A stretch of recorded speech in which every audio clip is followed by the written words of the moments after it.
Simon & Schuster Audio presents Dead to You by Lisa McMann. Read by Tveit.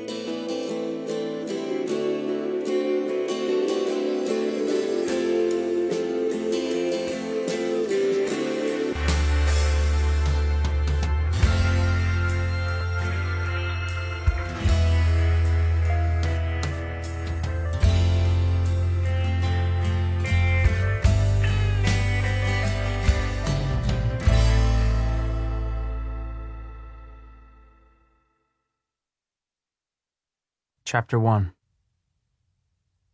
There are 3 of them. No, 4. They step off the Amtrak train into the snowy dusk, children first and adults after, and then they hesitate, clustered on the platform. Passengers behind them shove past, but the 4, Blake, Gracie, Dad, Mama, just move a few more steps and stop again, look around. Their faces are an uneasy yellow in the overhead light from the station. Mama looks most anxious. She peers into the darkness under the awning where I stand, just 20 feet away, as if she knows instinctively that I am here, but no confirmation registers on her face. I am still invisible in the shadows. Invisible, but cornered, backed up against the station wall, next to a bench. The woman from Child Protective Services who I met this afternoon standing beside me. It's too late to stop this now. Too late to go back, too late to run away. I press my back into the wall, feeling the tenderness of a recent bruise on my right shoulder blade. I wet my chapped lips and break into a cold sweat. "Is that them?" the woman asks quietly. "It's them," I say. And I'm sure. I feel panic welling up in my gut.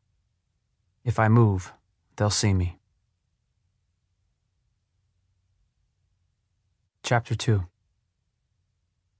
I take a deep breath, hold it, and force myself to step out from under the awning into the yellow light. Walk toward them. Mama sees me, and her mittened hand clutches her coat where it opens at her neck. As I approach, I can see her eyes shining above deep gray semicircles, and I can tell she's not sure. I'm not 7 anymore. Her lips part, and I imagine she gasps a bit. Then Dad, Blake, and finally Gracie, the replacement child, stare with doubting eyes, taking me in. I open my mouth to say something, but I don't know what to say. It's almost like the cold sweat in the small of my back, in my armpits, freezes me in place.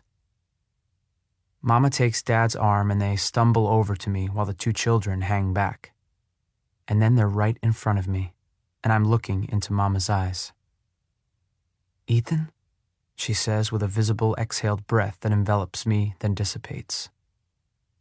She touches my hair, my cheek. Her breath smells like spearmint, and her eyes fill up with tears. Her skin is darker, and she's rounder, shorter than I expected. A lot shorter than me. I stand almost even with my dad, which feels right, like I belong with this group of people. I'm surprised to find tears welling in my own eyes. I haven't cried in a while, but it feels good to be with them. All at once, I feel wanted. "It's really you," she says, wonder in her voice. She throws herself at me, sobs into my neck, and I close my eyes and hold her and let out a breath. "Mama," I whisper into her soft hair. I am at once 16, my actual age, and 7, the age they remember me. We are long-lost souls, a mother reuniting with her semi-prodigal son. It's the end of one story and the beginning of the next. Being near her makes my teeth stop chattering. Chapter 3. Dad comes in for a group hug, and we are suddenly stepping on each other's feet, not sure where to put our heads in the crowded space. I turn my face outward and see Blake watching. We hold each other's gaze for several seconds, until my eyes cross from staring, and I think, for a moment, that he looks a little bit like this yellow dog I used to see hanging around the group home. He really does. I close my eyes. The woman from CPS gently interrupts, lays a hand on my coat sleeve. I pull away from my parents. Ethan, she says, I'm sorry to intrude. It seems obvious, but I need to ask a few questions. We nod, and she looks at me. Are these your parents? I'm choked up, but I say in a weird voice, Yes, ma'am. She asks my parents for identification, and they fumble in an attempt to show it as quickly as possible. Asks them officially, Is this your son? Mama breaks down. Yes, she says, sobbing. Finally, I can't believe it. Thank you. Thank you so much. Please don't be offended by the next question. I'm required to ask. Would you like a DNA test?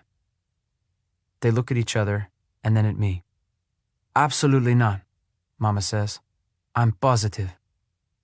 There's no need for that, Dad says. There are a few more questions and papers for them to sign, so we step out of the snow into the building.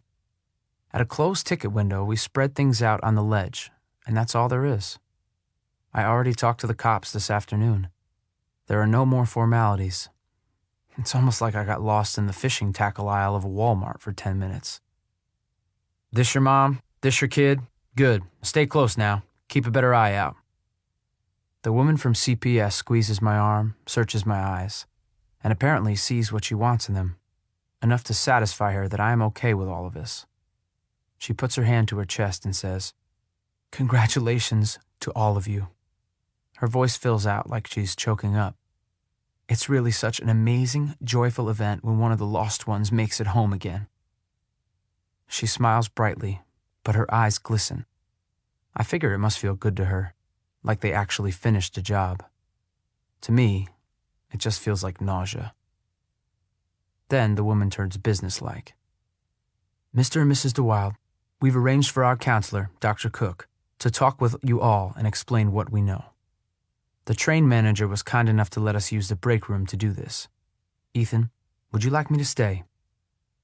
She ushers us to the room and opens the door. I shake my head. No, that's okay. It only gets worse the longer she stays.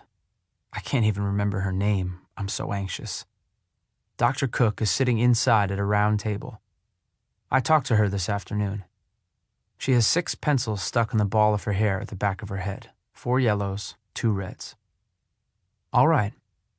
The CPS woman steps in after us and introduces my family to Dr. Cook.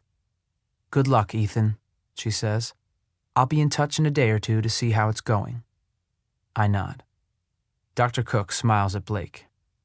Maybe you and your little sister can sit outside in the waiting area? Blake glances at Mama and scowls. Mama says, Yes, good idea. They go, we sit, and Dr. Cook debriefs. It's a relief, it really is, to have her talk to my parents instead of me. She tells them everything I told her, which, when you think of it, really isn't much at all. I have 3 seasons of my life that I want to forget now that I'm here. Ellen. I told them her name was Eleanor. I don't know why. Group home and homeless. My mind wanders and my eyes roam the break room, land on the countertop. Spilled sugar, coffee stains, a mug with a unicorn on it.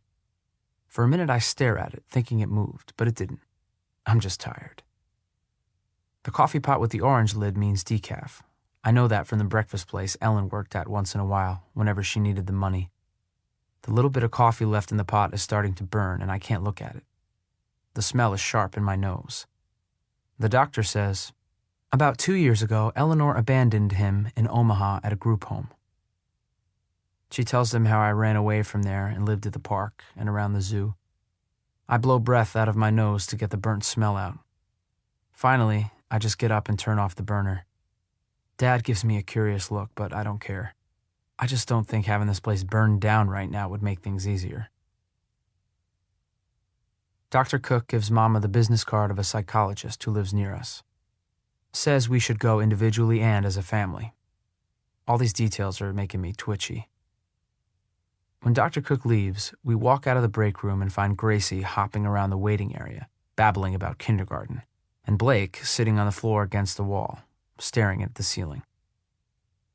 Well, it's official, Mama says with a huge smile and hugs me again. When she finally lets go, Dad is next. Slaps me hard on the back, right near where my shoulder hurts. I hide a wince and take it like a man. Blake stands up but doesn't hug me. He stays back, shuffles his feet, embarrassed by absolutely everything. And the girl, the replacement child, she just stares at me. It's both jubilant and awkward, the five of us all wondering and staring and trying not to get caught looking. Mama apologizes for not bringing balloons.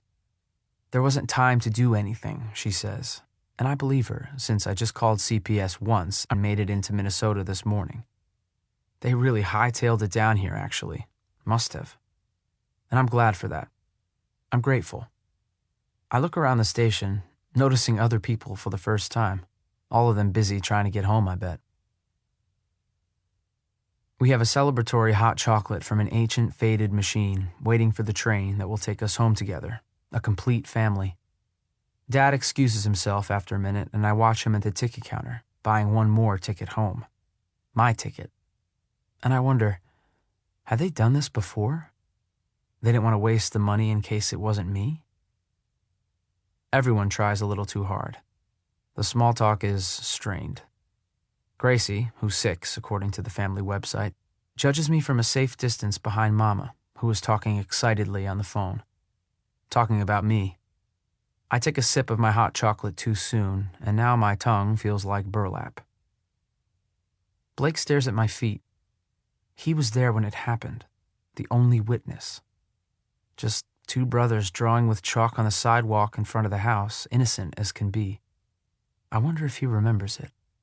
He doesn't say much. He just glances at me once in a while when he thinks I'm not looking. I can't believe it, Mama says over and over to me between calls. You're all grown up. Such a little boy. And now you're all grown up. Dad's quiet.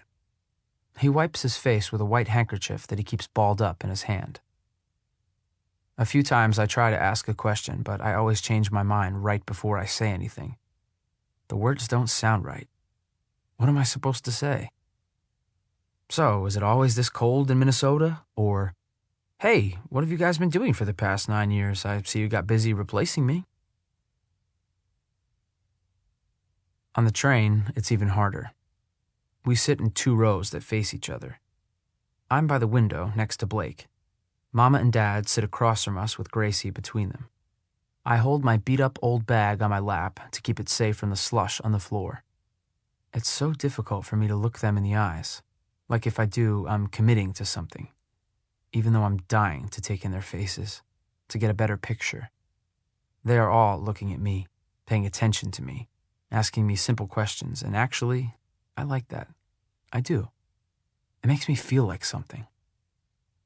When there's a lull, I rack my brains for something to say, and I remember the photos on the website. Still the same old house? I feel myself starting to sweat again. Dad clears his throat. Still the same, yep. 35th and Maple. He pauses. Do you remember it? His voice is gentle, careful. Some of it, I say, careful too. I know it only from the pictures on the website, but I don't want to hurt his feelings. The front steps and the sidewalk and the white cement driveway with the grass growing in the cracks. The Christmas tree in the big picture window and a little black dog. What was his name? I screw up my eyes, pretending to try to remember, but I already know that I don't know the dog's name. I see the photo of him in my head, but there are so many questions. Rags, Mama says with a smile. Rags died a couple years after, about 6 years ago. Right around when Gracie was born. I'm sorry, I say. He was a nice dog. Dad laughs. You hated that dog. He always chewed on your shoes. Really? I laugh too, a little too hard. I don't remember that. A few weeks ago at the library, I found the page. My face staring back at me. My page, with my real name, Ethan Manuel DeWild, on the National Center for Missing and Exploited Children's website. I Googled my name and saw all the hits. People had been looking for me. Unreal.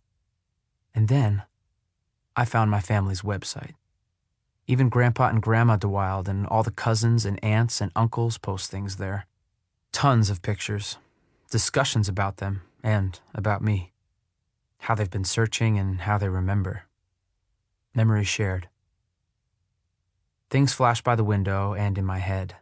Sleeping in doorways, the group home in Nebraska, and how I got there. And Ellen. My throat hurts. I stare outside into the darkness, watching glowing snow and bare black trees whiz by. So, what else do you remember, Ethan? Blake asks after a while, still not quite looking at me. His voice is nonchalant, but I know what he's really asking. He's asking, do you remember me? Chapter 4. Instead, I ask him, do you remember me? You were just a little kid. His smile is wary, as if he's still unsure of me. Sure, you hogged the bed. I kicked you all the time under the covers, and Dad would always blame you because you were older. Blake laughs a little and his voice cracks. He must be going through that horrible voice change thing. I smile. I remember that, I say, even though I don't.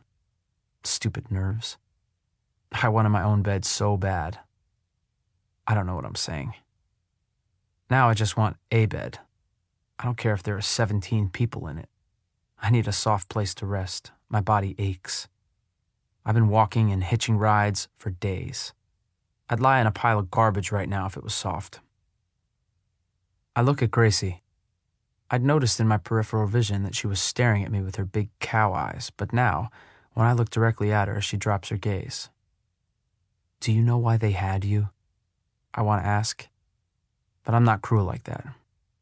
I just stare at her instead, until she hides her face behind Dad's arm. What else can I say? I'm grateful for Mama, who chatters about the grandparents. Mama's father, Papa Quintero, died about a year ago, which I knew from reading the family message board. I try to feel sad, but he's so distant from me. Besides, he lived in Mexico. After a while, we are all quiet. Gracie sleeps. Mama says our train ride is about 2 hours long, and it was already after 9 when we left the Red Wing station. I pretend to doze off so I can wrap my head around all this newness. Coming back to a family I don't really remember. A pang of homesickness, I guess, hits me in the gut. And I realize just how badly I want those memories back. In Belleville, we disembark and walk through the parking lot. Blake drops in step next to me, his eyes level with my chin. You look a little different to me, kid, I say. I mean, obviously you're a lot bigger. Your hair is darker than it was. It always bleaches blonde in the summer, Blake says, more talkative under the cover of darkness. You disappeared in the summer. That's how you probably remember me, right? We were outside playing on the sidewalk, drawing with chalk. I remember it, he says, looking up at me. His eyes narrow a fraction. I remember the car. I look sharply at my brother. You do? I whisper. But we are at the minivan now, and our conversation ends. I really want to know what my family did in those moments and days after it happened. We drive home. Home to the white house with the black shutters and a big picture window on the corner of 35th and Maple. When Dad turns onto 35th and slows the minivan, the house looks just like it does in the pictures on the website, only now it's softly lit by the glowing reflection of the moon on snowy ground. In the front yard stands a weathered family of snowmen. A man, a woman, a boy, and a girl. It's them.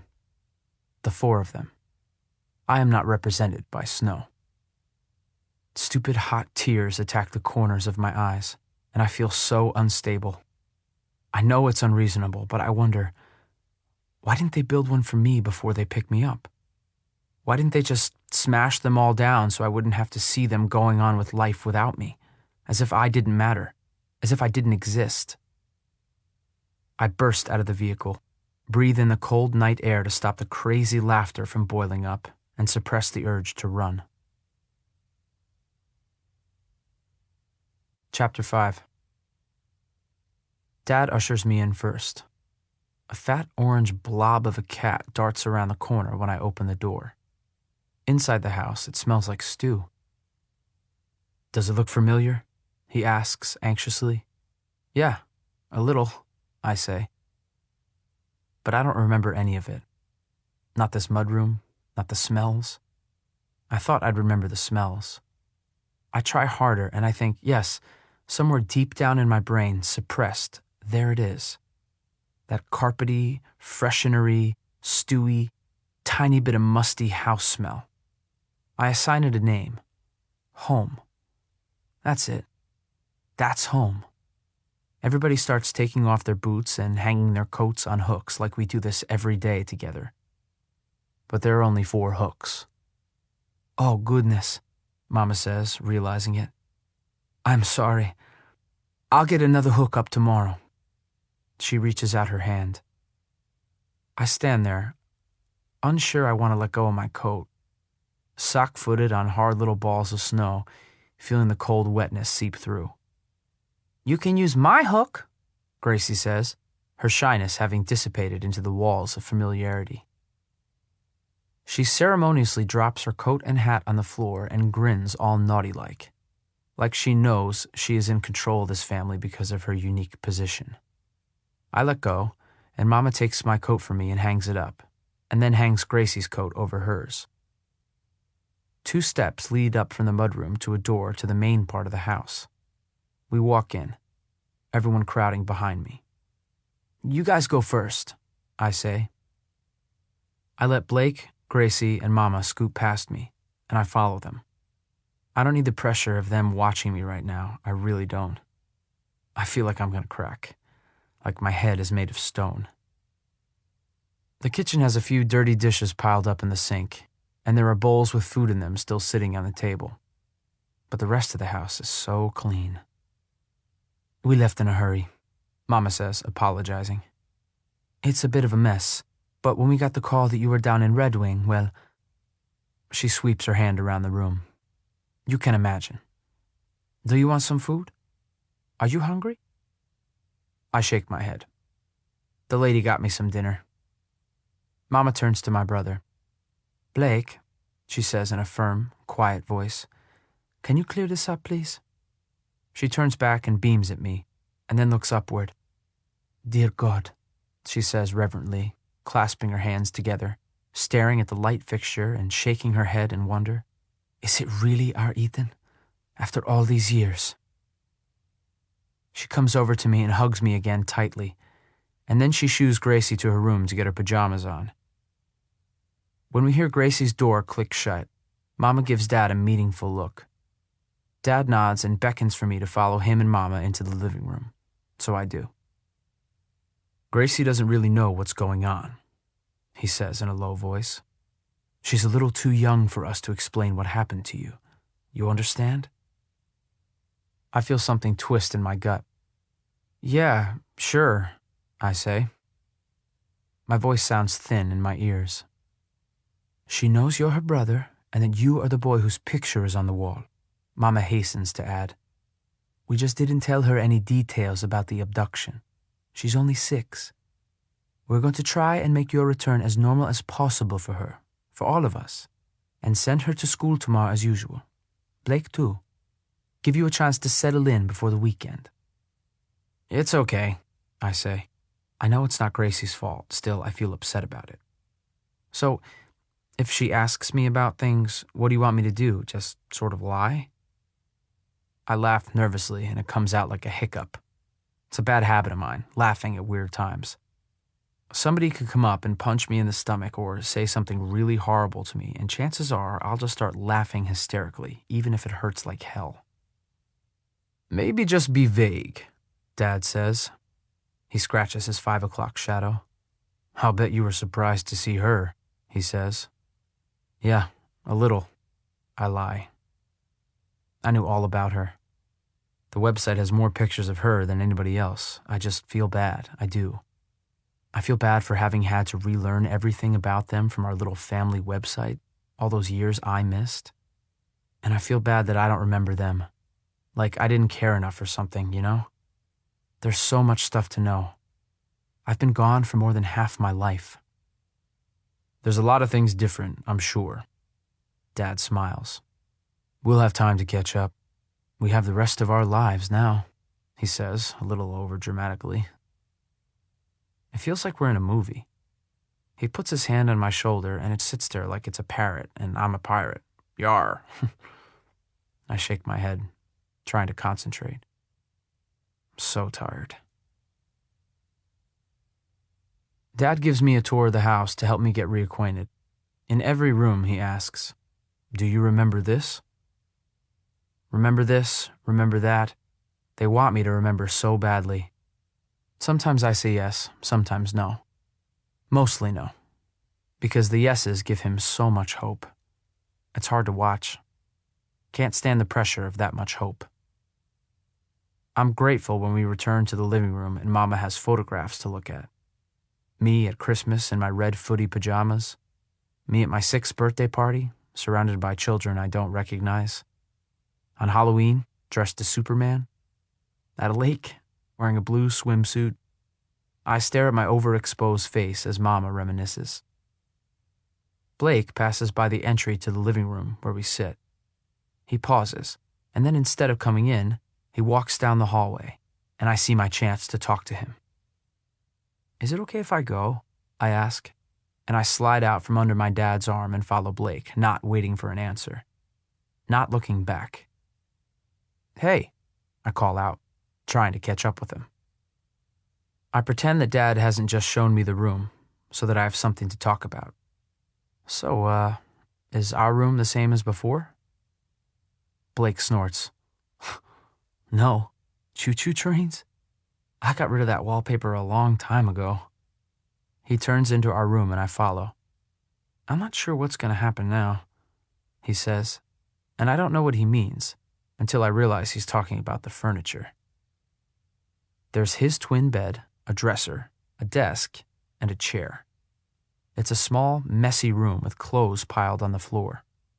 The walls are simple, painted blue. The orange cat I saw earlier has made its way in here and is curled up on the foot of Blake's bed. Blake starts to pick up some of his crap, and I wander to the dresser, which is topped with a variety of books, papers, and mutilated action figures in inappropriate poses.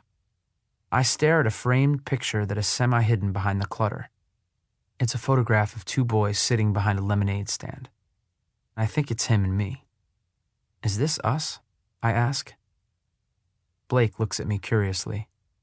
"You don't remember that?" "No," I say.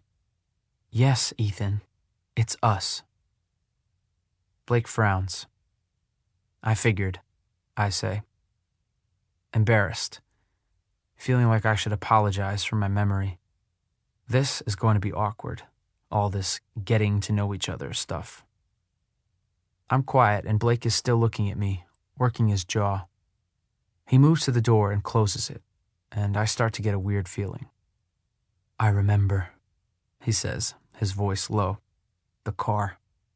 You went right to it." I just look at him. My eyes get wide and I can't stop them. "Why did you do that?" His voice is strained. I don't know what to say.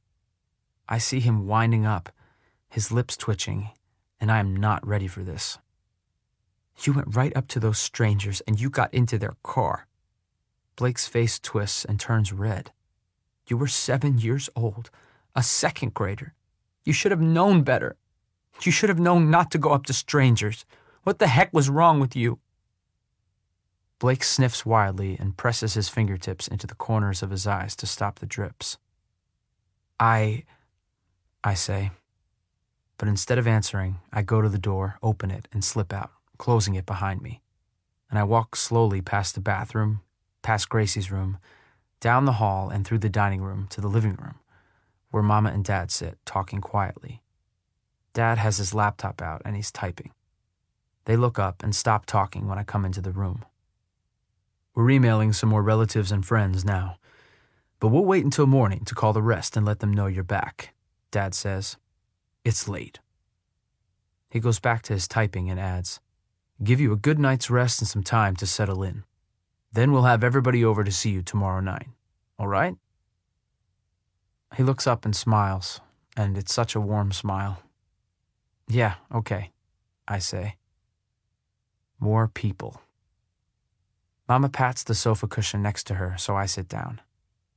We'll have Blake sleep out here tonight, at least until we can get another bed for his room. Your room, I mean, the both of you. No, Mama, really, I say. I remember crying out for my mother, vaguely, a long time ago. She loves being called Mama. I know it from one of her stories on the website, so I do it, even though it sounds a little babyish for a 16-year-old. I don't want Blake to sleep out here. I'll sleep here. Trust me, the sofa is about 1,000,000 times better than where I slept last night. Are you sure? She asks, uncertain. Yes, I mean it. She sighs deeply. I can't believe it's really you, she says. It's amazing. We thought we'd found you so many times over the years, but the leads were all dead ends. She shuffles through the pictures of me, putting them into a neat pile on the end table. She looks at me and hesitates. Do you feel like talking more about that? About how you got home? Her skin looks so anxious, all crinkled up by her eyes. Not really, I say. Sorry. Not right now. I'm so tired. She pats my hand. It's okay. We have lots of time to talk. Later, after midnight, when all the lights are out and I'm lying on my makeshift couch bed, exhausted, I can't sleep. It's too quiet, too nice. I stare through the moonlight at the framed school portraits on the living room wall. Blake looks like the oldest kid in the family. The replacement kid is angelic and perfect. And I am toothless and dumb-haired, perpetually stuck in second grade. Chapter 6. During the night, the phone rings. Twice, 3 times. I hear somebody scuffling around, but I'm gone from the world. In the morning, I wake up to strange noises and smells, and for a minute I don't remember where I am.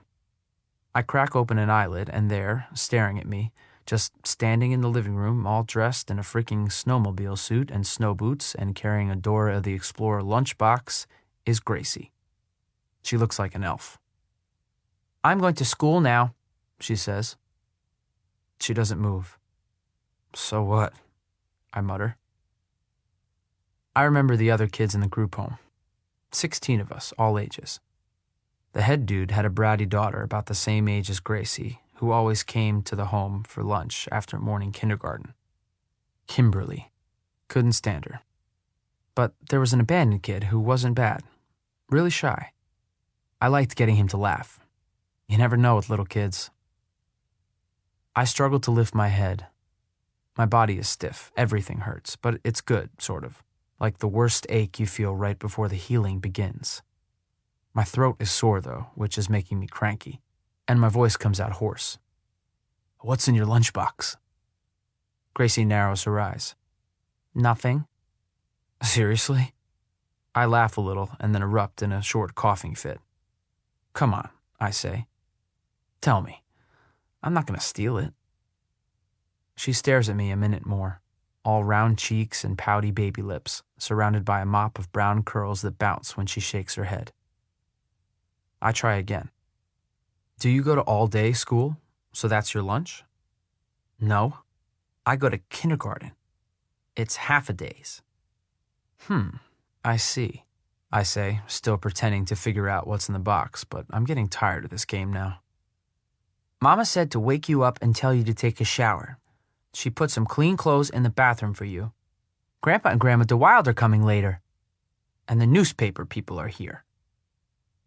Only she says it like newspaper, and I picture an animated rolled-up paper with those moving black eyes and eyebrows, a big old rope around its neck or whatever, hanging from a tree and choking to death. Newspaper? I say softly, trying out the local accent. Wait, what? You mean reporters or the delivery guy? Gracie just stares at me, shrugs.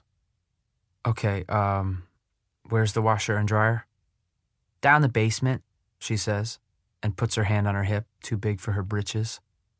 And what's that cat's name? Russell? Russell? Like what leaves do? What? No, like Russell. Oh, is Russell in your lunchbox? Gracie scowls. You're dumb. Any more questions? Besides what is in your lunchbox? No, I don't think so. It's my private property, Ethan. I laugh. Precocious little lisping brat. Okay, well, have a good day at school then. She turns to go. Mama says you're going to school Monday. She has to unroll you first today. Oh, I say, and her cuteness is lost on me for the moment. School. Chapter 7. I roll over on the couch and watch the morning activities from my dimly lit corner of the living room. Mama rushes around the kitchen, drying her hands on a towel and grabbing her coat and purse. Come on, Gracie, she says, and they go out through the mudroom. I'll be back in a bit, Ethan. Blake's still here and Dad's in the shower. Don't answer the door for any reason, okay? Reporters are starting to show up. I should have known word would leak. But don't worry. Back soon. The door slams shut. Blake, his hair wet, rounds the corner from the hallway and glances at me and then heads for the kitchen. Stares out the window for a minute, then grabs waffles from a box in the freezer and puts them in the toaster. You want some waffles? He says. A peace offering, maybe. I sit up on the couch and unwind my legs from the sleeping bag. It's nice to wake up warm. My stomach growls. Yeah, sure, I say, and shove my legs into my tattered jeans, walk over to the kitchen in my bare feet, and stare out the window at the two vehicles along the road. Blake pushes the box toward me. I look at it, look at him. We wait in uncomfortable silence for his waffles to pop up. Look, I say finally, feeling like our conversation from last night needs to be finished.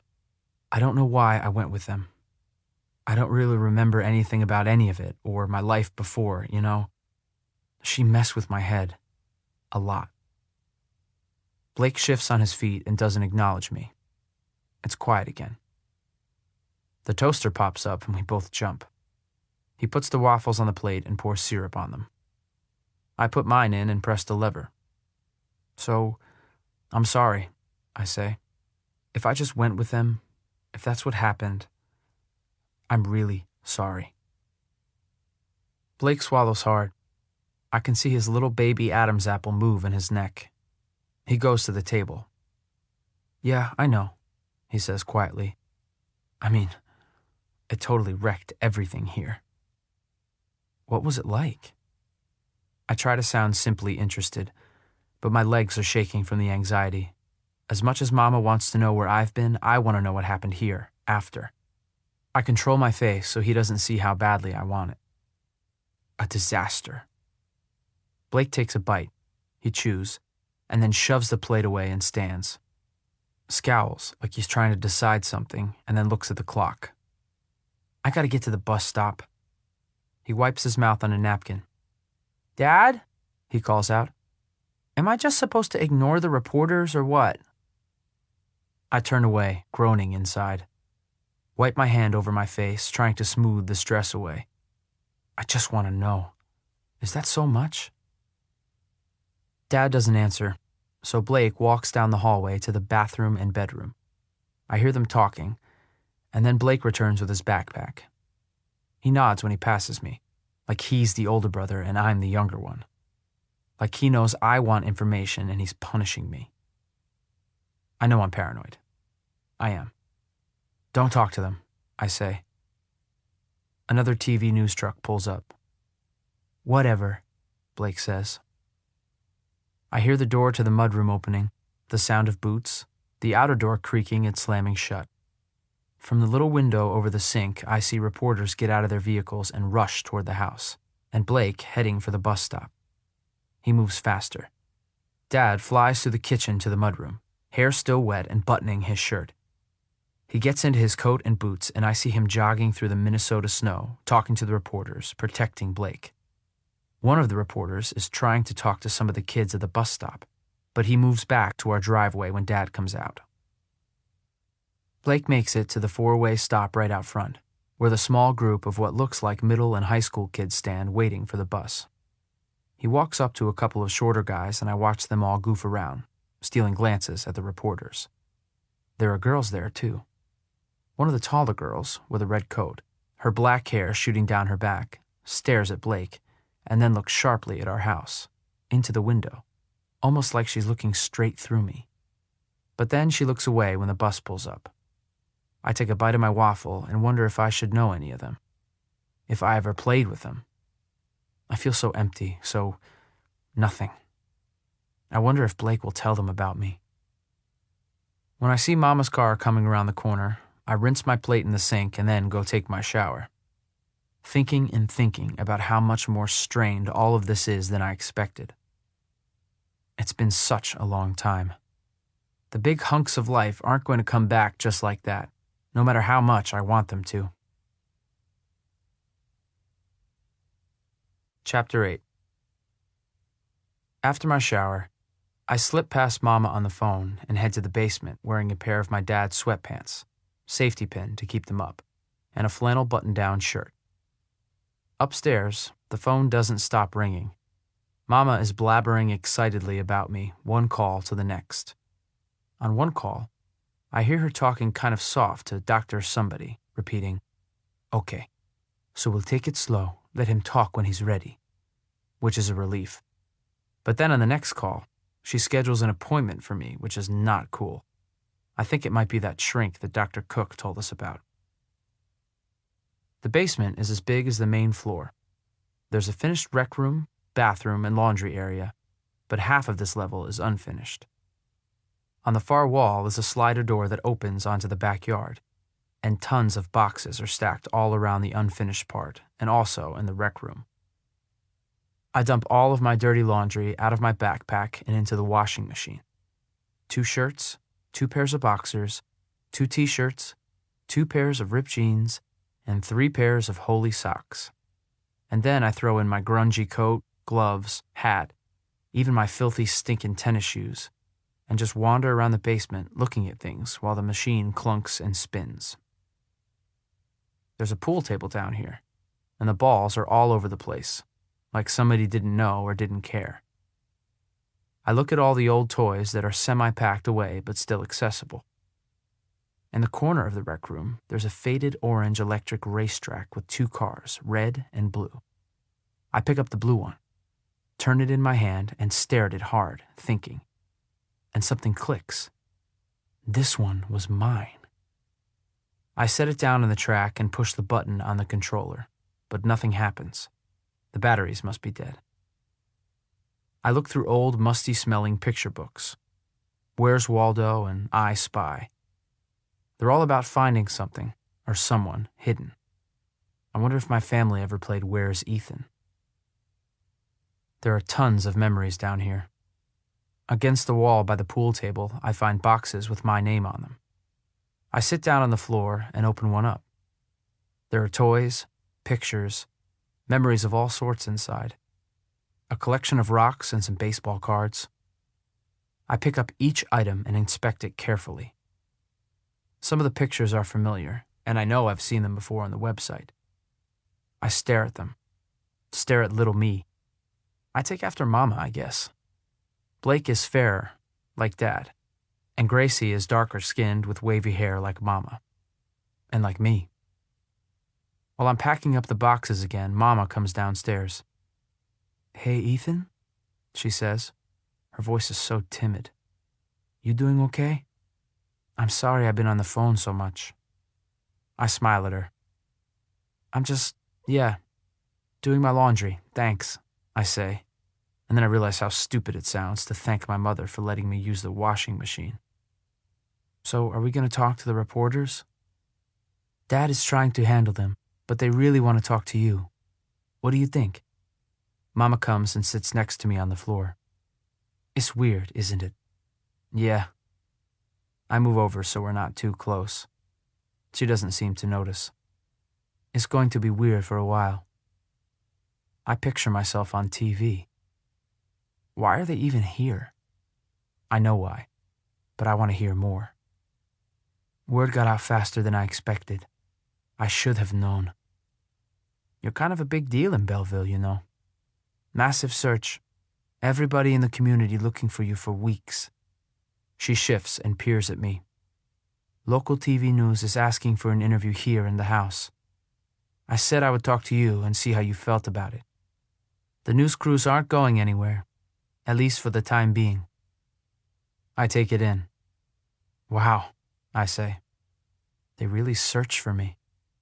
I feel so guilty. So good and so guilty.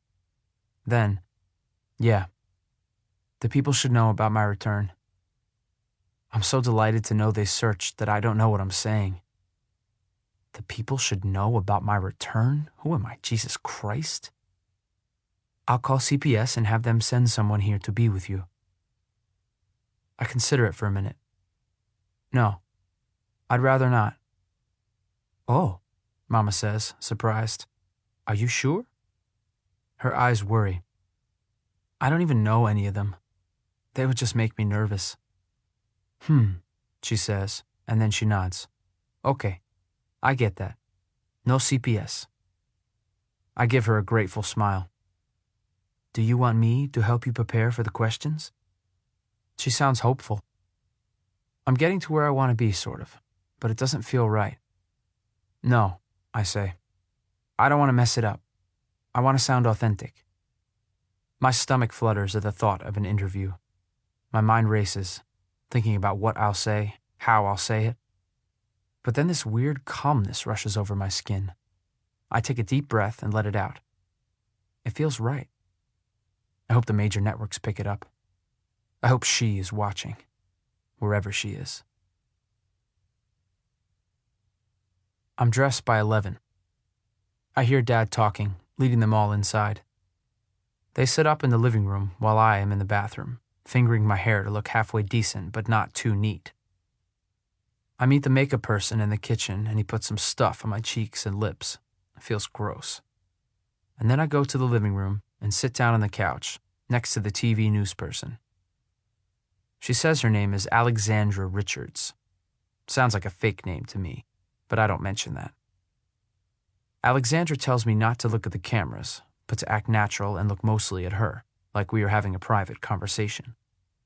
She explains what kind of questions she's going to ask, and I nod, listening. They're all the things I expected.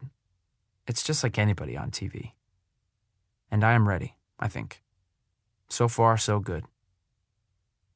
Mama comes and sits down next to me, wearing a nice dress, and then Dad comes, straightening his tie nervously. She and Dad will sit there with me and do a segment too. But now it's my time. I'm about to be famous, and I think I want that. I do. I get a chill and pinch my fingers together in my lap. Close my eyes when they turn the lights on me and recall everything I've rehearsed in my head. I want to tell the story, but I can't get too detailed. I just can't go there. I open my eyes and take a deep breath, and then we're rolling. Mama puts her hand on my back for support, and I'm glad I have to focus on Alexandra so I don't have to see my parents' faces. If you haven't heard the breaking news in Belleville today, you don't know what you're missing, or what's been found. I'm here in the home of Paul and Maria DeWild, whose son Ethan, as many of you will remember, was abducted 9 years ago from the sidewalk right in front of their house. There was a tremendous search effort, but Ethan disappeared without a trace. Today, however, we have a new story. Ethan DeWild is alive and well and sitting here with me in his own home once again. Ethan, I'm thrilled to be among the first to welcome you home. Thanks. Is it good to be back with your family? Yeah, it's great. A little overwhelming. I just got here last night. Ethan, it's our understanding here at KNTV News that you were abducted. Your little brother Blake, who was only 4 at the time, told your parents that you got into a car with 2 strangers. Is that true? Is that what happened to you? That's what they tell me. What do you mean? don't you remember? No, I actually don't. I don't remember much of anything about my life before the abduction. So you were brainwashed by your abductors? Where were you all this time? I'm not really sure. For a long time I was somewhere warmer than this, not as much snow. I ended up in a youth home in Omaha a couple years ago, and then when things got bad there, I ran away. I was in St. Louis for a while, living at the zoo and in parks and stuff. There was this one librarian guy. He let me hang out at the library and use the computer as long as I didn't disrupt anybody. And I started searching for missing kids. I went through pages and pages of boys who were reported missing over the last 12 years. I wasn't sure how long I'd been living with the person who abducted me. And I found me. What do you mean you started searching? If you don't really remember your family, how would you know to search? Once I ended up at the youth home, I started realizing or remembering or whatever that I came from somewhere else. It was just cloudy, you know? So I looked on this one website for missing children to see if anybody reported me missing. So you're saying that you somehow hung on to that one memory that you came from somewhere else, but you forgot everything else? Yes, that's about right. Ethan, you seem so poised, so together, so healthy after all you have been through. I have to ask the question all of Belleville is wondering. Were you harmed? Abused? Wow, you really went there, didn't you? Geez. I guess you could say not physically harmed by my abductor. Not really. But I don't want to discuss that. Not physically. What do you mean? Well, not harmed. Who abducted you, Ethan? Who did this horrible thing to you?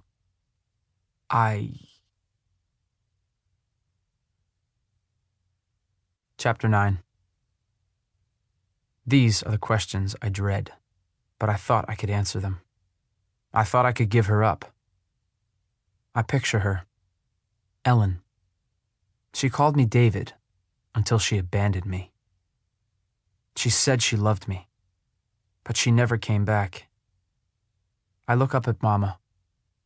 Her face has gone pale in spite of her makeup, and she grips my shoulder now, whispering, "Oh, Ethan." And I feel so cold and twisted up inside. This mother sitting next to me is the one I should love, but I don't. And the mother I do love is the one I should hate, but I can't. I fall apart.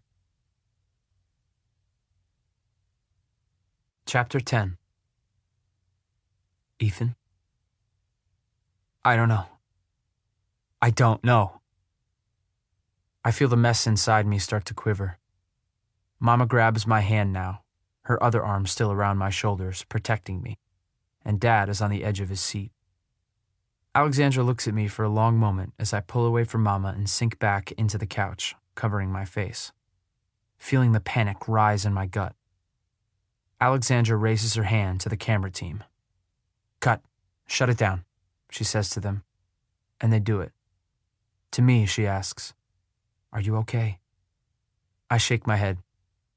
Embarrassing sobs and inappropriate laughter force their way out like vomit I cannot stop. I get up and Mama leads me out of the living room, away from the questions, away from the cameras. But I feel exposed in this house. Mama whispers comfort and encouragement to me, but I tell her I really just need to be alone. She stares at me for a long minute, then nods and squeezes my shoulder and goes back out to do her piece for the news crew. I don't want to listen. Instead, I sneak downstairs in the dark and burrow out a place for me among boxes marked Ethan and books about lost things. Chapter 11. Things are happening backward. I don't want to be like this, out of control, emotional. I feel like I really fucked this up. I lie curled up on my side on a thin green carpet in my basement hideout and try to figure out how I can fix this mess. I'll explain to Mama that I felt threatened by the reporter and that's why I was crying. I'm just not ready to talk about Ellen yet. I mean, everybody in my life now, they're all strangers. All of them. You don't just blurt out stuff like that to strangers when you have no ally. I hear their voices and footsteps above my head, and not long after, the steady, soft rumble of the reporter and crew walking from one end of the house to the other, doors closing. Mama doesn't come after me, and I'm glad. I wonder if she even saw me sneak down here, if she's worried about where I am. I hear her footsteps overhead walking from one part of the house to another, as if she's looking for me. But soon I hear her at the top of the stairs, calling down. "It's time for me to pick up Gracie from kindergarten. Dad's working in the den. He'd love to talk to you if you want to, just go on in. But we understand if you need some time alone. I left you some lunch up here. It's your favorite sandwich." She pauses. "Maybe later you and Gracie and I can go shopping. Get you some clothes and toiletries and things of your own before Grandpa and Grandma come over. I'm locking the door, so don't go anywhere. Don't let anybody in." She laughs anxiously, like she knows how paranoid that sounds, but keeps going. "Just stay inside while I'm gone, okay?" She doesn't wait for me to answer. She just goes. I like that. Maybe she's not too pissed at me for ruining the taping after all. A while later, I go upstairs and sit at the table, where there's a sandwich wrapped in plastic on a plate. I unwrap the sandwich and stare at it, open it up carefully.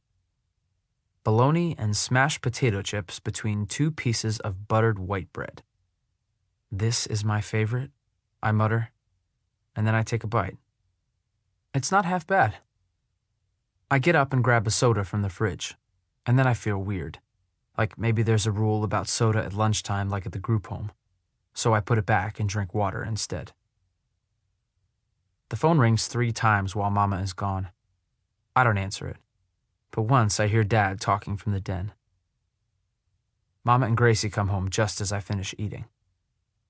"Thanks for the sandwich," I say sheepishly as Mama gets the bread and bologna out again, this time for Gracie. "Of course. How are you feeling?" When Mama finishes making Gracie's sandwich, Gracie presses it flat with her hand so that the chips crunch. "Fine." I watch Gracie eating. She's like a flamingo, all pink and poised. "Didn't you already have lunch?" I ask, pointing to her lunchbox, picking up the game again. "Mama," she says coolly, looking straight at me, "Ethan is trying to get into my private property." "Now, Gracie, be nice. He's just curious," Mama says, phone to her ear and distracted as she's trying to listen to the voicemails. I flash Gracie a triumphant look. She scowls and takes her lunchbox to her bedroom. With Gracie gone, Mama comes over to me and hugs me, holds me tight and whispers, "I'm sorry about the TV thing." "Me too. It was my fault." "Not a chance. You're perfect." She doesn't let go. Just asks, still whispering, "So, that woman Eleanor didn't hurt you?" She can hardly get the words out before she's crying again. "No, Mama," I say. "No. She didn't hurt me. She just wanted a kid." I want to tell her how it really was with Ellen. I want to. But I can't hurt Mama like that. And I need to stop thinking about it now so I can focus on remembering. I just pat her back and let her cry it out. We go to the mall. Mama asks what styles I like, and I don't know the answer. "You're supposed to wear your jeans so your butt hangs out," Gracie says when Mama goes off to find more shirts. I laugh. Then my butt gets cold. I'm tired of being cold. "Why did you live outside then? How come I never seen you before if you're my brother?" I look at Gracie in one of the mirrors. "I went away, a long time ago, before you were born. I lived somewhere else.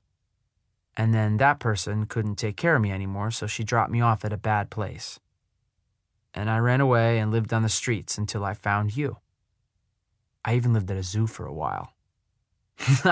The zoo? Gracie says. She ponders it for a while. I would have runned away too. I nod. Of course you would have, because you're smart like me. She laughs. I'm smarter than you. Oh, really? Yeah. How?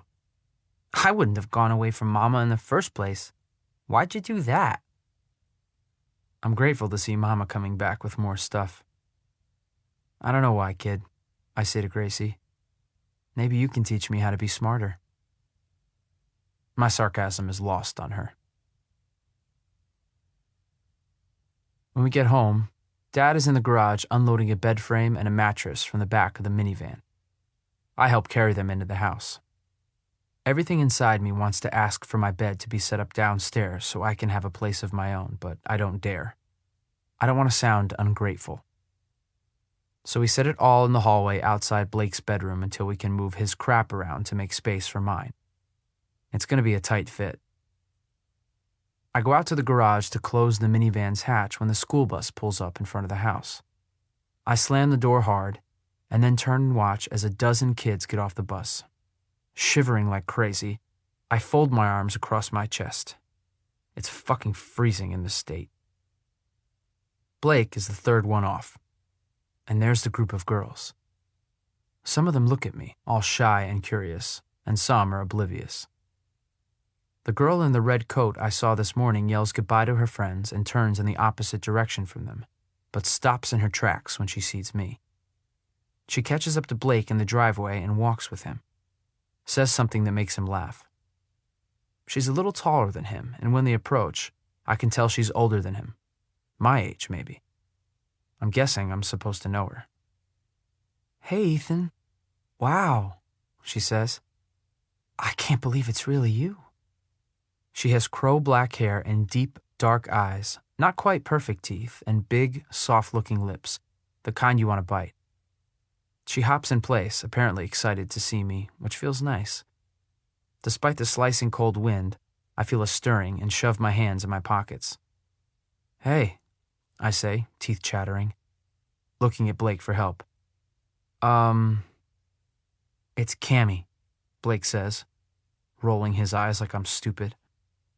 She's lived down the street since birth? He says it like a question, as if making me feel stupid will bring her back to my memory. I'm sorry, I say, looking back to her, and boy, am I sorry. I don't remember much. She grins. It's okay. I can't believe you're back. Everybody thought you were dead. Yeah, I figured. I'm sure I'll hear that a few more times before everybody settles down, too. It's a pretty sick thing to say to somebody, if you ask me. I cried for weeks. It was horrible. You were my best friend. We took baths together when we were babies. Our moms used to be friends back when... She trails off. Not embarrassed, but looking at me curiously, like she hopes I remember. Wow. I don't know what to say to that. Taking baths together? Jesus. I just look at my feet and stomp them on the garage floor, watching the fluffy new snow skitter away, leaving my footprints looking huge, like a monster's. I'm sorry I don't remember you. I wish I did. You look different, she says then. Not how I pictured you. I need a haircut. I shrug, trying not to blush, thinking that she'd been picturing me. But blushing in the cold wind probably wouldn't make a difference anyway. When are you coming back to school? Monday, I guess. Cool. Well, I gotta get home.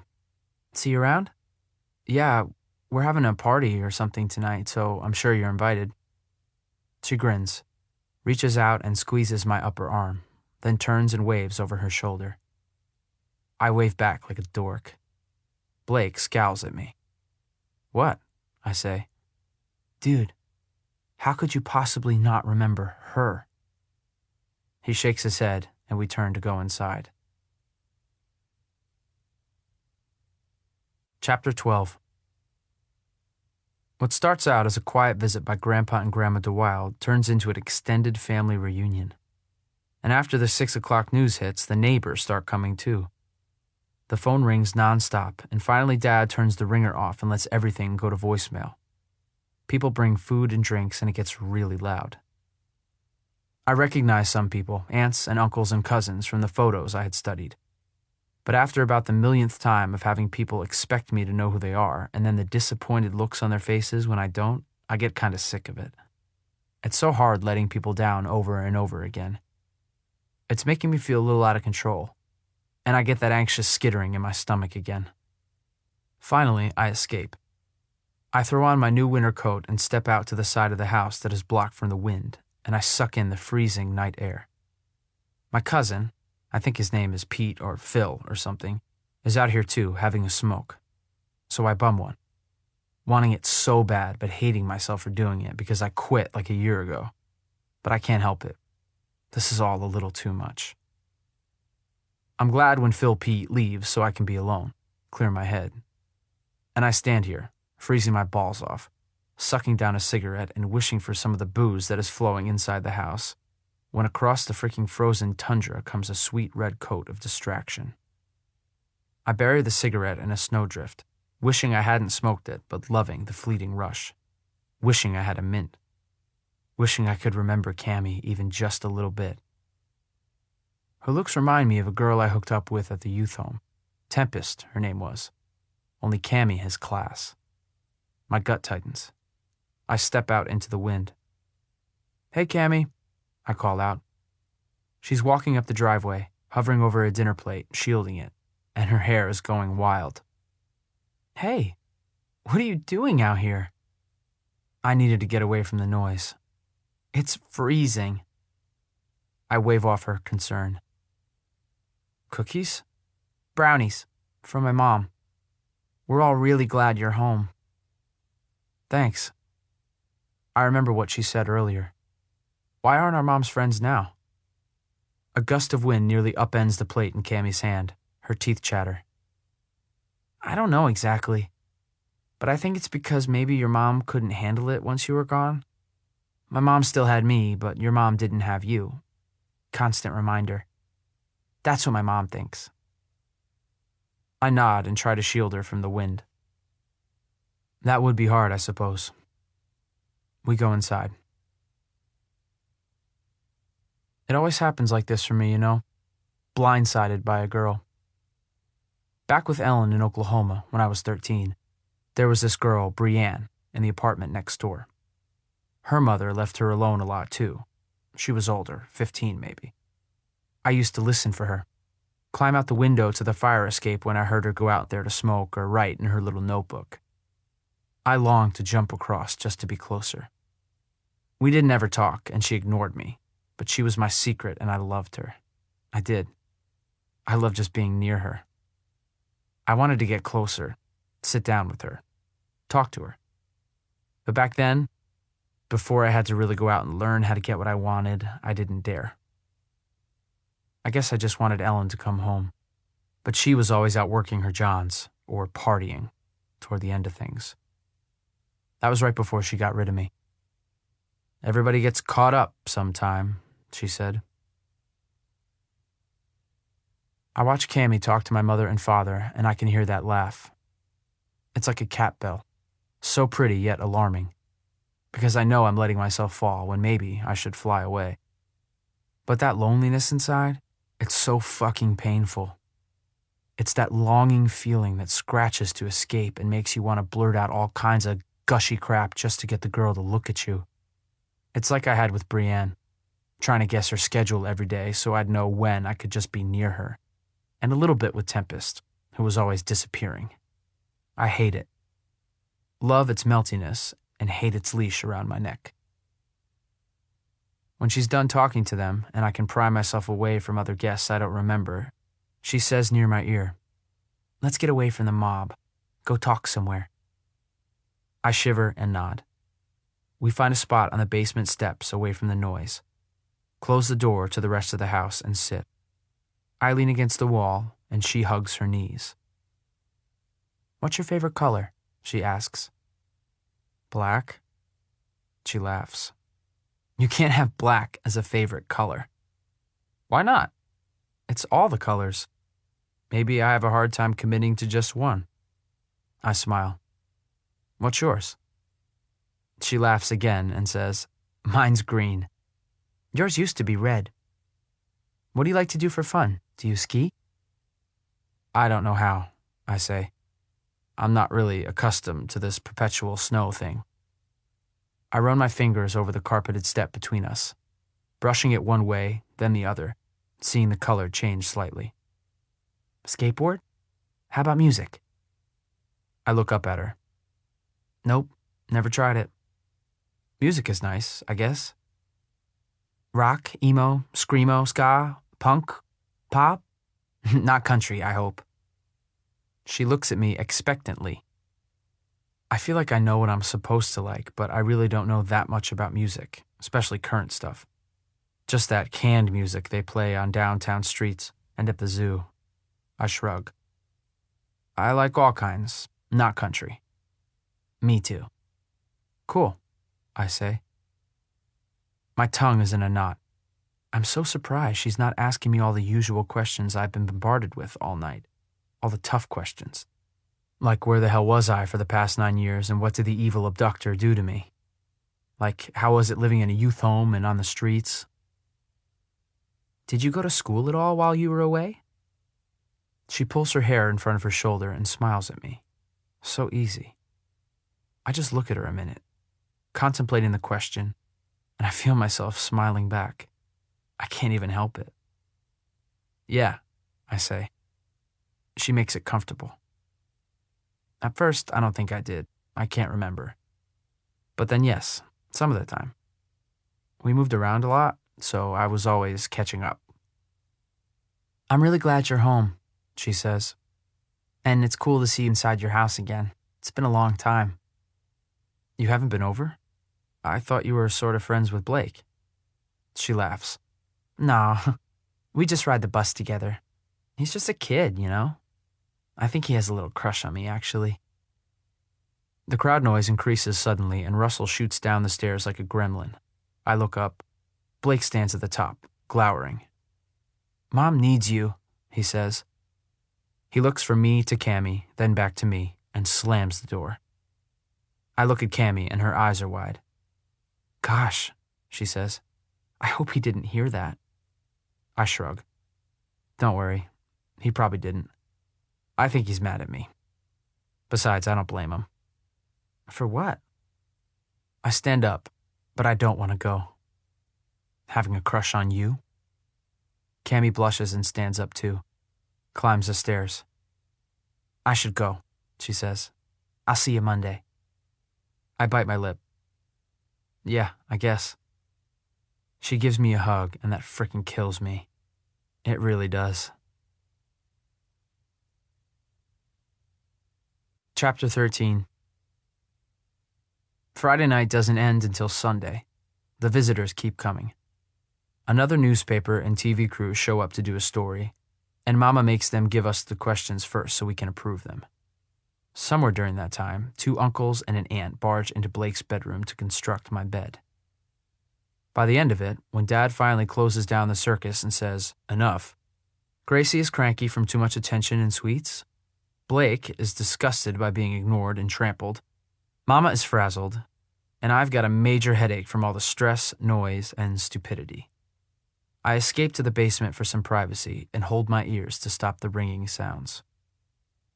Later, after lights out, Blake won't even talk to me. I wish he would accept me, but I just lie in my new bed and feel like I'm taking up space. Monday morning, I'm wide awake at 5, thinking about school, wondering where they'll put me. My chest is in a vice grip. I can't breathe. I start wheezing, sweating, and I get out of bed so I don't wake up Blake. Walk to the bathroom and just sit in there, on the edge of the bathtub, trying to get a grip.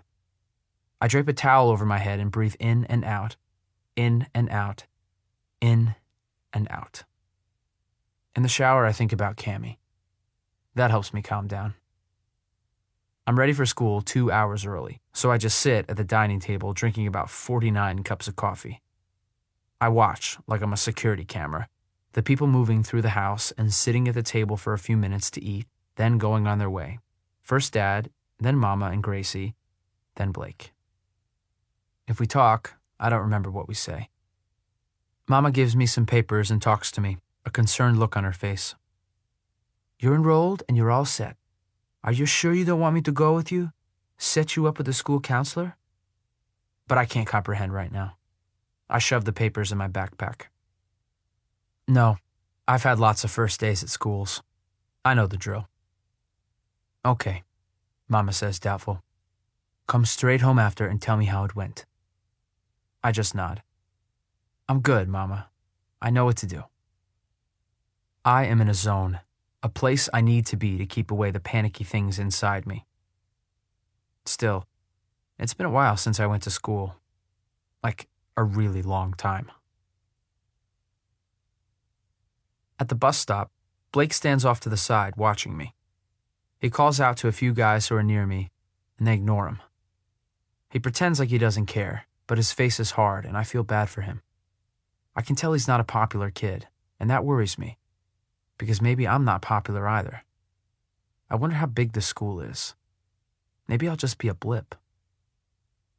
Cammie is at the bus stop, and she smiles at me but lets the others crowd around me. I talk to them, but I stare at her until she blushes. I want to talk to her more. Have her ask me easy questions that don't stress me out. And I want to know what everyone did, what things were like right after it happened. I want her perspective. I want her. She's a fucking lake of beautiful. On the bus, I shove into the seat with her. The other girls give sidelong glances and carry on stupidly, but I don't care. Hey, I say. She looks at me and blinks her ropey lashes. What are you doing? Why? Is this seat taken? My friends, she says. Tough, I say, but I smile. She laughs and gives in, shrugging to the other girls and moving her backpack from between us. You nervous?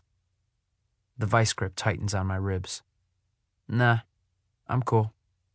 Oh, I see, she says with a lopsided grin, teasing me. I thought if you were nervous, I could show you around, but... I slouch in the seat, stick my knee up against the seat back in front of us, and lean my head back. My heart races from all the caffeine this morning, and from the closeness of this girl. So what? You only show the nervous loser type guys around, not the cool ones who used to be your best friend? What kind of person are you? Cammie shrugs, takes her wool cap off, and smooths her hair down. I help those in need. You, apparently, don't need anything. Oh, God. I need her. In school, she walks with me to the office and pauses outside the door. You'll figure it out, she says. The layout is just 2 big squares. Numbers go up clockwise, starting here. Her hair is staticky, and I want to touch it. I want her electricity. But she just grins and leaves me there to fend for myself. I walk up to the desk where a woman sits with a pen and paper strewn around her, severe black glasses that look kind of artsy, and cropped black hair. A nameplate says her name is Miss Lester. Yes, she says, still writing. I clear my throat. I'm Ethan, DeWild, new student.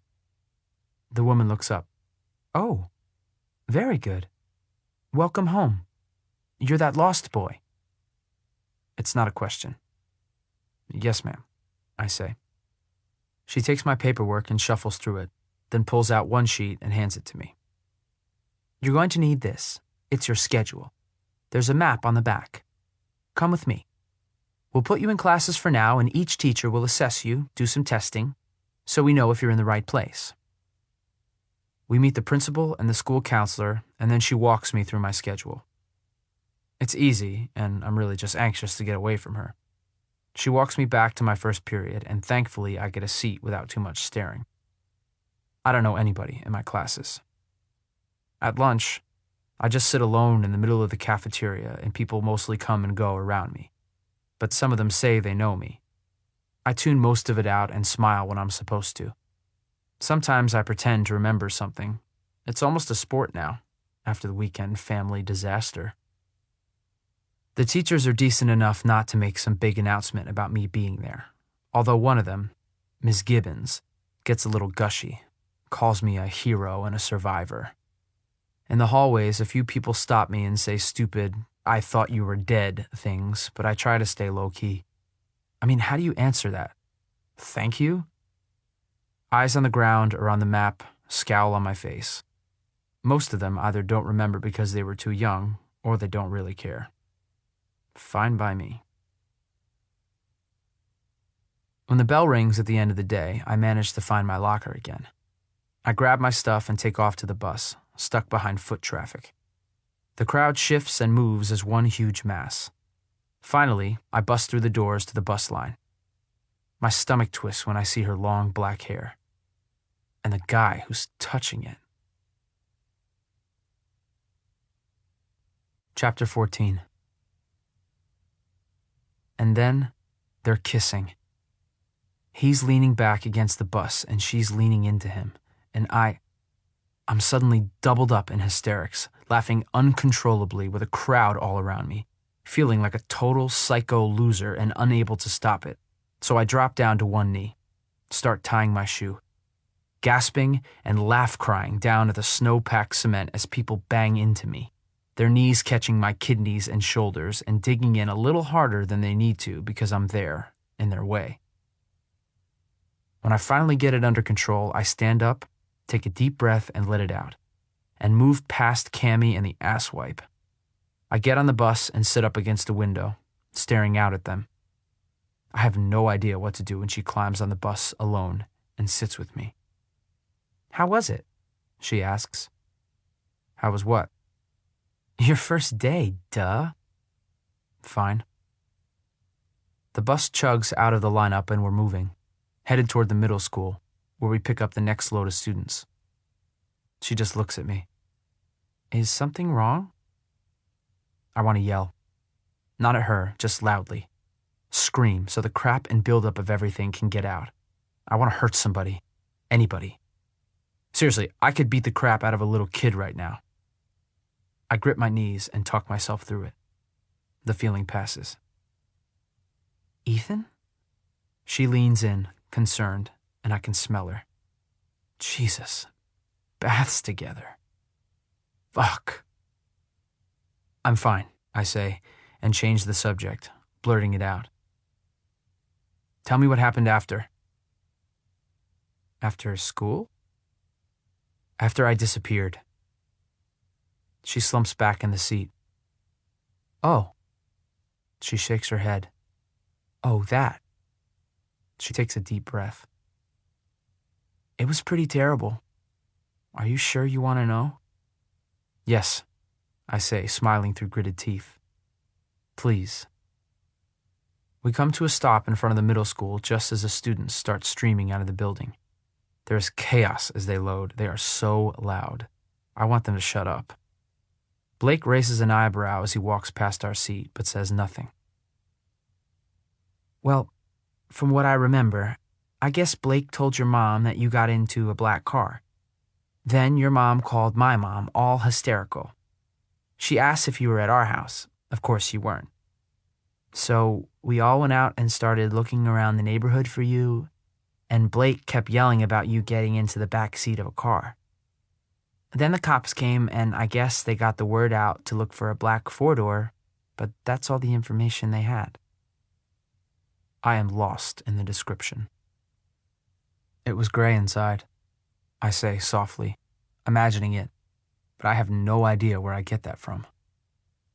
I didn't remember the abduction, but now it sort of feels like I do a little, like hearing the story fills in a little piece of my life. "The whole neighborhood was looking. We walked for hours, after dark with flashlights, and in shifts for days afterward, calling out for you. But if you were in a car, I don't know why we spent so much time in the neighborhood. I think maybe people weren't sure they could believe Blake. He was really little." "Maybe that's why he's so pissed," I say, looking out the window. Cammy shrugs. I just thought he was so sad about what happened. I don't know what to say. We searched for you for like 3 weeks. It was on the news every day. We sit in silence. I think about it all. Wonder if they would have found me if they'd just believed Blake. Hey, Ethan? Cammy touches my thigh. Yeah? I stare at her hand. I think I can probably take the ass wipe once I get all my strength back and beef up a little. Maybe. My mom taped the news. When it happened, I mean. It's on a video. You want to see? I think our VCR in the minivan still works. I nod and focus. Yes, I say. Yes. We get off the bus and walk to her house. She gets the key from inside and starts up the minivan. We used to take this beast on trips when I was little. I have an older brother, you know, Cammy says. Josh. He's in college now. We used to fight about what videos to watch. I like how thoughtful she is, letting me know she has a brother without making me feel stupid about not remembering things. We sit in the middle row of the old minivan in her driveway. The engine is running, but the heat hasn't choked its way out yet. Our combined breath fogs the windows, and I'm freezing. Cammy leans forward and messes with the VCR, trying to get the tape to play. I used to watch this over and over, she says simply. I had a really hard time letting you go. I think I am in love. It's a short clip, about 4 minutes. There are large photos of me, the perpetual toothless second grader, flashing as the anchor talks, with a 1-800 phone number to call. The news anchor looks a little bit fake in his concern over my well-being, but the co-anchor looks like she really cares. There is footage of a group of people tromping through the woods and calling my name. They sound frantic. Then the anchor shows a piece from a news conference on the steps of the police department. My parents huddled together behind a podium, crying, pleading for my return. And there's Blake, 4 years old and scowling at the sun in his eyes. Mama begs for the abductors to bring me back. No questions asked as long as I'm safe. There's even a reward. I watch, horrified, awed. When it ends, I just stare at the screen. After a minute, Cammy turns it off and I ask quietly, "Can I watch it again?" She peers at me, pulls off her mitten and touches my cheek. Her finger comes away wet, shiny. "You sure?" "Yes." I breathe. I want to see it again. Cammy rewinds it and I watch it again. All of it. I watch how sad they are, how much they're weeping over me. I drink it in. God, I say when it's over. I slump back in the seat and fling my arm over my face, wiping my cheeks and eyes. God, I had no idea. No idea of what? I roll my head from side to side on the back of the bench seat, staring at the ceiling of the minivan. No idea anybody cared like that, I say. Cammy is quiet for a while, and then she says, "A lot of people cared. Tons." She turns sideways towards me on the bench seat, rests her elbow on the back, and just looks at me. How could we possibly not care? I don't want to explain. I already sniveled in front of her. I'm not going to do that again. She probably thinks I'm a freak. I guess because nobody ever found me, I say. How would I have known anybody tried? We tried. I know that now. Good. And then it's awkward. The two of us alone in a quiet, slowly darkening minivan.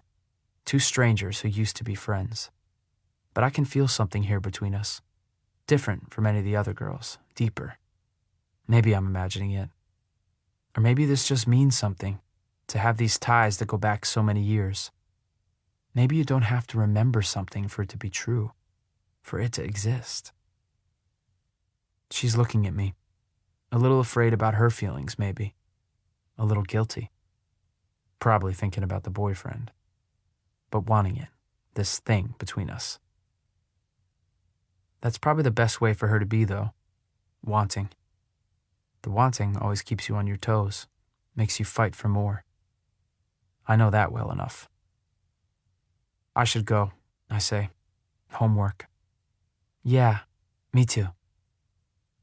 She bites her lip and looks down. I hope she's not looking at my crotch. I scramble up, suddenly self-conscious, and bump my head. Shit! I start laughing uncontrollably, but manage to contain it so I don't quite sound like a lunatic. Score. She laughs and climbs over the seats to turn off the minivan's engine, pulls the keys out. See you tomorrow? I shrug, open the slider door, and hop out. She follows. The freezing wind flips my hair off my face. If I don't get abducted, I say with a grin, but it doesn't really sound funny. Thanks for showing me the tape. That was cool of you.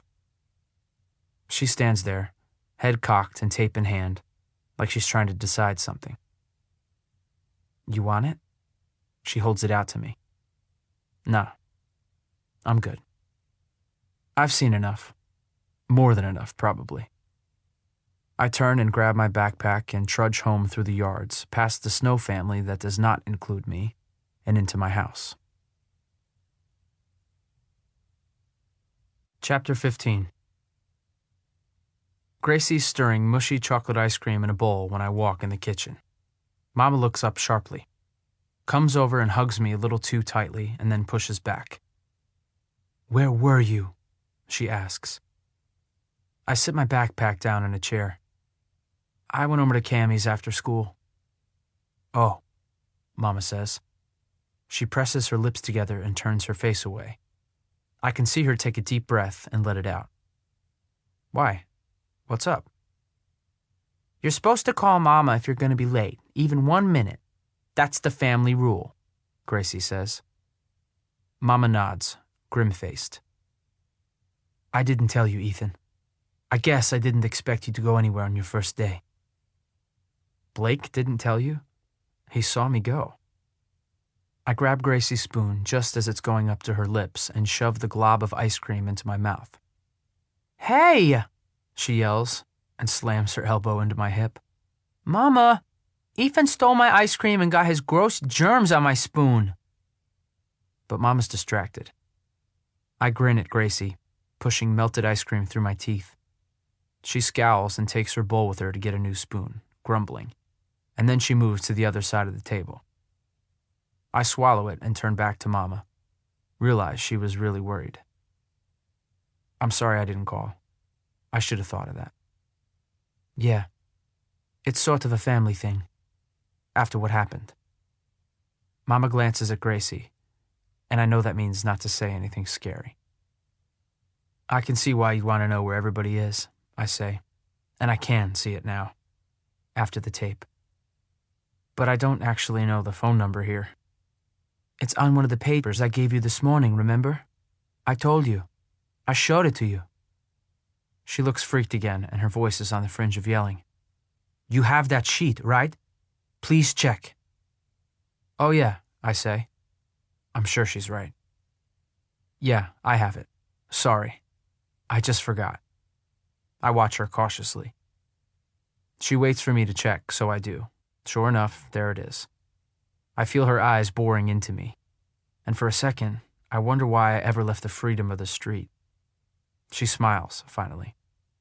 Good. I'm getting you a cell phone tomorrow. Please make sure you always let me know where you are, and can you memorize the home phone number, please? She's calmer now. Great. Okay. I will, I say. A cell phone? I have exactly no one else to call. It will be like a leash to my mother. Nice. Quite the reality check, seeing the overprotective side of her. And then we just stand there, quiet, awkward. So I start my homework at the table so Mama can hawk all over me.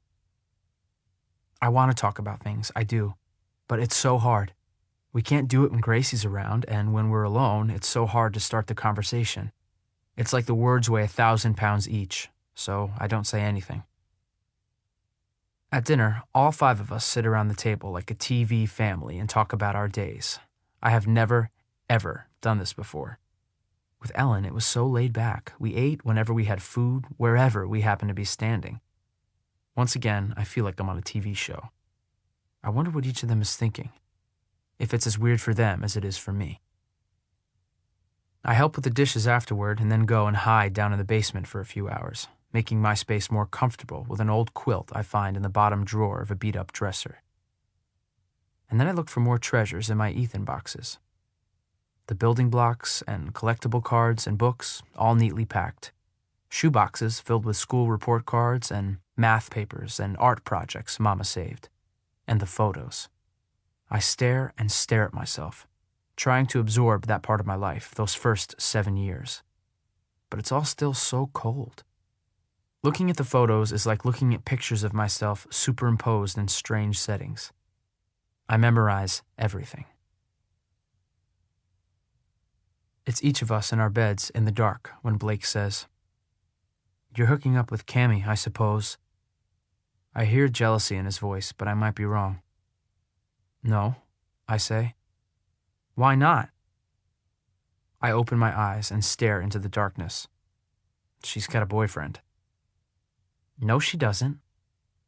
"Yeah, he just doesn't ride the bus." "Oh?" Blake doesn't sound convinced. Silence.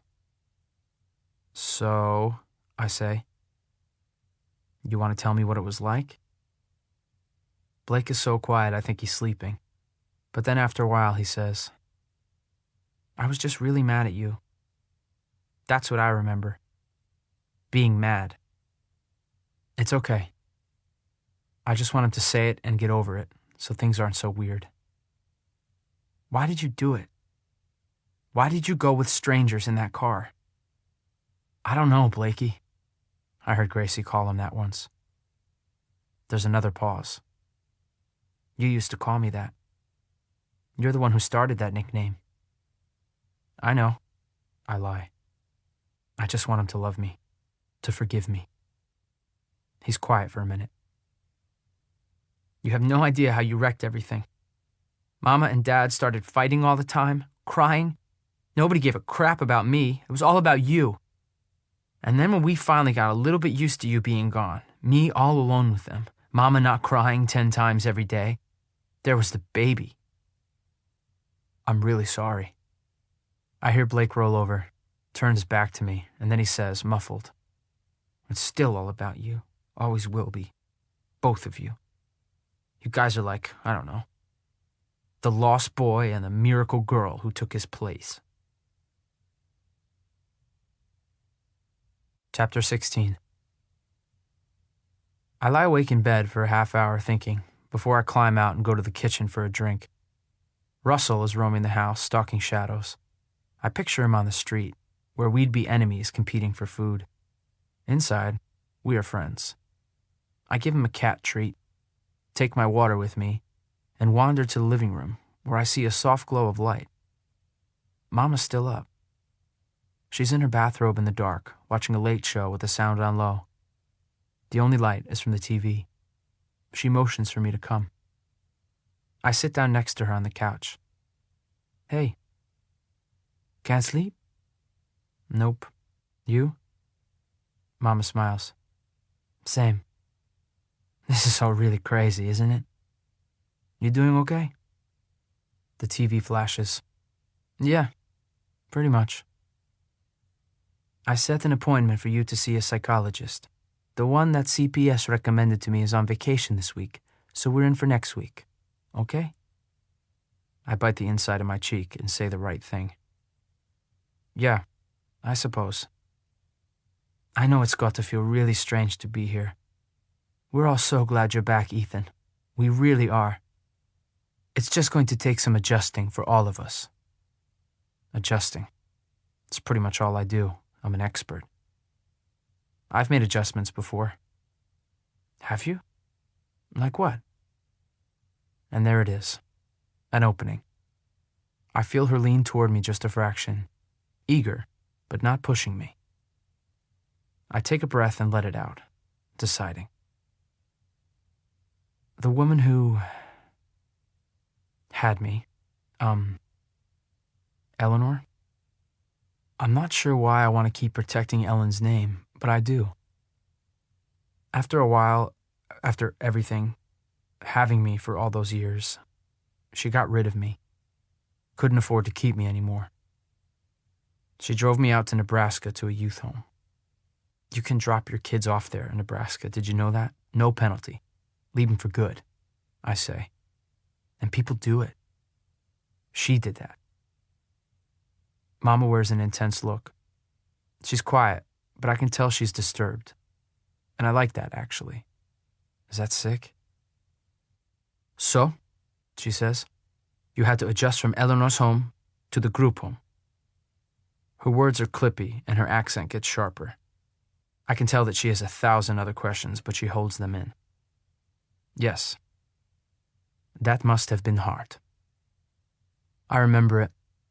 Remember Ellen pulling up to the door in the darkness, leaning over me to read the letters on the glass, telling me to go in, it was okay, that she'd be back for me in a few days, once she got a job and could get us a new place in Omaha. Touching my cheek, telling me she loved me, and I could see it in her eyes that she meant it. I believed her. I did. And then I had to live it down. All the other abandoned loser kids mocking me, up in my face, they knew. Even my girl Tempest said Ellen wouldn't be back. But I was stupid. It was months before I believed them. Before I believed that Ellen could ever do anything so horrible to me. When I fell apart, they all fucked with my head even more. It was hard. I agree. Then what happened? She asks. Her voice is soft, like she's scared I'll run away if she asks it too loud. I stayed a while longer and got beat up a few times, learned how to fight back. But that's where I started thinking that maybe there was a family a long time ago, before Eleanor. Finally, I ran away and lived on the streets for about a year before I found you. Mama squeezes my knee, and then she hugs me. I'm glad you found us. We tried so hard to find you. We really did. I know. I hug her too. Something thaws inside me. It's starting to feel real being here. Mama hangs on, clutching the back of my shirt. I can hear her crying a little on my shoulder, and then she starts sobbing. I pat her back. It's awkward, and I hope it stops soon. I can't take this every day. But she's a nice lady, and she's my mama, no matter what I remember about her, so I let it happen. I'm so sorry, she says, sniffling. I'm so sorry I didn't watch you better. I wish I could have that minute back. Over and over, I wish it. I can't forgive myself. Mama, it's okay, I say. And for a moment, it is. Chapter 17. At breakfast, Dad looks at me with a half smile that says Mama told him everything. I'm glad not to have to repeat it. I down some coffee and grab my backpack, trying to decide what my Cammy approach will be today. I think I'm going to pretend I'm not interested. Blake and I head out to the bus stop, and it's so cold my nose hairs freeze. Cammy's there already, hovering near the other girls.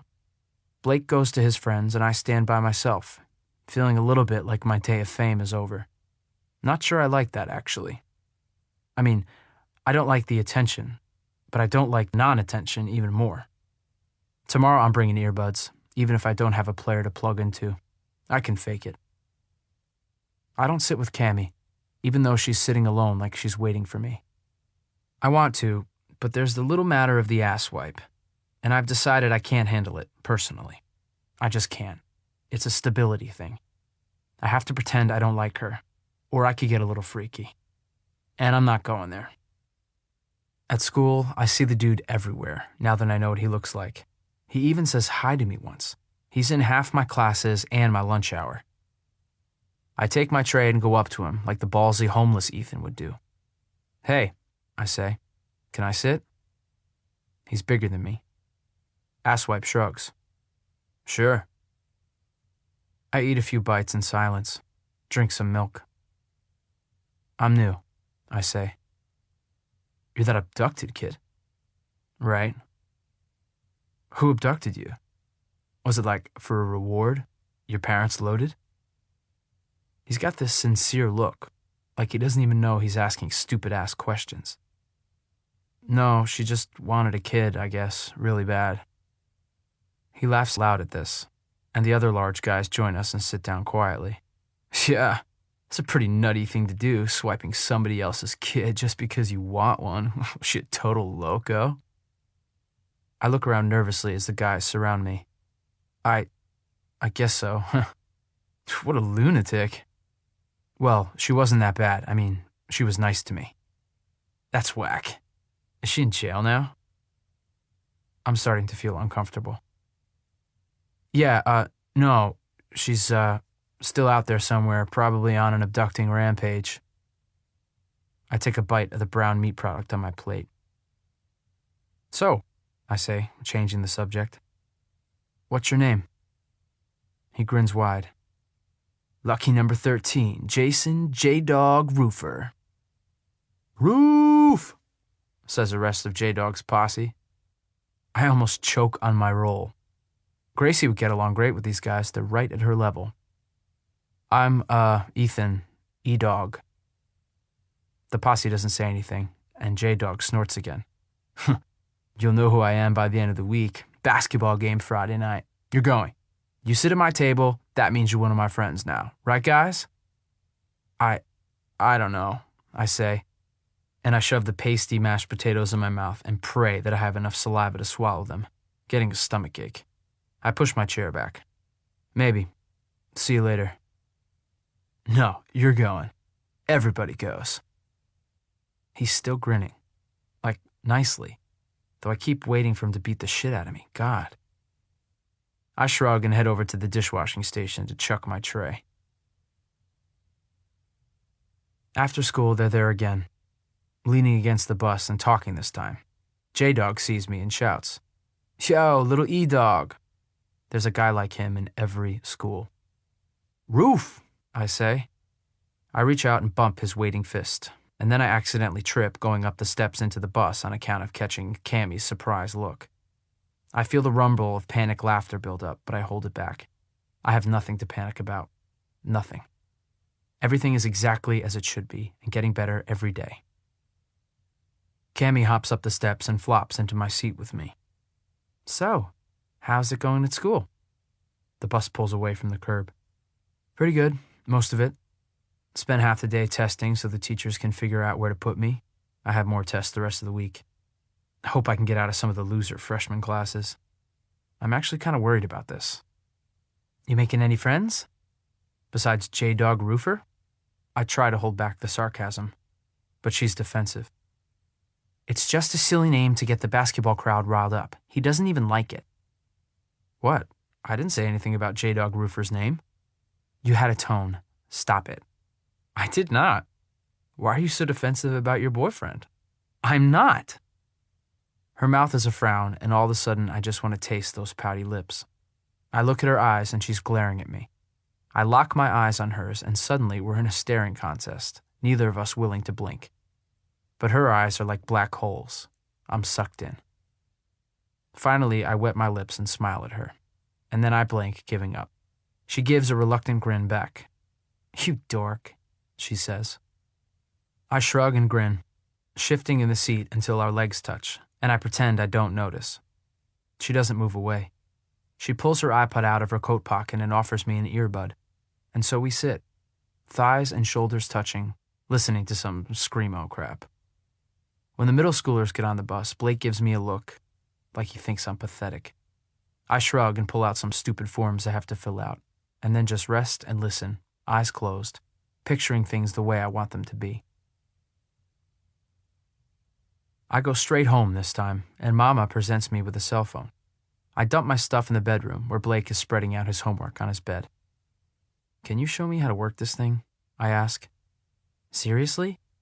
Yeah, I've never owned one. Blake just looks at me like I'm a total fucktard. What's your number? I point to it on the paper Mama gave me, and then he takes out his phone and starts punching buttons. I stare, totally intrigued.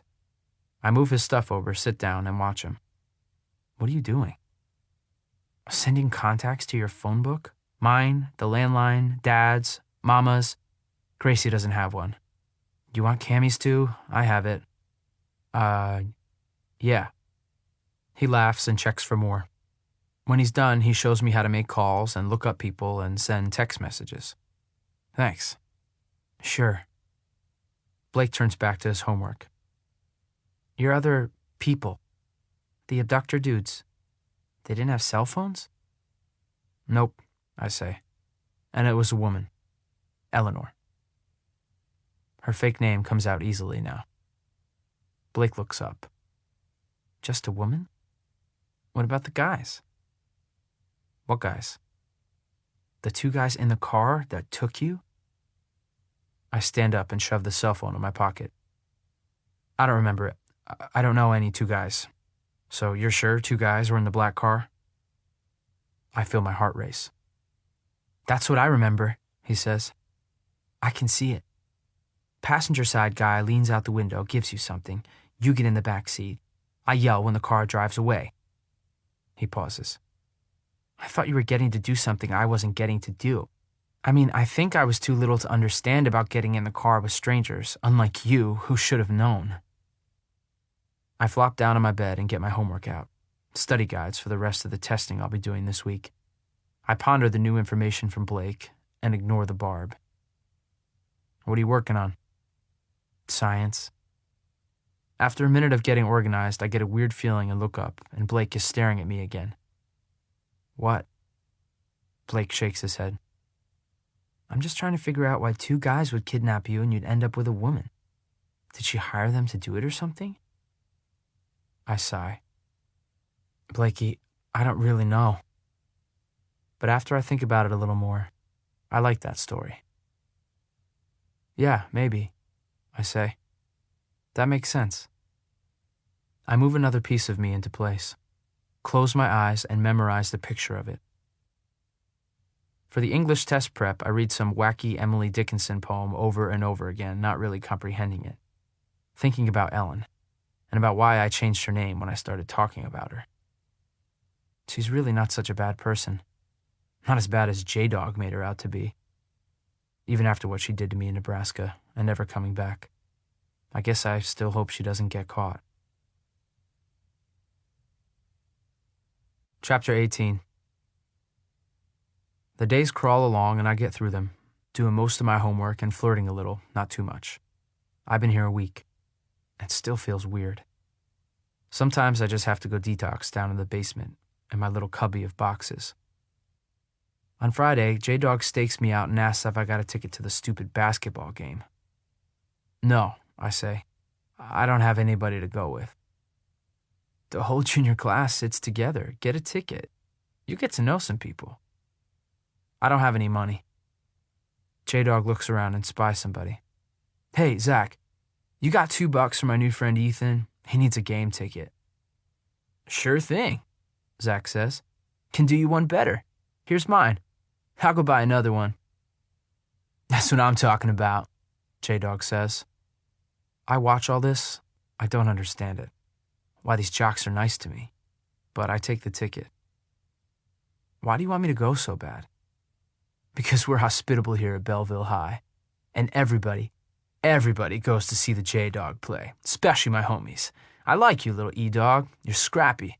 And you're a survivor, man. Look at you, finding your way back home from that creepy woman. You're like a hero or a celebrity or something. Yo, you ever play hoops? You should. I've never played basketball outside of shitty PE classes. I ignore the question. I'll try to get a ride. Oh, you call the J-Dog if you need a ride. I'll have my people come get you, okay? Just be there. 586 J-Dog. Okay. J-Dog peers at me, apparently satisfied, and lets me go as the bell rings. When we get home from school, Dad's already there. Mama's putting Gracie's hair in braids. What's going on? Blake asks. He grabs a granola bar from the cupboard and rips it open. We're going to the basketball game, Mama says. What? Blake freezes, granola bar nearly to his mouth. You heard her, Gracie says. She sticks her nose in the air. We don't go to games. We never go anywhere, Blake says. I can tell he's got a bug up his butt, the way he's winding up. "We're going to start now," Mama says. "We've got the child in high school, and it's my alma mater too, you know. It's something we should have been doing for a long time. A good family tradition." "I'm not going," Blake says. "I'm not sitting with you." "Yes, you are." Mama has a look in her eye I wouldn't want to go up against. Blake shakes his head, incredulous, and stomps off to the bedroom. "Why not just torture me instead?" I stay out of his way. Ellen would call him a hothead. It's snowing again. Inside the field house entryway, the floor is slick with filthy slush. Black carpets gush when you step on them, but the ones closer to the basketball courts are only damp. I wipe my shoes off and look around for familiar faces. There are people everywhere, students and families. It's like the major event of Belleville or something. I see some of Cammie's friends from the bus stop, and the butterflies in my gut slow down a little bit. At least I know where to go. I turn to Dad. "Is it cool if I sit with my, friends?" Dad looks alarmed. "Where?" "Just right over there, Dad. I'll meet you here at this coat rack after the game." I don't know. Maria, what do you think?" "What?" Mama says. "He wants to sit with his friends." Mama hesitates, but only for a second. Then she gives me a strained smile. "That's a great idea, of course. When you're in high school, you have to. That's what I always did, too. Junior section is there, isn't it?" She points. I nod. "I'll meet you right here after the game. I'll be fine," I add. "I have my cell phone if you need me." Blake stands there looking pissed, and Gracie just stares at all the people. "Okay," Mama says. "Have fun. Don't miss out on the halftime show. It's usually pretty interesting." "Right," I say, and I take off for the bleachers. It feels like everybody's watching me. I think I might puke, I'm so nervous. I climb up the steps between sections and see the guy, Zach, who gave me his ticket. "Hey," I say uncertainly. "Hey, new guy. Glad you made it. Told you everybody comes to these. There's competitions between the classes." "Yeah, okay," I say. I totally have to pee. Zach and his friends shove down on the bench to make room, and I sit. There's a band playing, and everybody's shouting and talking. I can feel drum vibrations in my chest. It's kind of thrilling, actually. Zach hollers to the people down the row, and I just sit and watch, trying to calm down. The cheerleaders come out and start jumping around.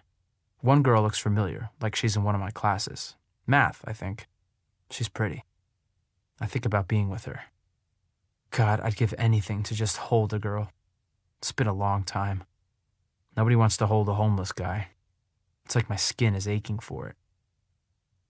I watch the people coming up the bleacher steps, and then I see Cammie. She climbs up and stops when she sees me, breaks into a big smile. "Hey," she says, and sits down next to me. "Make room," she yells, and smacks Zach on the head.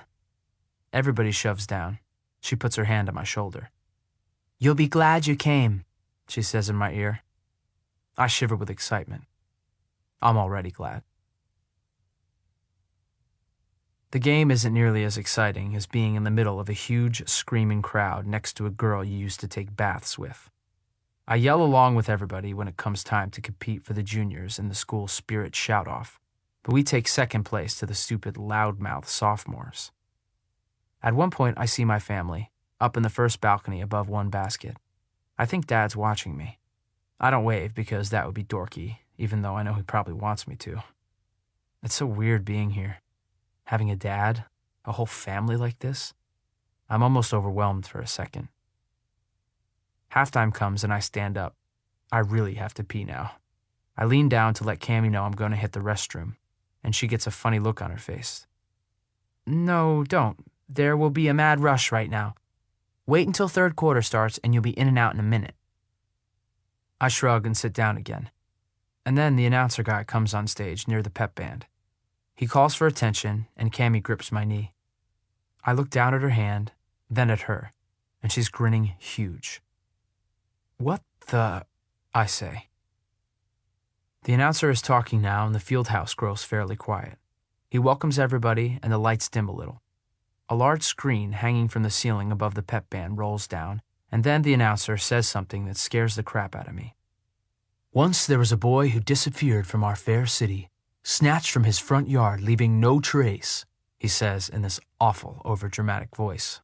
My heart stops beating. He was abducted, and all the people of Belleville searched high and low for him, but he was gone, leaving Belleville, his neighbors, and especially his family mourning deeply over his loss. A film begins playing. My jaw drops open and I feel the heat start to creep up. But now the community and KTRX AM radio are so pleased to welcome Ethan DeWild back home. The audience breaks out in applause and the people around me start clapping me on the back, and Cammie squeezing my knee and laughing, and I'm just staring, flabbergasted, horrified, so very horrified, when the makeshift film tribute begins. And there I am. My second grade picture splashed on the big screen, and then part of the news clip that Cammie showed me, and another news clip from a different TV station that I hadn't seen before of people searching, and then a clip of me on some missing and wanted TV program, which nobody ever told me about. And I'm feeling so sick I think I'm going to throw up right here, right in the bleachers, over the entire junior class of Belleville High. But then the film ends. The lights go up, people are cheering, and the announcer, shouting over the noise, calls me to come down to the floor where he stands. And that starts me off in hysterics, the laughing. I know I look like a freak, and I can't catch my breath, and Cammie's pulling me to my feet and dragging me down the steps. And then slowly, everything gets eerily quiet, and things start swaying around me and getting dim. And I'm cackling like a lunatic, gasping for air, tripping down the steps, when my knees give out. I plunge forward, feel my bursting bladder let go, and my head hit hard on the wooden step. Everything goes black. Chapter 19. When I come to, it's chaos. There are people all crowding around me. I blink, and somebody's mother in a BHS hoodie is looking down at me. "I'm a paramedic," she says. "You fainted. Can you hear me?" "Yeah," I say. I'm out of breath and my head hurts. And I feel it. The clammy, quickly cooling wetness all down my jeans. "Oh, shit," I say. I close my eyes. "I called an ambulance when I saw you go down. Keep your eyes closed, try to relax, and we'll get you out of here," she says. "Here comes the stretcher." She shields me from the onlookers, and every once in a while she yells at them, "Stand back. We need room." I pissed my pants. It happens. Your jeans are dark. Nobody can tell. It's okay. What the hell were they thinking springing this on you anyway? Did your parents know about this? I wasn't far away. You look like you didn't know this was going to happen. I don't answer. I don't know about my parents, but I think they're in on it. Why else would they suddenly start going to games when they never had before? Cammie, definitely. She knew it was coming. Hell, so did J-Dog, I bet. That's why he forced me here. Plus, they probably tell each other everything. Jesus. I keep my eyes closed. I don't want to see any of them. The other paramedics come. They put me on a stretcher and take me to the ambulance, and the woman with the sweatshirt stays by my side. I see Mama and Dad and Blake and Gracie fighting their way through the crowd, trying to get to me. Gracie's bawling. The woman leans down and says in my ear, "You want anyone to come in the back here with you?" My throat hurts. "No," I whisper. I turn my head, which is really pounding now. "Meet us at the hospital," she barks at my family, and the other paramedics close the doors. Chapter 20. They examine me at the hospital. Concussion. Keep me there for observation overnight because they're worried about my brain bleeding, but it looks like I'm fine. Just a gigantic bump on my head. That and my room smells like a urinal. I think about what I have to face at school Monday. Everybody will know. I'm sure there was piss on the floor that had to be cleaned up. God. Who does that to a person? I turn over onto my side, curl up, and stare at the wall, remembering it. How sick it made me feel. When I squeeze my eyes shut, the silent sobs come and I have to grip my knees until it stops. I think about how it was with Ellen. No matter how much she neglected me, she never would have tried to humiliate me. My parents come into the room and I pretend I'm asleep.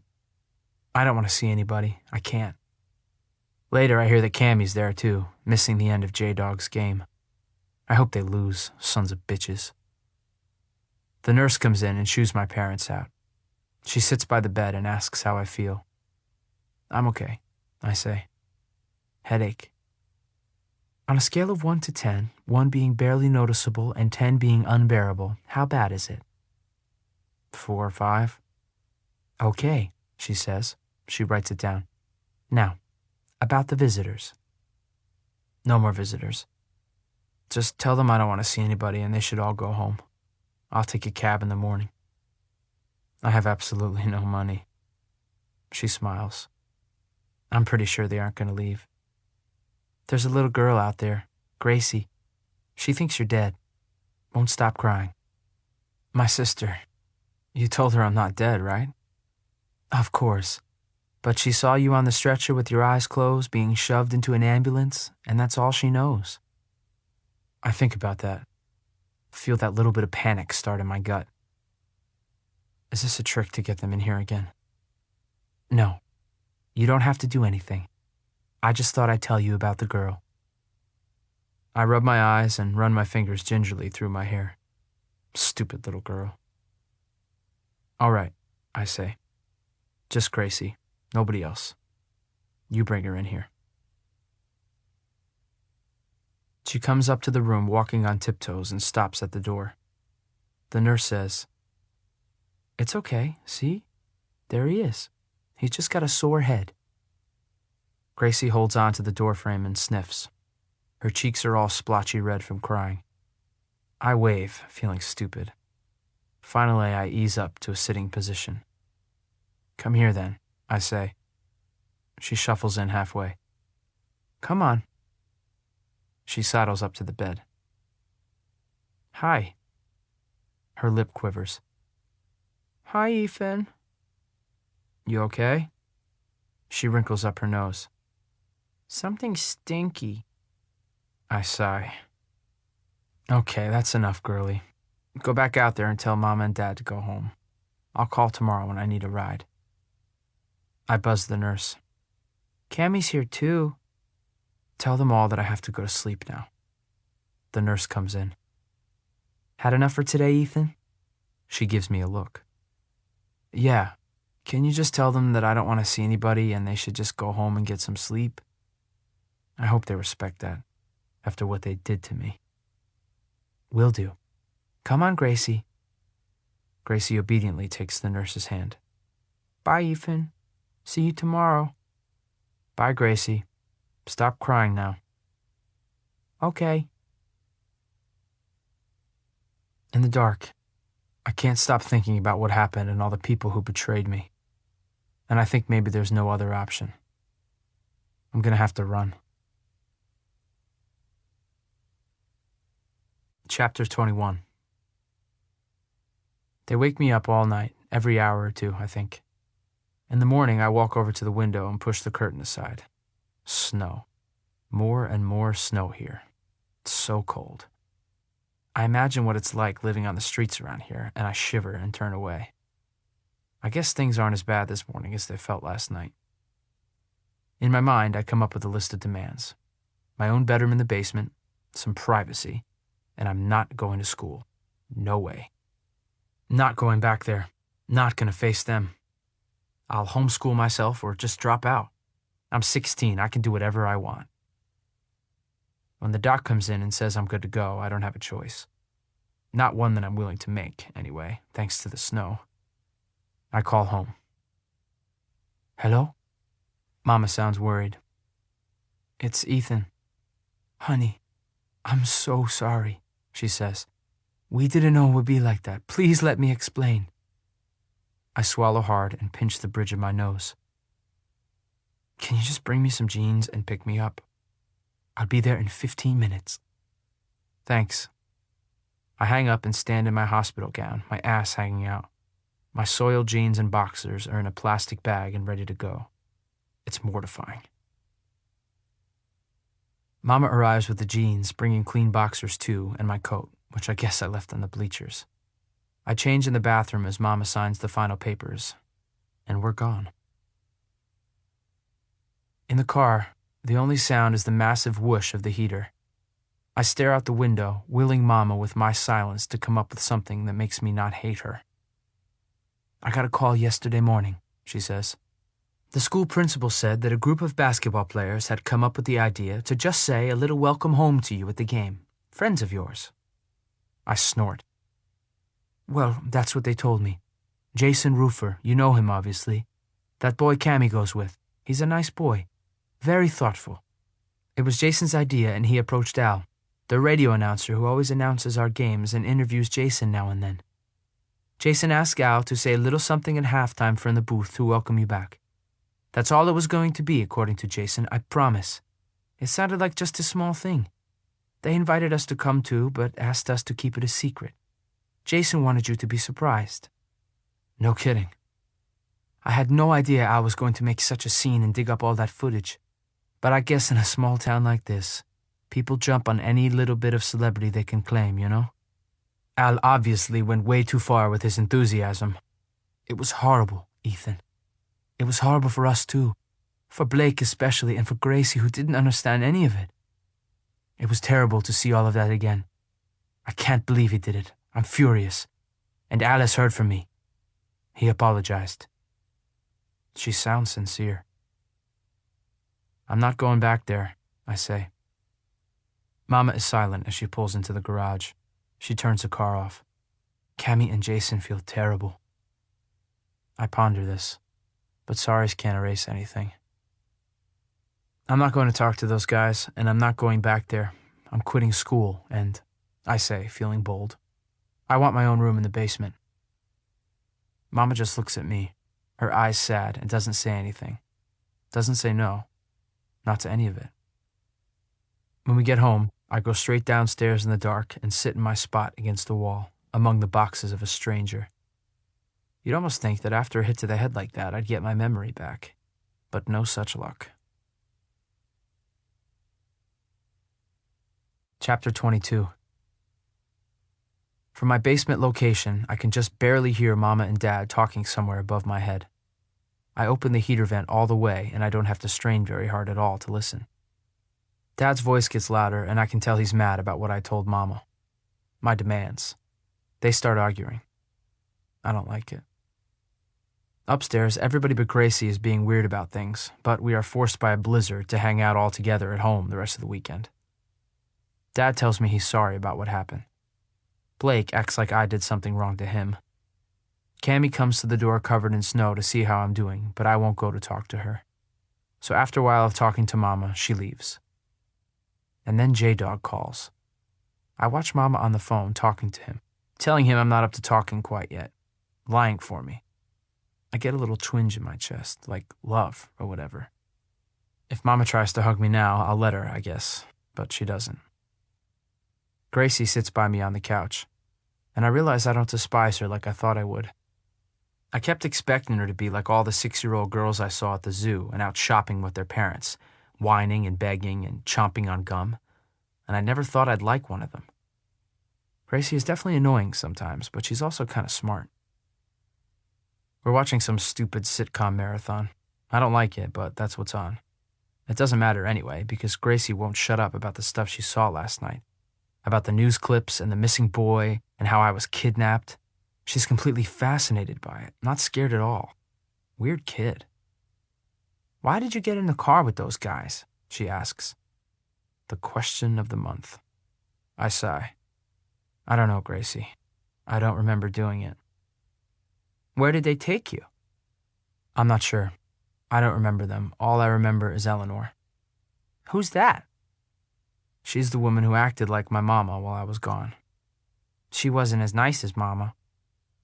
She says it as a matter of fact. I think about that. "No," I say. "You're right." "Then how come did you—" "Gracie, I don't know. I don't remember, okay?" I'm getting frustrated now. I look at pictures and people tell me stories, and sometimes I think I can remember things, little bits of things, but so far that's not very much. "How old were you?" "A little older than you." I would remember everybody, she says, and I have nothing to defend myself with. Gracie tilts her head and looks at me. Does your head still hurt? Yes. That's not cool. I laugh. No, it's not. I think if we stop talking, it will feel better.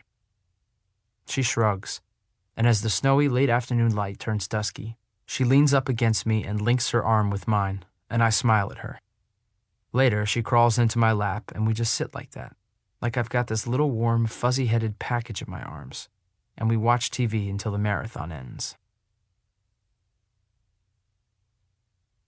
Chapter 23. In bed at night, Blake and I don't talk. We just listen to Mama and Dad arguing in their room next door. Sometimes I catch words. They're talking about money and adding a bedroom, and about me and school. Mama's in my court all the way. Good job, Blake says. The sarcasm is obvious. What? You did it again, and you've only been here, 10 days? What are you talking about? I don't like this. Blake's been too quiet lately. He hid out in the bedroom all day today, playing depressing music. Got them fighting again, like after you left. I roll over and stare at the wall in the dark. This room is so tiny, I'm feeling claustrophobic. I can't stand being in here with him baiting me like that. I try to like him, try to be nice, but he's got such a huge chip on his shoulder about me. I start to wonder if he'll ever get over it. You were 4 years old, I say. How can you even remember the fighting? You were 7. How can you not remember being abducted? Lay off. You. I clench my jaw, fuming silently. He can't stand not having the last word. I let him have it, this time. Mama and Dad's arguing fades, and I fall into one of those hard sleeps where when you wake up, you don't know where you are. In the morning, they go to church, but Mama lets me stay home. My head still hurts, I say. That excuse won't work much longer, but I'm worried. Worried they're going to try to make me go to school tomorrow. I end up wandering the house, listening for where the floorboards creak. It's nice having the house to myself. I snoop around, looking at things without somebody watching me. I like that. I do. It's the most at home I ever feel here. And it's cool that they trust me not to take anything. I wouldn't do that. Nothing like that. After a while, I get bored, so I go downstairs and picture where my bed will be once I get a new bedroom. There's no way I'm staying with Blake. I'd rather sleep on the floor down here than do that. When they get home from church, Dad tells me to get my coat. We're going to the lumberyard to get wood for my new room. Way to go, Mama. Or church. Or whatever it was that convinced him. Probably church, since he wasn't budging with Mama last night. Go Jesus. It's sort of cool to be out with Dad. Just him and me. I never had a dad. I mean, not that I can remember. We grab lunch first, and we talk. About sports and the news, which I know nothing about. And about what I want to be. What I want to do when I get out of high school. That stops me. I haven't spent much time thinking about what I want to be. More like who I am.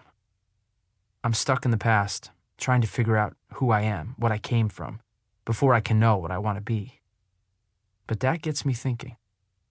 We don't discuss school, but I know that's why he's asking. And I realize I have no interests. I'm a chameleon, just blending in. No goals, but survival. We haul the lumber into the garage, move a ton of junk around in the basement to clear the space, and then we build the frame. I have no idea how to do this, but Dad teaches me. He makes Blake help us too, which is actually okay, because Blake pretty much wants me out of his room too. Finally, we agree on something. And he seems to know a little bit about what he's doing, so it goes faster. It's evening, and I'm starving and sweaty when I hear the steps creak. I look, and there's Cammy, coming downstairs. My stomach twists, and I grab my t-shirt, put it back on. What are you doing here? I ask. Dad looks up. Hi, Cammy, he says, and then he glances at his watch. I'm gonna go out for some burgers, guys. Back in 20 minutes. Maybe 30 if the roads are really bad. Supposed to start blowing tonight. Blake, did you do your homework? No, Blake mumbles. Why don't you go get started on that? Dad wipes his hands and then heads up the steps. Bye, Mr. DeWild, Cammy calls out. Nice to see you, Cammy. Dad closes the door at the top of the stairs and it's quiet again. Blake doesn't leave. What are you doing here? I ask Cammy again, not very nicely. I came to talk to you. I want to say I'm sorry for what happened. Who let you in? Gracie? You manipulated a little kid? She answered the door and said, come in. Blake is smirking in the corner, enjoying this. I turn to him. Don't you have homework to do? Or do I have to tell Dad you're being a dickhead? Blake scowls, but then, after a moment, he saunters off upstairs. Look, Ethan, Cammy says. The whole thing blew up. Jason didn't... Who's Jason? You mean the J-Dog? I can't stop the sarcasm, but I'm embarrassed all over again, thinking about what happened. And I don't want to talk about J-Dog. Yeah, that's his name. You knew that. I shrug. Does it matter? Your mom said you want to quit school over this. So? Why would you do that? Because school sucks. And so does everybody who thinks it's funny to humiliate me in public. Ethan! Cammy wrings her hands. That is so stupid. You are making this into something so much bigger than it is. This ticks me off. I'm thinking maybe I don't need to be anywhere near friends like you. Her jaw drops. She steps back. I can see the shock, the hurt in her eyes. I went too far. Fuck. I went too far and now I'm gonna lose her. I press my lips together to stop the hysterics that threaten to bubble up. And then I do it. I step in, reach my fingers through her hair and pull her close, and I'm kissing her, hard and sweet. Her lips are so soft, so delicious. And she's kissing me back, I think, for a second. 1 second, and it's over. Then she freezes and whispers, What are you doing? Whether to me or to herself, I don't know. She pulls away, and I can see her eyes go wide, scared, and I let her go. I do. I just let her go. She runs, up the stairs, 2 at a time, slams the door behind her, and my feet are glued to the floor. God, she drives me insane. I hop up on the pool table, shove the balls aside, and lay back before they all bounce off the bumpers and come back to hit me. I stare up at the light fixture until I start seeing black spots everywhere, knowing I messed it all up. When I hear Dad come back, I go upstairs and clean up and change my shirt. And when we all sit around the table to eat, Blake has to go and act like an ass. He's got a piece of paper and he's peering at Mama and Dad, then Gracie, and he's making notes. What are you writing? Gracie asks, eyes narrow. Don't look at me. Mama! Blake snarls at her. It's my science assignment. Sheesh. Mama tilts her head. What is it? I have to chart everybody's eye color in my family. We just started genetics. Ah, Dad says. I remember that. Good old 8th grade science. Dominant, recessive genes. Good times. He takes a bite of his burger. But I'm staring at Blake's chart. He's got Mama, Dad, himself, and Gracie on the chart. Not me. He's not including me in his family. He's not checking my eye color. Jerk. Blake puts his paper on top of his notebook, like he's done with the assignment, and starts eating. I look over at Mama to see if she's noticed Blake didn't include my eyes, but she's oblivious, helping Gracie open a ketchup packet. I glare at Blake and point to the paper, and he gives me this, "Oh, I forgot about you," look. He thinks it's a big joke, I can tell. Well, it's not. I start to breathe hard. I'm not going to lose it here in front of him. But this kind of little shit, this is what kills me, you know? It's so stupid, but I've got this thing, this already broken thing cracking into more pieces inside me, and it hurts so bad, right here in my chest, right inside my ribs. Because what the hell kind of thing is that to do to somebody? I shove my chair back and flee to the basement, in the dark, ignoring the commotion I've just started. In one simple move, Blake makes me feel like I'm not even a part of this family. I hear some major yelling, more than I've ever heard here before, and I can tell Mama and Dad have figured it out. Blake's getting mauled, and I'm glad. Later, Dad sends him downstairs with his stupid chart, and he flips on the light. I think about closing my eyes so he can't even check, but that would be doing exactly what he's doing. He's pissed off, I can tell by the way he's digging his pen into the paper. He charts my green eye color next to everyone else's. Brown for Mama, Dad, and Gracie. Blue for him. I turn away when he's had his look. He stomps back up the stairs. Nobody else comes down, but I can hear Mama and Dad fighting in their room above me again. Dad's gonna make me go back to school. Ugh, I want to pound my head against the wall. Maybe I'm just not meant to be here, not wired to fit in anymore after all these years away. I decide to sleep on the floor down here, down where it's safe and I don't have to deal with them. Turn off the light, close the ceiling vent so I don't have to listen anymore, and pull the quilt over me. I start thinking about Blake and about Cammie and how I just did the same thing to her that Blake did to me. But then I fucked it up even worse. At least Blake didn't try to kiss me after stabbing me in the gut. I reach for my phone and send Cammie a text message, telling her I'm sorry for what I said, that I was wrong and she was right, and that I didn't mean to kiss her. I shouldn't have done it. She doesn't reply. Maybe in the morning, I'll run. Chapter 24. A loud whisper wakes me up. Ethan! I grunt, lift my head, and peer through one eye. Gracie is in her pajamas, dancing like she has to pee. What? Snow day! No school! I let my head fall again, but I'm relieved. Another crisis averted, at least temporarily. And there's no way I can run away, not in this weather. Gracie keeps dancing and looking around wildly. Why are you hopping around like that? Because of the snow day? I thought you liked school. She looks over her shoulder swiftly, eyes big. I hate the basement. There's bugs and monsters down here. Bugs and monsters. I eat the bugs during the night instead of potato chips. Crunchy. She grins. So sweet. What about the monsters? I struggle to a sitting position and wrinkle my nose. Nah, too gooey. She laughs and hops over and right into my lap, folding her toes up so nothing is touching the floor. She squeaks once, like she's a little bit scared of things, but she stops bouncing around. I look at her and she looks up at me. I can see the kid adores me, and I have no idea why. I wrap the blanket around her. I won't let the monsters get you, I say.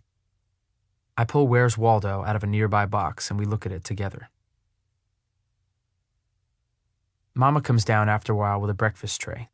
She sets it down and hops onto the pool table across from us. She has a little smile on her face. She likes that at least two of us are getting along, I think. Did you sleep all right down here? She asks. I was worried about you. It was fine. Better than being in the room with that jerk. Ethan, Mama says, and Gracie echoes in the same reprimanding tone. Ethan. Well, it's true. It's hard for Blake, Mama says. He had a tough time while you were gone. And that's my fault? Are you going to blame me for going with those guys too? Mama just looks at me. No, of course not. I shrug.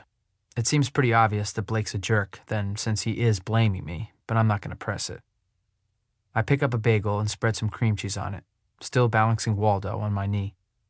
So, she says, Ethan, we need to talk about school.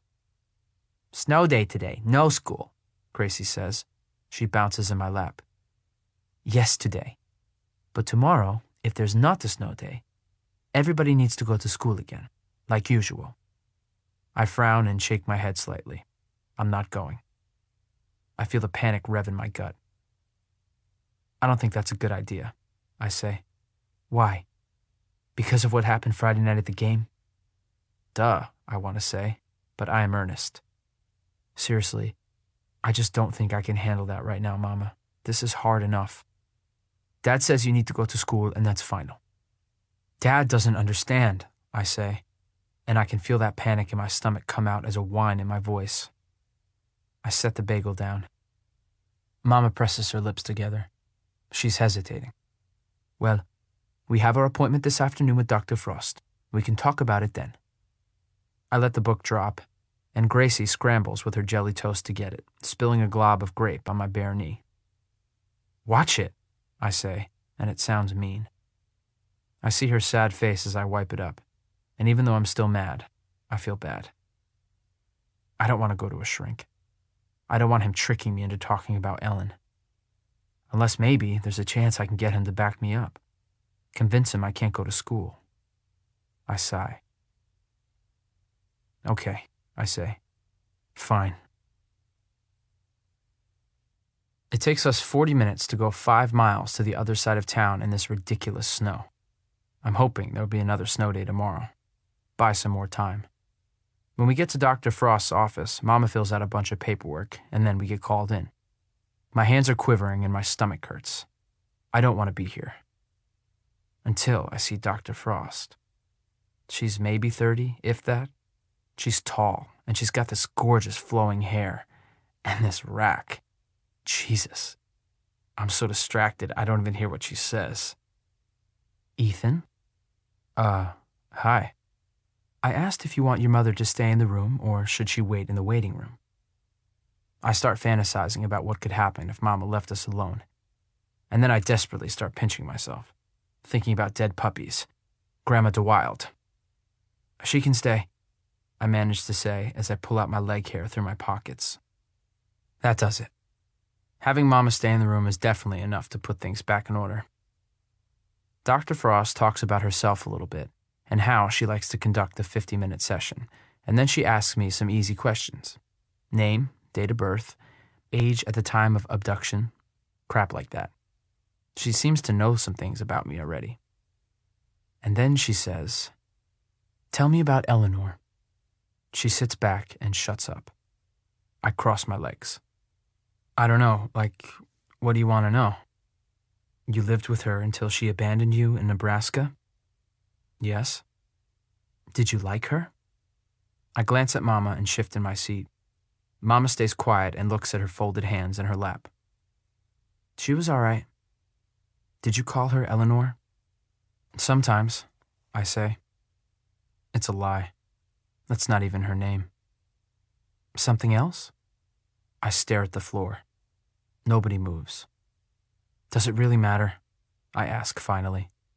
Dr. Frost smiles and changes the subject. How did you feel when Eleanor left you at the youth home in Nebraska? I feel that stirring, and it's not the good kind. It was fine. It is fine, because that's what helped me to find my real family. The words spill out of my mouth like sawdust. Yes, Dr. Frost says. Still, at the time, you didn't remember you had another family. So it must have been a little bit hard, unless Eleanor treated you badly. She wasn't bad. I say it too fast. Mama glances at me. She wasn't bad to me. She didn't abuse me or anything. We had a hard life. Dr. Frost leans forward and doesn't speak. It's quiet again, and I feel pressure to continue. I try to think of something that will satisfy them, something big. The minutes are creeping by. I start sweating.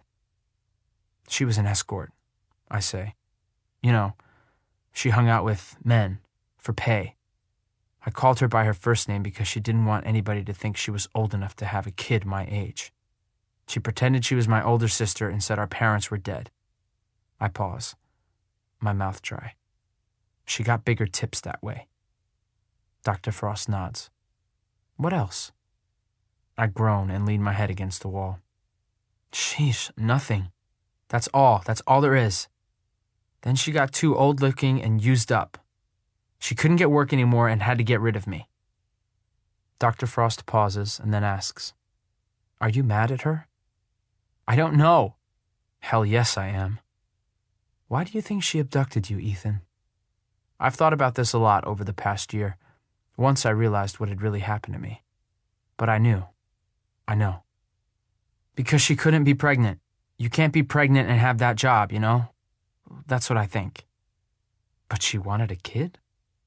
I think she just wanted a kid, yeah. I think she was just real lonely.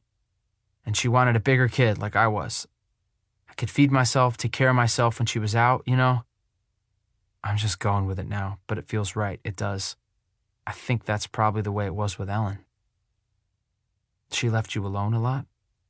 No, well, I mean, in the evenings and during the night when I was just sleeping anyway, she was working. Did Eleanor ever abandon you before Nebraska? I don't like this question. I chuckle softly for a minute, and then it gets louder, and I feel the hysterics coming up my chest, my throat. I hold them down. Like, not forever. Of course not.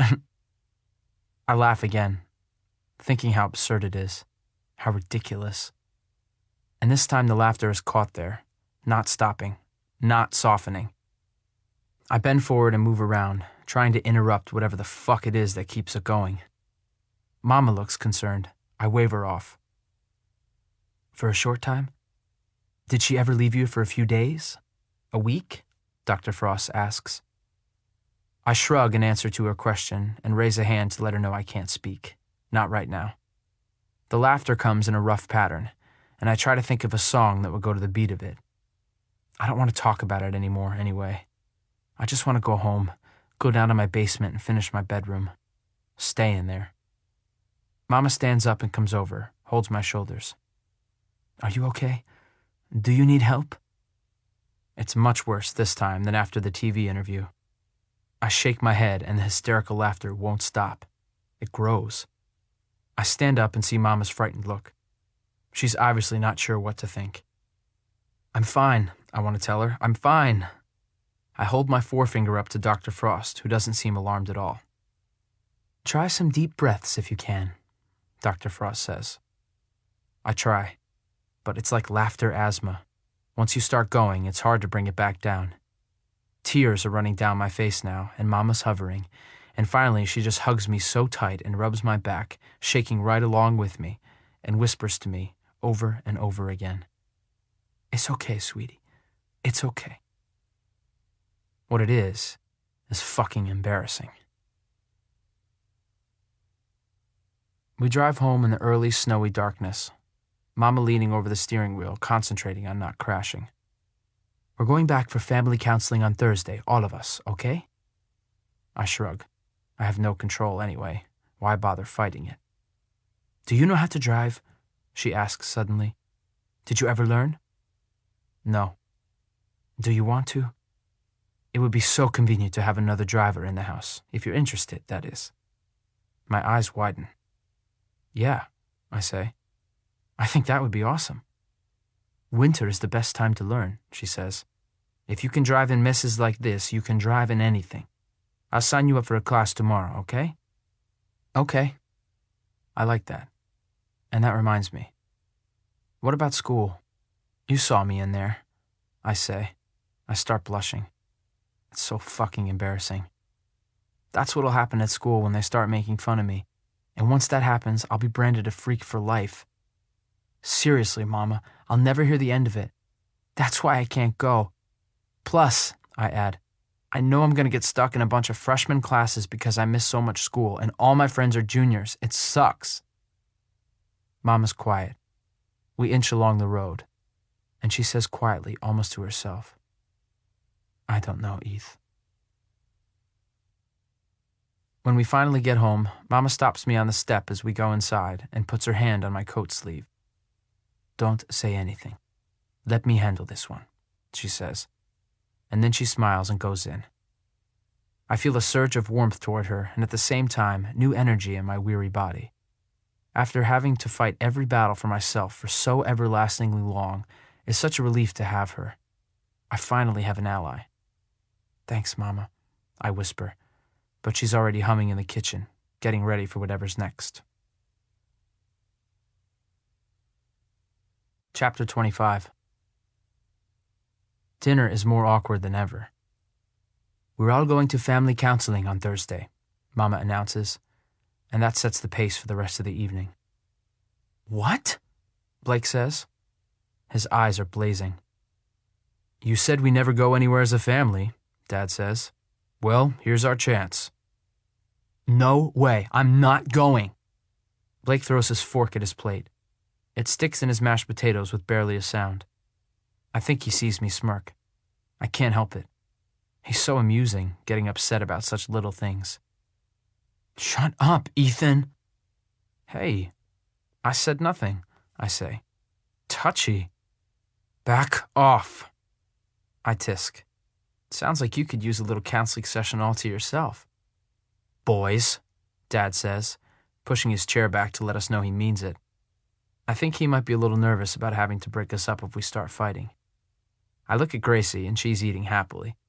She sees me looking at her, and she squinches her eyes shut in a long blink. She's still working on the wink thing. She thinks she's doing it, though, which is enough to crack me up just a little again. Blake calls off and slugs me in the arm. I shove my chair back and get this huge rush of heat boiling up in my head. I want to get right up in his face and scream at the top of my lungs. My body reacts before I can think, and within 2 seconds, I've got Blake around the throat with one hand, pinning him against his chair, my other fist back and ready to pound the jerk in the face. Mama screams, "Stop it!"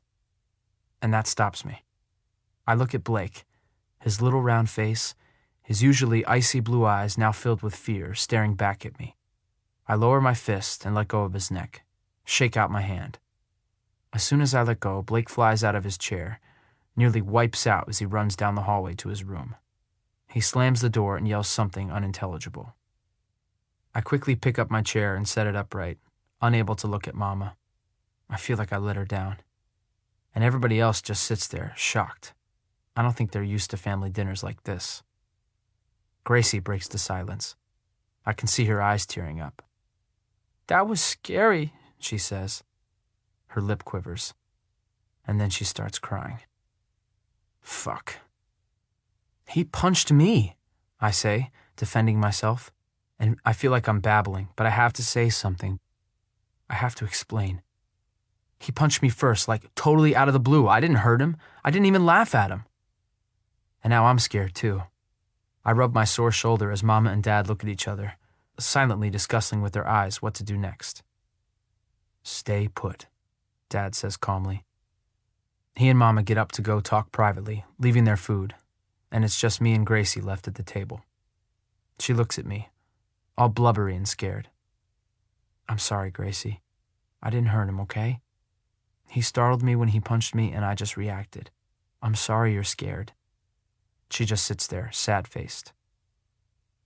A minute later, Blake's door opens wide, and he starts throwing shit out into the hallway. All my stuff, my clothes, my backpack, my shoes. He's cussing, yelling crazy things. Gracie covers her ears, and I can hear Dad coming. I look at Gracie and shake my head, pushing my chair back. "Sorry, kid," I say. "I gotta go." And I feel bad. I do. I slip out to the mudroom, grab my coat and hat, shove my feet in my boots, and I'm out the door. Chapter 26. From the street, I glance up at the big picture window, and there's Gracie, nose pressed against it, her little hands cupped around her eyes, peering out at me. The snow is coming down hard, and there's at least 6 fresh inches on the road since the last snowplow came through this afternoon. I'm worked up enough to not be freezing quite yet, but I know I won't make it out here for long. Not to mention, I still don't really know my way around. But I do know there's a gas station nearby. I head that way. Maybe I can hang out there for a while. My thighs are nearly numb by the time I get there, but I manage to feel the vibration of my cell phone in my pocket. I'm still not used to that. Anyway, I figure it's Mama. Gracie would have told them by now. But it's not Mama. It's not Blake or Dad. It's a text from Cammie. "What are you doing?" My thumbs are numb, and I'm really slow at this. Plus the guy at the counter is giving me the hairy eyeball. Nothing, just wandering around. It takes me a long minute to type it, and my nose is dripping. I shove the phone back into my pocket and pretend to look at milk in the refrigerator case. In a ridiculously short amount of time, she replies, "We need to talk." I move to the chip aisle, staying in plain sight of the clerk so he doesn't freak out. I write back, "I'm coming over, okay?" And I don't wait for her reply. I take off out the door, not too fast so I don't look suspicious. On the way to Cammie's, working against the snow and wind, my phone buzzes again. It's Dad. I don't want to answer, but I know they'll keep calling. They're freaking out, I'm sure. Hey, Dad. Ethan, where are you? Are you all right? I'm fine. I'm just out for a bit, taking a walk. He's quiet, and I picture him working his jaw. Where? We need to know where you are. I'm fine, Dad. I'm breathing hard, running to get to Cammie's. Ethan, come home this instant or you're grounded. I'm walking up Cammie's driveway now, and I see her looking out the window behind the curtains. Dad, seriously? It's what, like 7:30? Are you kidding me? Ethan, he says, and even with the wind whistling around my head, I can hear his voice change to pleading. Please come home. Your mother is very worried about you. I shake my head and stomp off my boots on Cammie's step. She opens the door. Tell Mama I'm 16, not 7. Gotta go. I wipe the snow off my coat and hat as much as I can, and then I step inside. Cammie's not smiling. Neither am I. Chapter 27. Hi. I stand there in her entryway like an idiot. I said don't come over. Cammie folds her arms over her chest. Sorry, I was on the phone. I must have missed that. Besides, you were watching out the window for me. Yeah, so I could tell you to leave. I take off my hat and gloves, unzip my coat. Please don't make me leave. If I go home now, the terrorists win. She tries not to laugh. Was that your dad on the phone? Yeah. They're treating me like I'm still 7. I can't go anywhere without them knowing where I am. They're currently threatening to ground me if I don't come home immediately. Ah, Cammie says. She's eyeing me. Plus, I need to thank your mother for the cookies from a couple weeks ago. They were brownies. Right. I smile as sweetly as I can. Please. She steps back, shaking her head but waving her hand at the coat hooks. Fine, she mutters. I go inside and spend a few minutes with Cammie's parents, catching up, which means they tell me things I used to do, and I smile and nod and pretend to be delighted about playing Easy Bake Oven and Barbies with Cammie. And then we go downstairs and hang out in the rec room. It's really nice and cozy down here, kind of like how I'd want our house to be. Cammie flops into a chair, leaving me the couch. She's not taking any chances. So, she says coolly, you want to explain what the hell you were doing, kissing me? I say. I was being an ass. Seriously. Seriously being an ass, yes. I'm sorry. A big, gigantic ass. Yes, that. I nod. She seems satisfied. I'm not going to tell Jason in case you're wondering. It sounds like a threat, and I'm not sure I like it. Okay, good, I say. Then I won't tell him you kissed me back. She explodes. I did not. I smile. I know she did. That's all I need for now. She relaxes a little. You know, she says, as if she suddenly remembered something. That's not the first time you kissed me. I sit up. No? You kissed me when we were 6. See? I was a smart kid. Well, you sort of didn't have a choice. I cock my head to the side. I'm listening. Jeremy Winger's big sister tricked you and me into going inside their dog pen to feed Spotty, and then she slammed the door and locked us in there. Jeremy? I say, thinking. Did we call him Jeremy, like germs? Cammie frowns. I don't think so. Oh, so much for that almost memory. Anyway, so yeah, then she said she wouldn't let us out unless we kissed. I like her. Cammie props her bare feet on the coffee table. Her toenails are painted purple. Stop it. It was horrible. There were tons of bees in there. Was I a good kisser back then already? Shut up. I stare at her toes for a minute, and then I look over at her face. Aren't your feet freezing? She shrugs. Sort of. I get off the couch, move her legs, and slide under them so I'm sitting on the coffee table and her feet are in my lap. I wrap my arms around them, hold them to my chest, and then I give her my most innocent smile. She raises her eyebrows suspiciously but lets me stay like that, and we talk about all kinds of things. Like what happened at dinner tonight with Blake, and which Barbie doll was my favorite, and what might happen when I finally make my way home.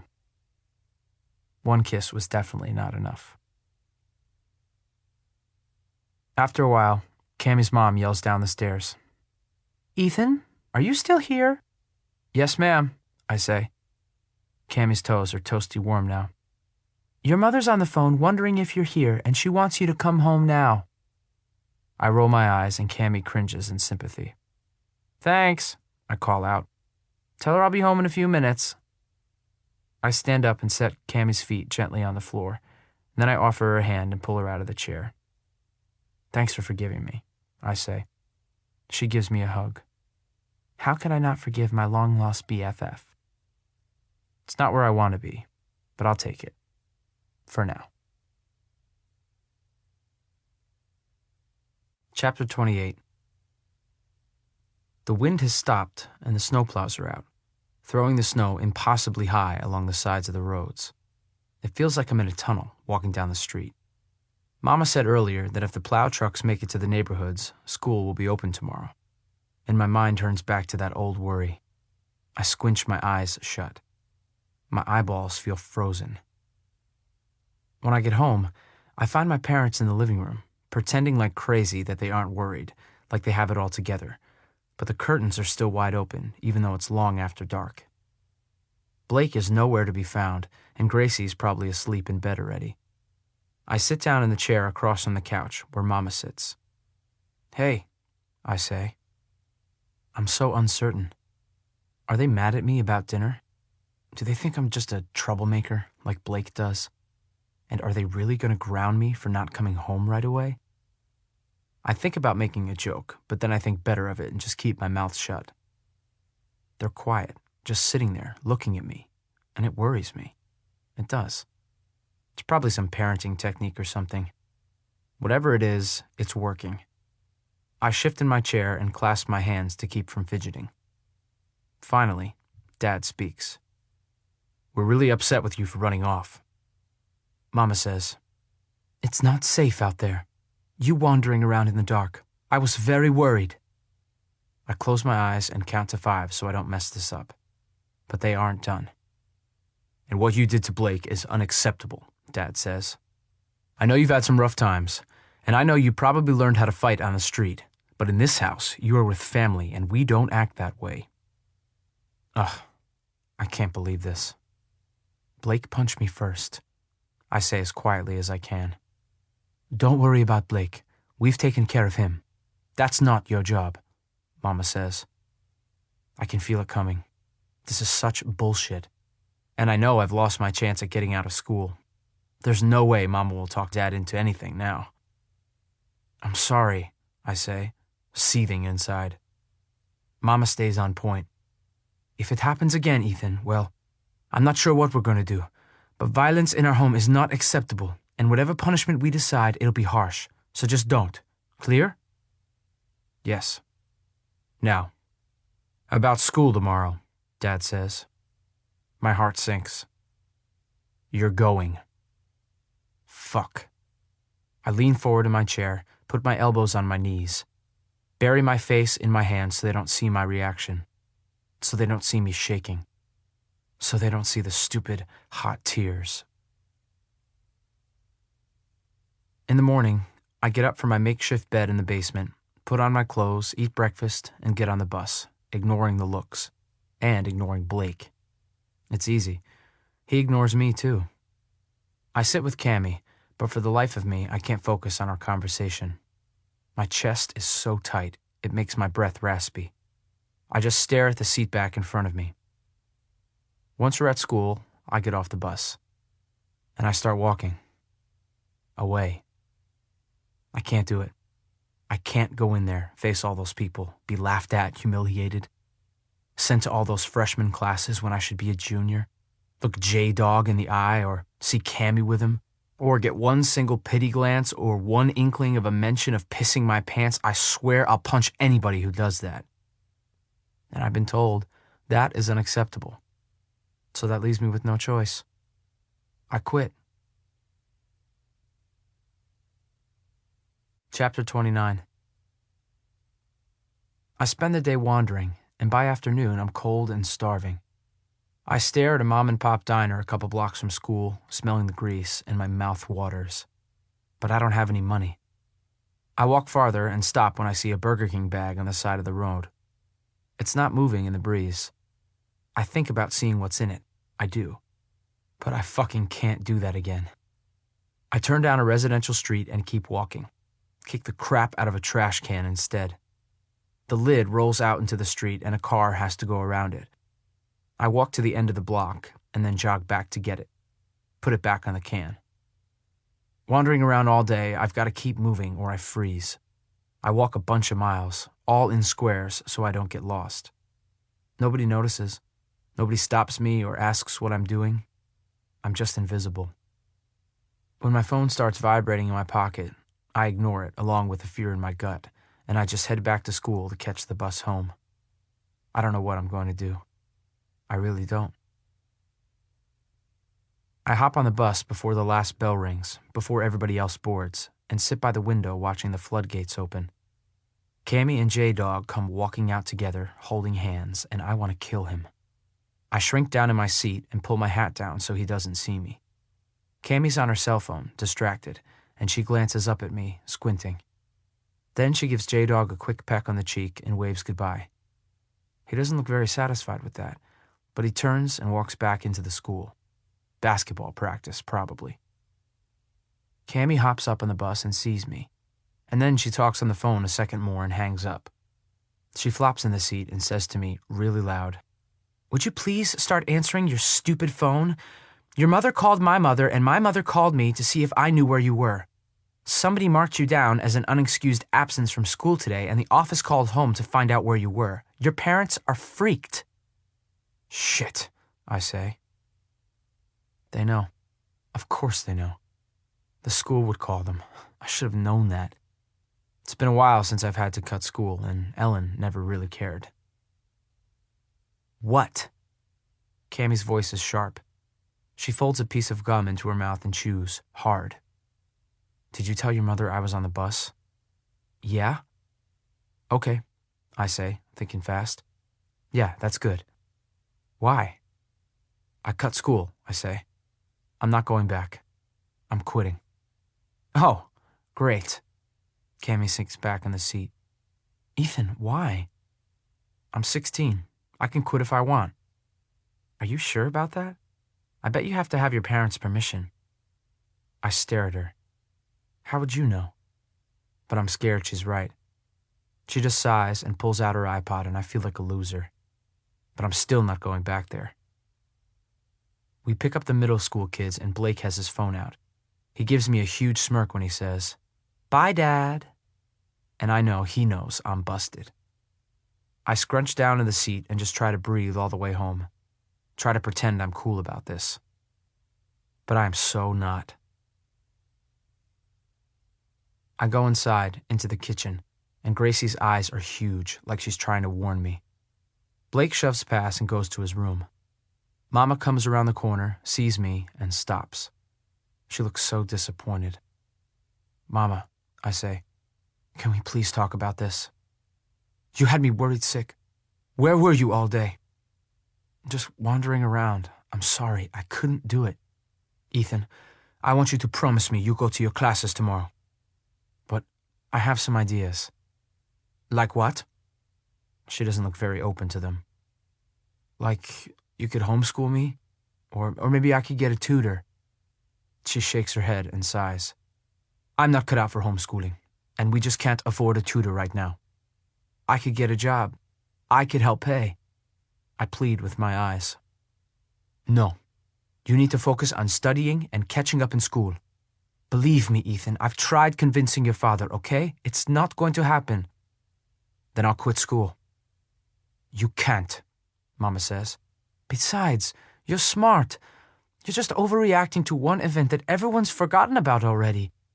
And you don't even know yet if you'll be in freshman classes. Just take a deep breath and handle it, Ethan. You know you can do it." I stare at her, not really sure what to say. She puts her hand on my shoulder.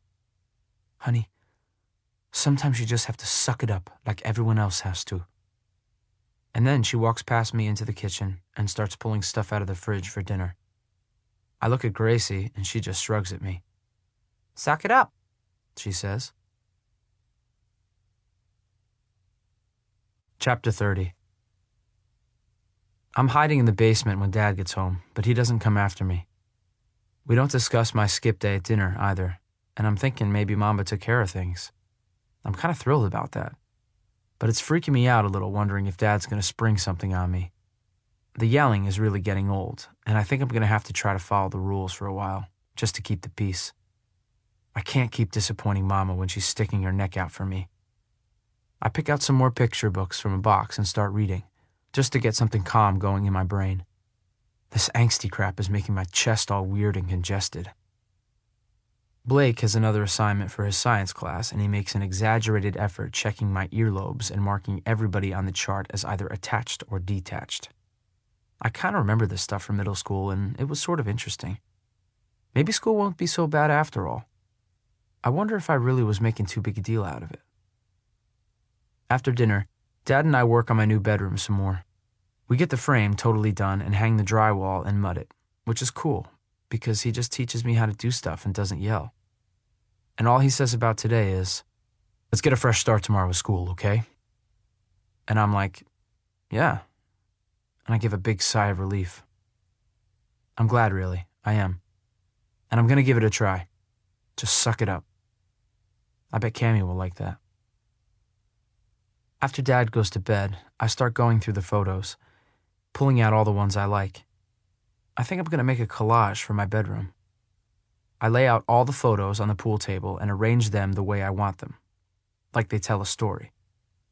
And I see how happy we were, Mama and Dad and Blake and me, and I get this lump in my throat, because I want that. Ellen didn't take many pictures. She'd get one of those disposable cameras now and then, but lots of times it would just sit there for a year or two because we didn't have the money to go get the film developed.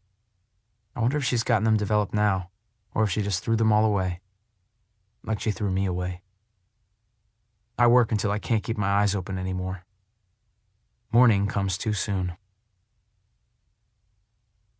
Cammy looks glad to see me at the bus stop. "Well?" she demands. "Quitting is for losers." Just saying the words makes my gut hurt. "You better not wander off again like yesterday." I glance sidelong at her. "Maybe you should hang on to me then, so I get inside all right." She blushes and lowers those long lashes. "Don't be dumb." I'm not dumb. I'm desperate. She laughs, like she thinks I'm joking. I like that. It makes me think maybe I am too. Like maybe I really can handle it.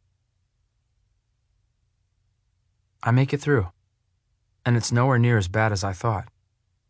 A few people ask me if I'm okay, and I search their faces, suspicious. Are they mocking me? But they seem sincere. At lunch, J-Dog apologizes, and I let him. But I sit by myself. I can't deal with him yet. Maybe not ever, who knows. All I know is that this little town of Belleville is full of some pretty decent people. Nothing like I've ever seen before. After school, I invite Cammy to come over and see the progress in my new bedroom.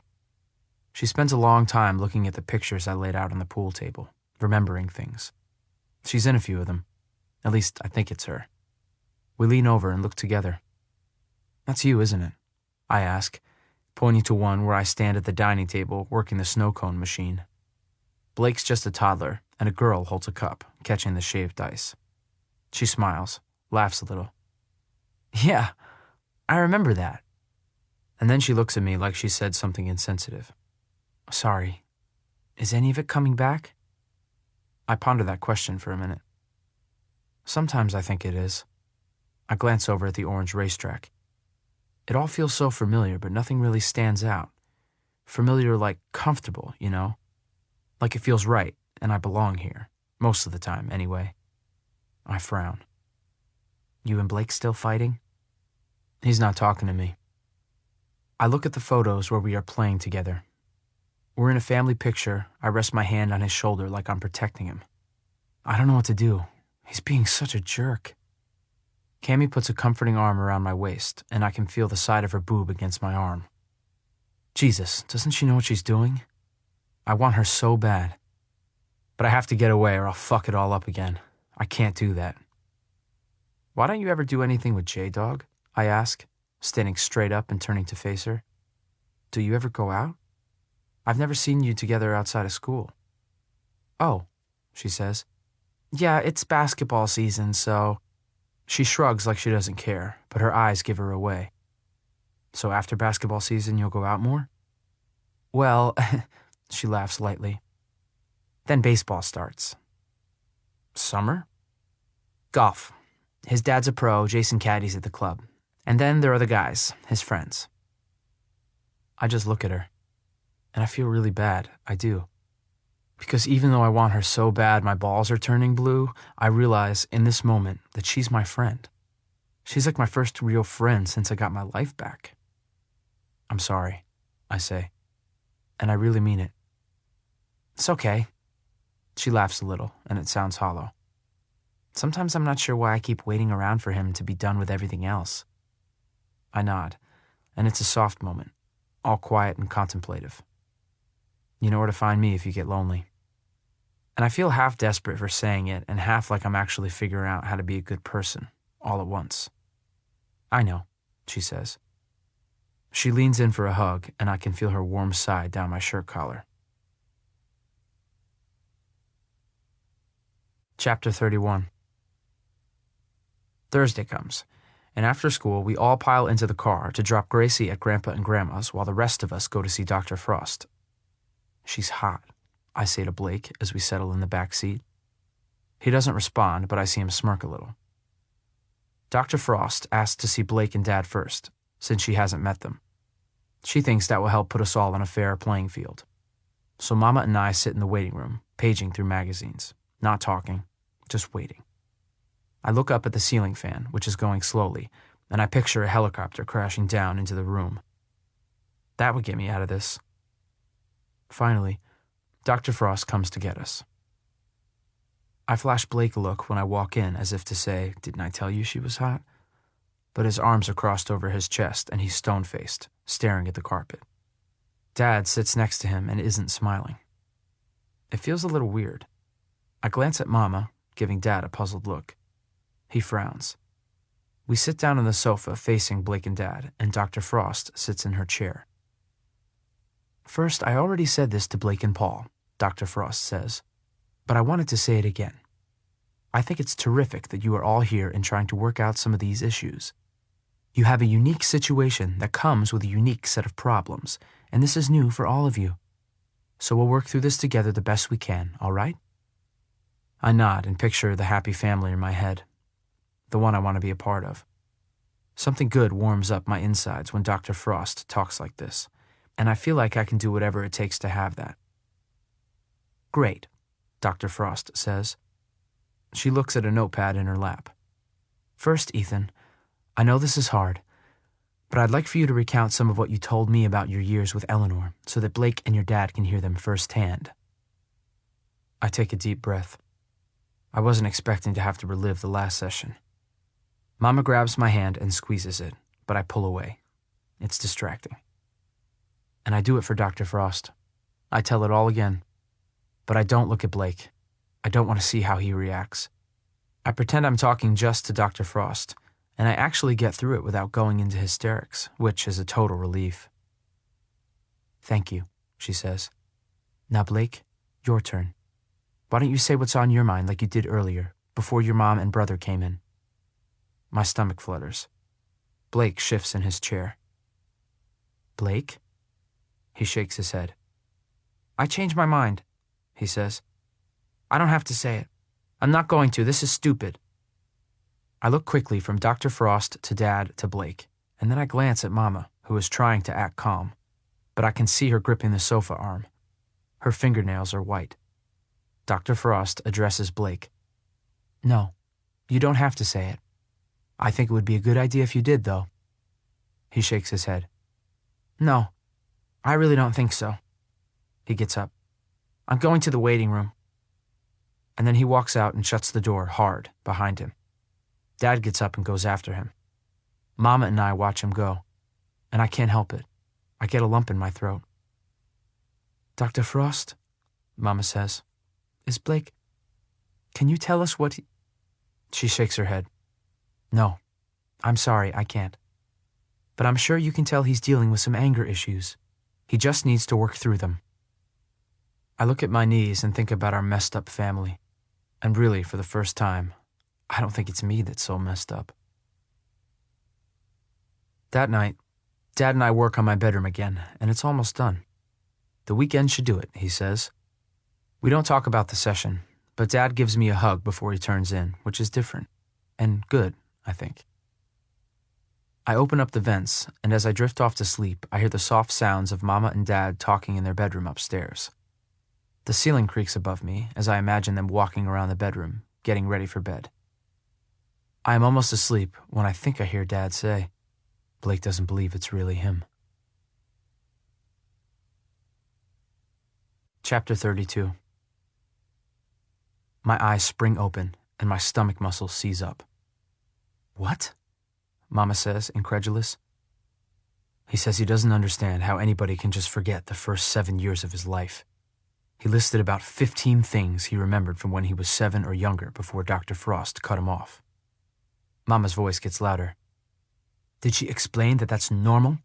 Did she tell Blake that it's common for abducted children to be so traumatized that they forget where they came from? That they often become attached to their abductors as if they are parents? Mama's fuming, rattling off her clinical facts like she memorized the textbook, and she's loud enough that I wonder if Blake can hear too, from his bedroom, if he's still awake. Shh, Dad says. His tone rumbles above me, but I can't make out what he's saying, except for occasional phrases. Talk about it without judging him, and I don't know how long it'll take. I can't breathe. How could Blake say such a thing about me? He thinks I'm a fake? Why is he doing this? He has no idea how awful it feels not to remember him, to hardly remember anything, to think it'll all come back to me, but it just doesn't, and it makes me feel so lost. The usual massive panic crashes into me. I bury my face in my pillow to shield the noise as my body goes out of control and shudders in pathetic, hysterical laughter. Chapter 33. At breakfast, I can't even look at Blake. It doesn't seem to bother him. He's been ignoring me for days already. Now the animosity is completely mutual. I feel like somebody beat me up. I can't believe it. I'm grateful for Mama, who gives me an extra long hug before I head out the door today to the bus stop. There's a game tonight. Cammie says she's going, of course. And of course, I am not. On the bus, Cammie's talking about some English paper she's writing, and then she pauses mid-sentence like she's seeing my face for the first time.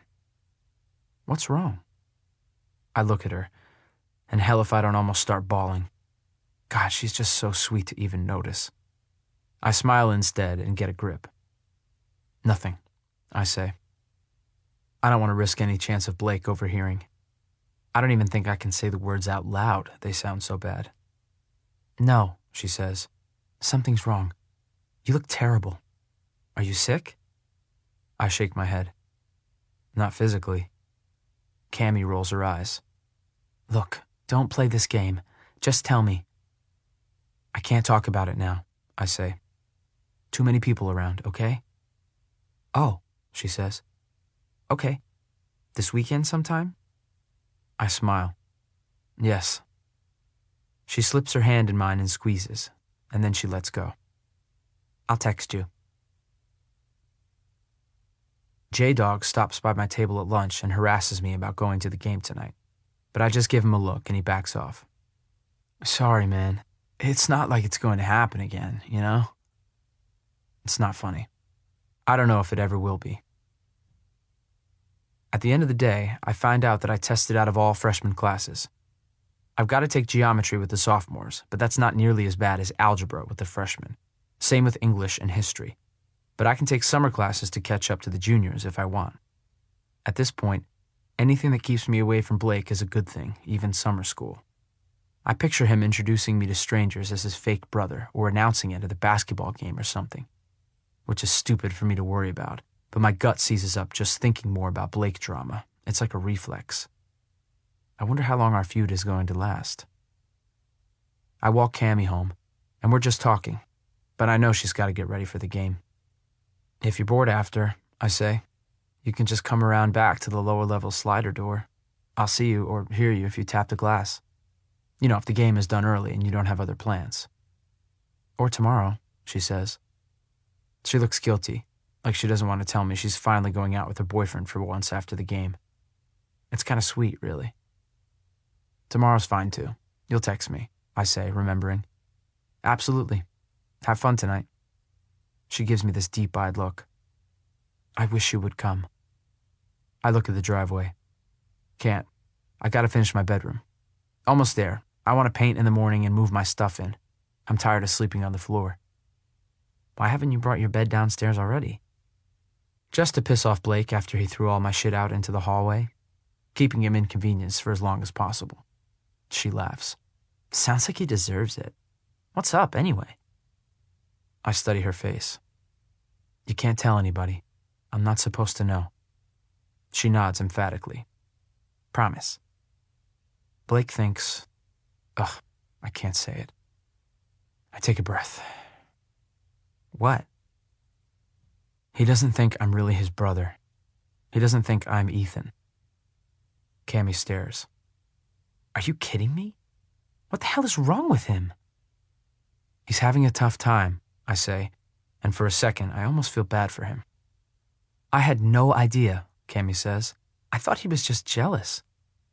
Yeah, there's that too, I say. You have been getting a lot of attention lately, but still. I know, right? She shakes her head, the little balls at the top of her wool hat jiggling. I'm sorry, Eve. That must feel like total crap. What did your parents say? They don't know I know. I heard them talking after we went to the shrink yesterday. She gives me a quizzical look. Family shrink, to help us deal with everything. It's good you're going. It seems like you're doing better now that you're back at school, right? I grin. It was kind of a rough start. Getting smoother. So smooth that you want to go to the game? Sit with me? She bats her eyelashes. My jaw drops. You are evil, I say. Flirting behind your boyfriend's back? She tilts her head and smiles. Is that what I'm doing? Evil. I've got to go, work on my room. Yeah. I take a few steps backward, just getting one more look at her, and then I turn and fly down the street to my house. When I get home, I find out that Dad took half a day and has all the sanding done and the walls primed for paint, which is extremely awesome. I think they are feeling pretty bad. Mama didn't even yell at me for not calling after being 5 minutes late getting home. I let Gracie help me paint a while Dad gets the hinges on the door frame. I actually know how to do this task. Ellen and I painted one of the crappy apartments we lived in. The landlord got some light pink paint really cheap and said if we painted, we could move in right away and he'd take some money off the rent. So we did it. Here, it's basic tan. No frills, no fancy colors. Gracie gets her footy pajamas on and then stays up late helping. And Mama brings us pizza so we can keep working. By 11, the paint is drying, the drop cloths are picked up, the floor is clean, the baseboards are up, and the nail holes are puttied. Gracie's asleep on my quilt over by the pool table, and I have a bedroom. It's huge, and I love it. I grin at Dad, and he claps me on the back. Thanks, Dad, I say. This is awesome. He smiles. We're getting there. As Dad puts paint supplies away and takes care of the brushes, I pick Gracie up to take her to her bedroom. She's a little lump in my arms, sucking her thumb even though she's not supposed to anymore. It's cute. She wraps her other arm around my neck, her head on my shoulder, never waking up. Mama's asleep on the couch, a book on her chest, and the TV on low. Blake's door is cracked open and his light is on, and I'm tempted to take the bed apart tonight and set it up in my room. But I know Dad's tired, and so am I. One more night on the floor won't kill me. I walk into Gracie's dark room and lay her down, tucking her under the blankets. She's zonked. Makes me happy, you know? To see a little kid all asleep like that, all peaceful, sucking her thumb, her hair a big frizz mop. It's so calming. I look at her for another minute, feeling all zen and smiling, and then a shadow hits the doorway. I look up and it's Blake, glaring at me, shattering the peace with the look on his face. You stay away from her, he whispers. Chapter 34. Fuck off.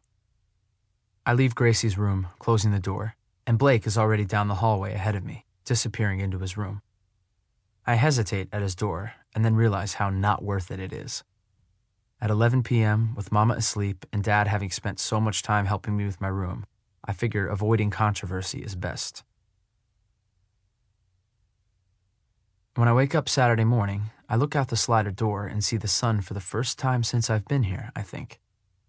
Above me, I hear the thunder of little feet, and it sounds like there's a small herd of antelope up there. Either that or Gracie's dancing to Saturday morning TV shows. I drag my butt to the shower and get ready to move into my room. By the time I'm dressed, Dad and Blake are coming down the stairs with my bed. Blake must really want all traces of me out of his room if he's willing to help, and I grin to myself. I pretend to be busy in the bathroom and I let them haul it down, my muscles sore from painting. When I emerge, I can hear Dad putting the bed frame together, and Blake standing over by the pool table looking at my collage of photos. I feel a sudden urge of protectiveness and I don't want Blake touching them. I know it's weird, but I don't want his angry vibes around my stuff. Even though technically he's in the pictures too, so I guess they aren't mine, but still. I need them more than he does. Blake looks up and narrows his eyes when he sees me. What's this?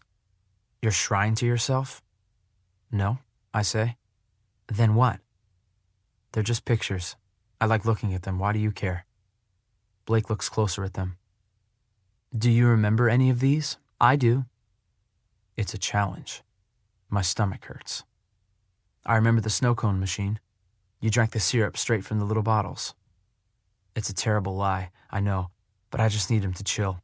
I need him to chill, and I need to get as much distance between us as possible. He looks skeptical. I did not. You did. You were really little, so maybe you don't remember. Ha. All right then. What else? I'm tempted to make up more, but I have a feeling nothing will satisfy him. Besides, I have nothing to prove.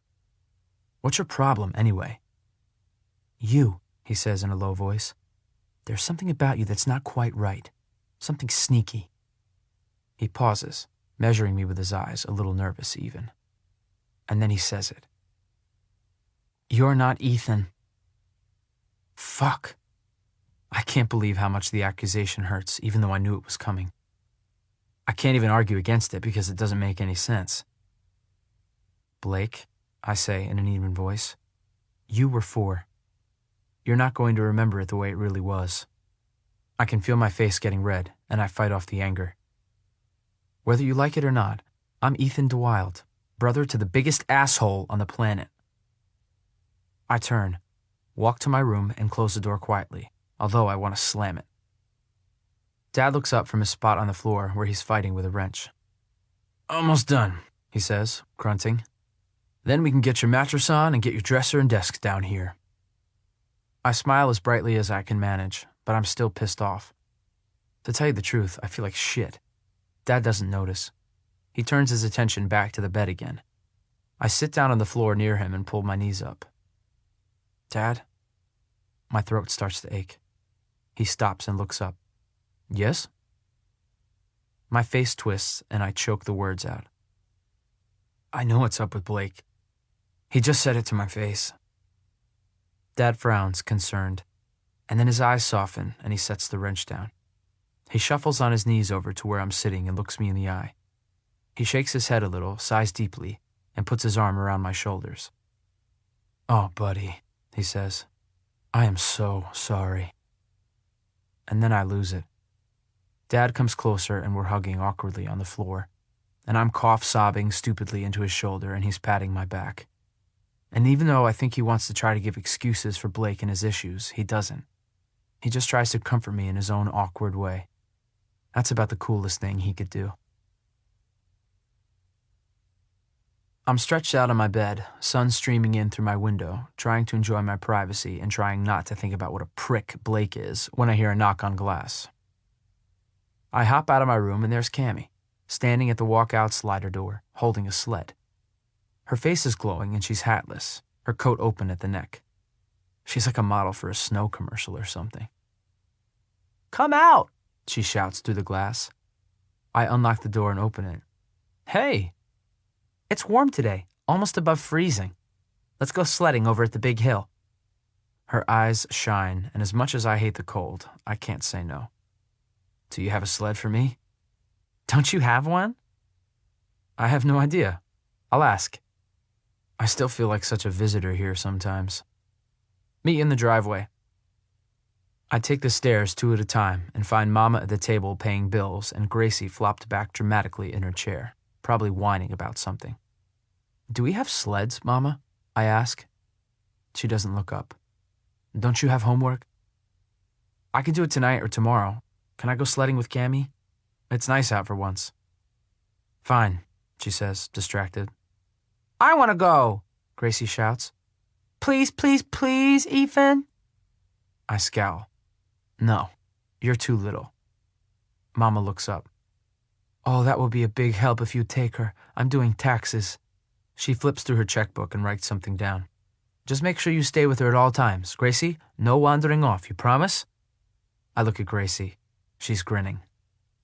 All right, I say, relenting. But I'm thinking there goes my chance of having some time alone with Cammy. Do we have a sled, Macy? Gracie giggles. It's Gracie. Okay, Lacey. No, it's Facey. Whoever you are, get your coat on and let's go. Gracie marches to get her junk on, and I go dig around in the garage with Cammy and find sleds. Sorry, I got suckered into babysitting. She grins. Oh well, Gracie's not too bad for a little kid. Could be worse. Could be Blake, I mutter. Cammy laughs. Has he gotten over his paranoia yet? No, it's getting worse. She shakes her head. Poor guy. Who, me? I ask. No, him. He can't seem to find the right way to get people to like him. Plus, being 13 sucks. True. I think about when I was 13. It was the first time Ellen left me alone for more than a few days. 13 was also the first time I stole a wallet and ate out of the garbage. And then there was Brienne. I suck in a sharp breath and let it out to clear my mind. I don't want to think about them now. Gracie comes out in her snowsuit and stiffly walks over to us. We grab the sleds and Cammy leads the way through the backyards. I drag Gracie along by the hand. Apparently, there's a big snow hill at the elementary school nearby. Confession. I've never been sledding. Not that I remember, anyway. It's a freaking big hill. And we aren't the only ones to think of doing this today. The place is overrun by little kids. I hop on one sled and situate Gracie in front of me. Ready, guys? Cammy asks. Ready! Ready, Gracie and I say. Cammy pushes on my back and gets us going, and then we're flying down the hill. The wind rushes through my hair and past my ears, and I grip the edge of the sled with one hand, hanging on tightly to Gracie with the other, wondering a little too late how to steer. At the bottom, we hit a snowdrift, and for a moment we're airborne before we land and fall off. Gracie's laughing and has snow all over her face, and my butt hurts. Now what? I ask her. Now we climb back up and do it again. I flop back on the snow and look at the sky. Climb all the way back up? Yeah, it's easy. Maybe for a little kid. She laughs again and flops down on my chest. I pick her up and hold her up above me, and then set her down on her feet. Come on, I say, reaching out my hand. Pull me up. She tugs my arm like she's really trying. I roll to my side and get to my feet. We drag the sled up the hill. Cammy's nowhere to be seen. I can only guess she went down a different way. And then I see her over to one side, talking to Blake. Blake gestures with his hands like he's agitated. I squint to get a better look. Cammy points in our general direction, and Blake looks around, but he doesn't see us. I glance down at Gracie, who's sitting patiently on the sled again, ready to go. I hop on the sled and we scoot forward until gravity helps out, and then we're flying once more. We almost get sideswiped, but I'm figuring out how to steer a little, and magically we avoid a total collision. Back up the hill, and Blake finally sees us and comes stomping through the snow. Cammy shrugs helplessly at me. Uh-oh, I mutter. I don't have a good feeling about this. Blake looks furious. What are you doing? We're sledding, obviously. He glances at Gracie, sitting again in the sled, waiting. I was going to take her sledding. Well, we're already here, so... So leave. No, I say through my teeth. You leave. Forget it. And then he shoves me. Fuck. Why'd he have to go and shove me? Chapter 35. I pound him. I do. With a rush of anger, I shove him back, and when he falls, I jump on him. And then before I can even believe I'm doing it, I'm pounding him. His face, his chest, his stomach, everything. It's like I'm outside my body, watching myself, completely out of control. Granted, with me wearing gloves and him wearing a coat, the damage could have been worse. And if Cammy hadn't been there to scream some sense into me and pull me back, it could have been a lot worse. But God, why does he keep doing things like this? What the hell is wrong with him? So there he is, his nose bleeding and his lips swelling up, the snow all on one side of him red. It reminds me of a cherry snow cone.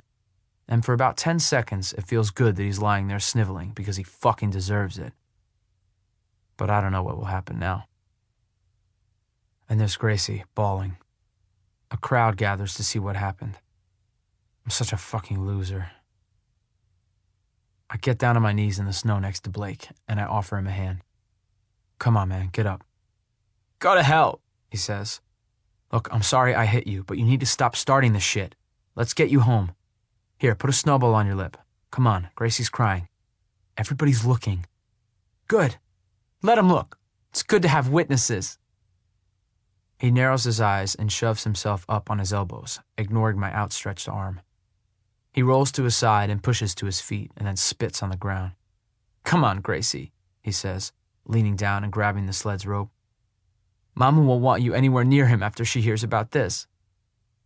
My gut twists at the satisfaction in his voice, and I suddenly realize what the bastard is doing. You planned this? I ask, incredulous. Cammy's eyes go wide and her lips part. She turns to look at me. Blake doesn't answer. He pulls Gracie and the sled toward home, and the crowd of onlookers breaks up when there's nothing more to see.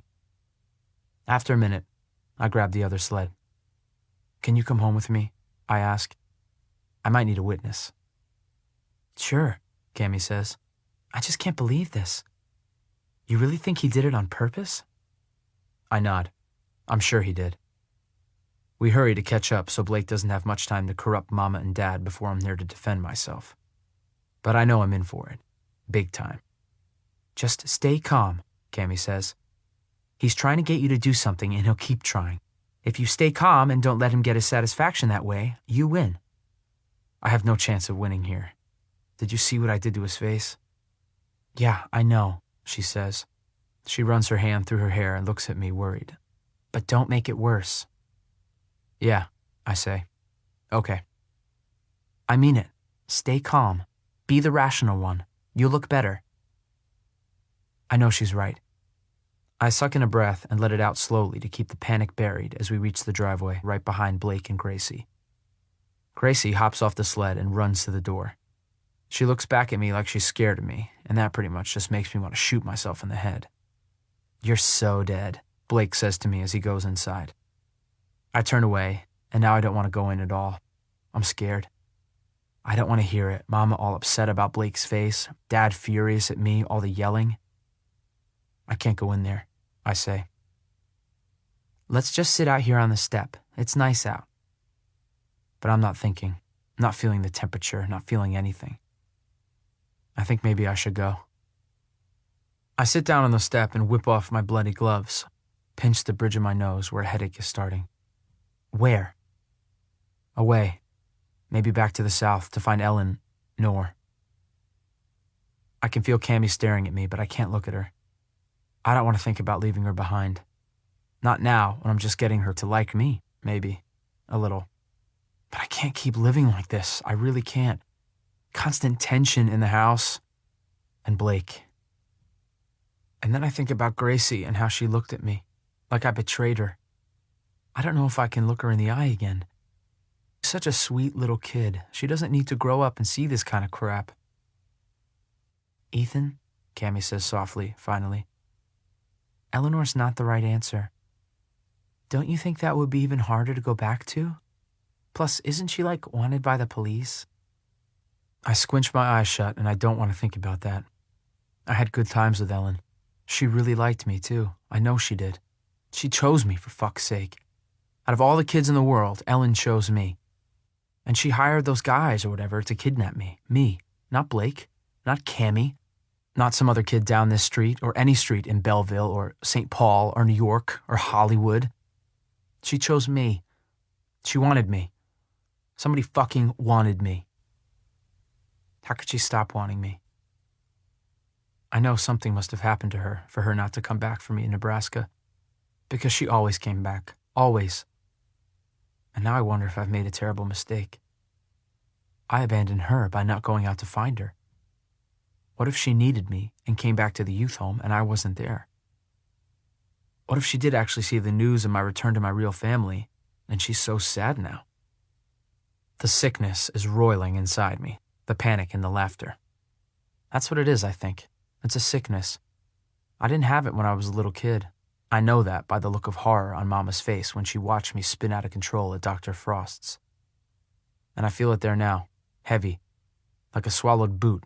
Yeah, like I swallowed a goddamn boot and it's trying to hike its way up my ribs, trying to get out. And I don't want to let it, because Cammie's here and she'll think I'm a total freak if it happens. But it's so strong, I don't think I can stop it. I don't have any control. I push my head between my knees and try to suck in some air. Ethan, are you okay? I nod and flash her the okay sign, but she still looks worried. I want to get away from her so she doesn't see it. I want to run, but I know what'll happen. Same thing that happened at the basketball game. I need every ounce of air I can get so I don't pass out and fall down. How would that look, huh? Pretty fucking worse than if I sit here and let the sickness run its course. And it does. It sounds like I'm dry heaving, but then the hysterical laughter spews out. Cammie, fidgeting and anxious, stands up. Ethan, do you need help? I'll get your mom. I grab her wrist, shake my head and cover my face so she doesn't see it all ugly and distorted. I hold her arm and she sits down next to me, looking helpless, and then she puts her arm around my shoulders and holds on. I hold up my forefinger to let her know I'm almost through it. But I know, once I'm through, Cammie's not going to want to be anywhere near a freak like me. I can't help it now, though. I can't hide it. I need her. When I can finally speak, all I can say between gasps is, I'm sorry. I'm really not as fucked up as I seem. Man, Cammie shakes her head. What was that all about? She's not leaving. It's just a problem I have. Some sort of nervous reaction to stress after all the crap I've been through, I guess. Doctor says I'll probably grow out of it. It might help if you can cut down on the drama, she says. You think? She grins. God, I love her. I do. We sit there together, growing cold on the steps, waiting. Chapter 36. And it's not good. It's really not. It goes something like this. Dad, you're grounded for life. I have 1,000 chores for you to do, including kissing Blake's ass. No friends over. Cammie, go home forever. Me. But Dad, he started it. Dad, family meeting tonight after everybody calms down. For now, you are dead to me. At least that's how it feels. I lie on my bed and stare at the ceiling. I've never been grounded before. Ellen always just let me do whatever, and I didn't get into much trouble. Here, with all these rules, it's like a trap I can't stay away from. After a while, I pick up my pile of clothes. They're still in a tangled mess on the floor where I put them after Blake tossed my stuff out of his room. I sort through them, fold them, and put them away. After that, I drag all the boxes marked Ethan into my room and stack them in the corner where they'll be safe. And then I go over to the pool table to gather up the collage of photographs. But it looks like a tornado went through it. The photos are flipped over and scattered around like somebody picked them all up and threw them into the air, letting them stay wherever they fell. And I'm beyond pissed. Several of them are missing, and a couple of them are ripped. And it's not okay. It really isn't. My breathing gets all shallow and scratchy, and I don't know what to do. I just circle the pool table, not knowing where to start, how to fix it. Finally, I snatch up the remaining photos and bring them into my room, wishing I can get a lock for my door. I sit down on the floor and spread them out gently, trying to breathe normally. And as I attempt to recreate the collage exactly as before, I stare at the empty spots, trying to remember which ones are no longer there. It's like trying to plug in the broken pieces of my life. I can't remember what's missing. I text Cammie. Guess what? Blake wrecked my photos. She replies instantly. Jerk? Wait, you still have phone privs? Yeah, they wouldn't take that away. They're obsessed with keeping track of me. I noticed, but can you blame them? I think about that. No, I guess not. At least we can still talk this way. I smile and type. Yeah, family meeting tonight. Should be interesting. We'll let you know. I'll be waiting. I bite my lip. No date tonight? It's Saturday. No games or practice? She doesn't answer for a while. And then all she says is, Nope, I'm busy with some other projects at home tonight. Like? Like making sure you live through the family meeting. Grin. She makes me calm. She does. I don't know how she does it. Sneak over tonight if you dare. Everybody's avoiding me like the plague, so it's pretty safe. Maybe. I gotta go now, though, okay? Yeah, thanks. You made me feel better. Duh. I grin and shove my phone into my pocket. And I look at the photographs, laid out like before, but with gaping holes now. And it's killing me trying to remember which ones aren't there. The one with Cammie and the snow cone machine is missing. I know that much. Maybe once he has Gracie on his side, he'll try to take Cammie away, too. Chapter 37. With the blood washed off, Blake's face doesn't look nearly as bad. His swollen lip has gone down a little already, and his nose looks normal.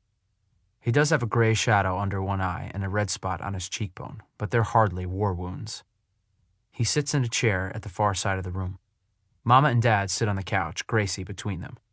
I slip into the remaining chair as the grandfather clock starts chiming 6. I look at Gracie, and she looks at me, solemn. I'm sorry. I mouth the words and make a sad face. She smiles grimly, way beyond her years, and I feel like we're on some dumb TV drama again. I worry that she's here. She shouldn't be here. But I don't know where'd she go. Maybe Mama and Dad think there's still a chance we can have some magical perfect family or something.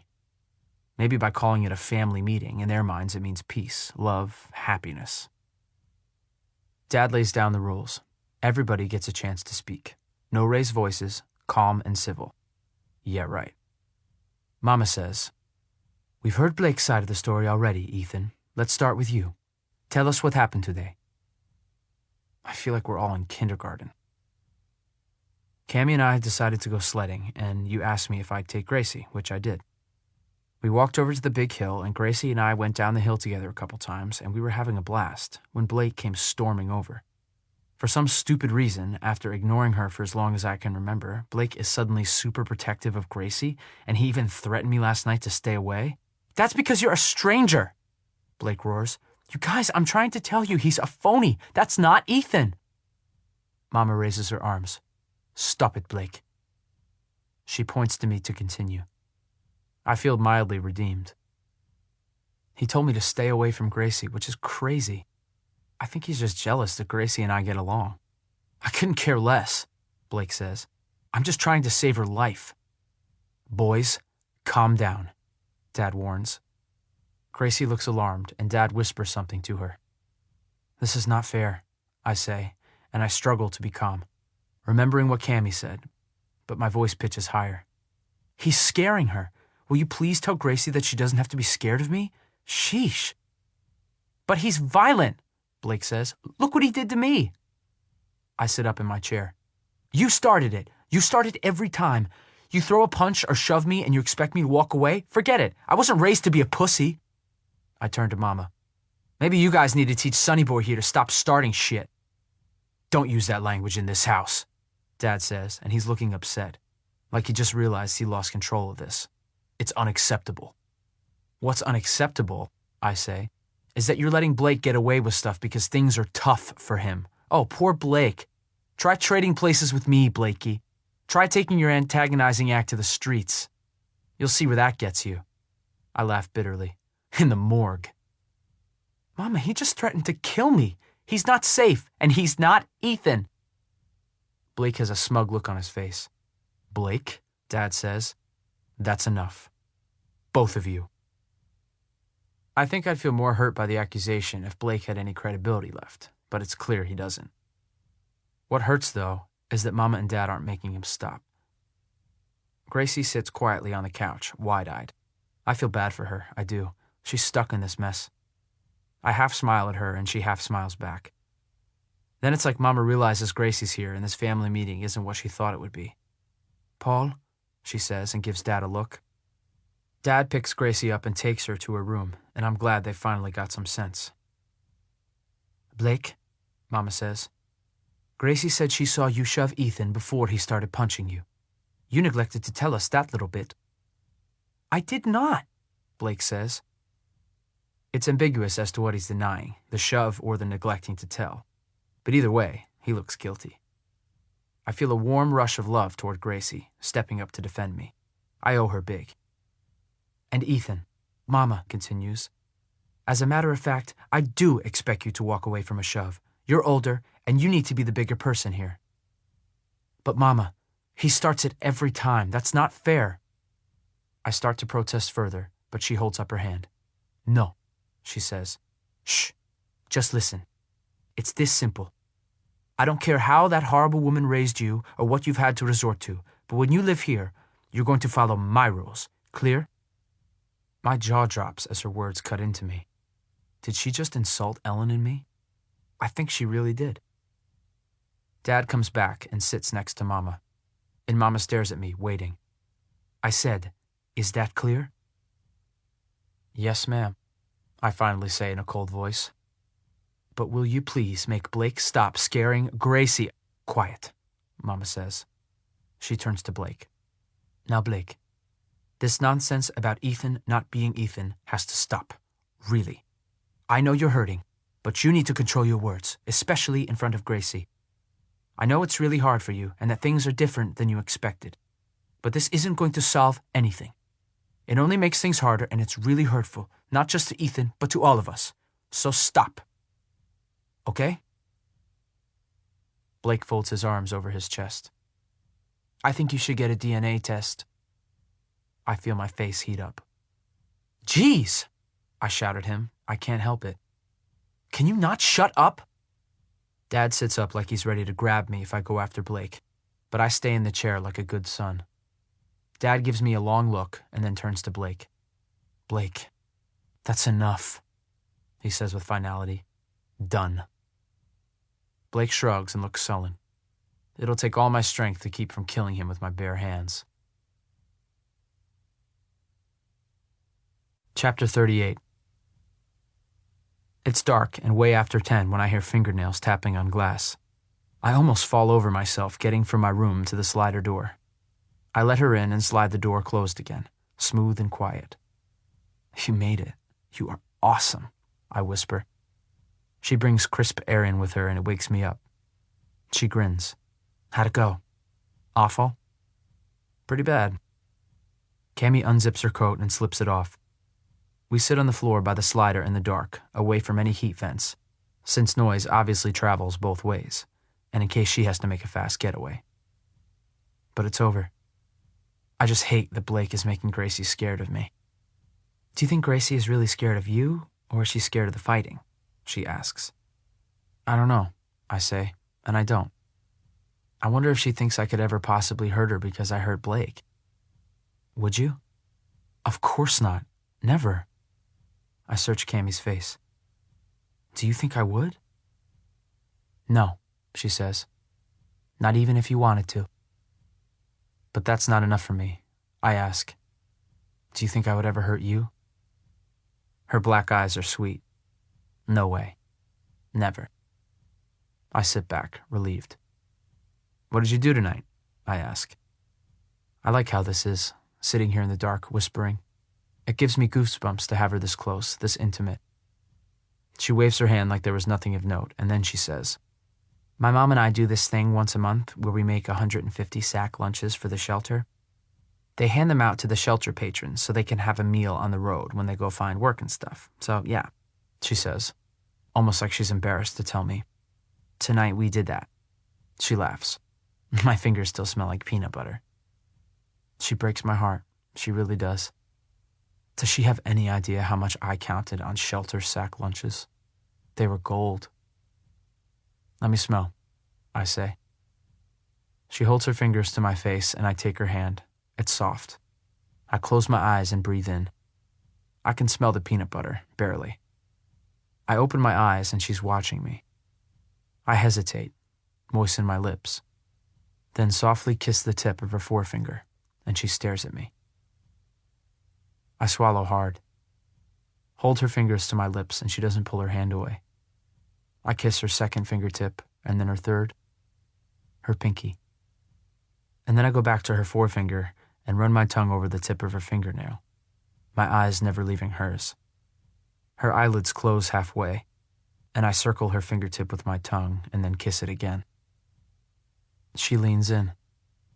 I can feel her breath on my lips. I think I'm gonna pass out. And then she kisses me. So fucking sweet, I want to hold her forever. It lasts 10 seconds, maybe more. Feels like more. But then we break the kiss and we both sit back and just breathe and look at each other. "That was hot," Cammy says. Yikes. I nod and try to shift without making it obvious that I've got a boner the size of a nunchuck. "Yikes?" I ask. That's not the usual reaction, you realize, right? Tempest never said yikes. She always said more. But I don't want to think about Tempest ever again. She blushes and I can see her sexy bottom lip shining. I mean, it was awesome. A little too awesome. I can see the guilt in her eyes. "Don't," I say quietly. "Just wait 1 second." I lean in, brush her chin with my fingers, and take her bottom lip in my teeth, running my tongue over it, and I can feel her shiver. I kiss her full on, taste her tongue, and think I'm gonna die. My fingers slide through her hair, and she slips her arms around my neck. And here we are, crazy, both of us starving for this. And I don't want to think about why I'm starving or why she is. I just want to kiss her, taste her, be with her. Before she says it, before she gives me those sad eyes and makes excuses and gets her J-Dog regret all over everything. And when this kiss winds down, I'll walk away and let her be with him. And I'll be okay with just the memory of it, because it's enough. It has to be enough. It's not enough. We're like South America and Africa. Like two continents that exist far away from each other, so totally different from one another, but if you push them together, if you nestle Brazil up into the armpit of Nigeria, it all fits, like they were made for each other, like they were of the same skin, like one broke away from the other a long time ago, but now it's back, a puzzle completed. I'm back, and I want my other skin. I've never kissed for love before. When it ends, I search her eyes. I don't know if she feels like I feel or if she's conflicted. I don't blame her for being conflicted about J-Dog. I don't. As for me, I'd run out in front of a bus if she told me to. I can't hide it. She's got me so caught up in her. I am Nigeria and she's my Brazil, and we exist in this moment, in this quiet, dark little spot by the slider door. But all I can think of to say right here, right now is, please give me a chance. Her face is a conflicted story. The wrinkle of her forehead, the line of her eyebrow, the swell of her lips. Her eyes flicker, searching mine. And then she reaches up, touches my cheek, and says, "Okay." I stare. I can't help it. "What did you say?" I said okay. I want to shout for joy, but instead I pick up her coat and bury my face in it, trying not to make any noise, a huge grin spreading across my face. And then I grab her and kiss her, and we're laughing and shushing each other. When I can get my breath, I realize what she has to do now. "Oh shit," I say, my grin fading. "He's gonna kill me." Cammy shrugs. "I don't think he'll kill you. But Are you sure? She smiles. Let's lie low for a while, okay? I'll break up with him tomorrow. I won't say it's because of you. We'll keep it normal, like we have been. I'm sure he'll pick up another girl to string along, and it'll be all good. Her voice is a little bitter. I like that more than I should. And I feel like a coward, but I like her plan too. I nod. She sits up and smooths her hair. I should get home before my mother freaks. It's late. We kiss again at the door, and then she slips out into the shadows and through the backyards to her house. I close my eyes and lean against the doorframe for a minute, letting it all sink in. I can't stop grinning. Finally, something is going my way. I'm starving. I go upstairs for a late-night snack, and I'm surprised to see lights still on in the living room. I grab a bran muffin from a basket on the counter and make my way over to the living room to see if it's Mama snoozing on the couch, and then I stop short. It's Blake. He's studying my second-grade photo on the wall. I narrow my eyes. What are you doing? Blake wheels around, surprised. I take a bite of my muffin. Nothing, he says. He shoves past me and goes into his room. But not even Blake can faze me right now. I turn out the light and go back down to my little stress-free cave to dream about my girl. Chapter 39. Sunday morning, Mama drags us all to church, and I'm surprised it's being held right at my high school, no church building. There are a few people dressed up, but mostly they're wearing jeans and sweaters. The music isn't too bad, but I don't sing. Still, I'm surprised at how normal it is, and really glad nobody makes me stand up or be healed or come to Jesus or whatever, like they do on TV. Gracie sticks with Dad.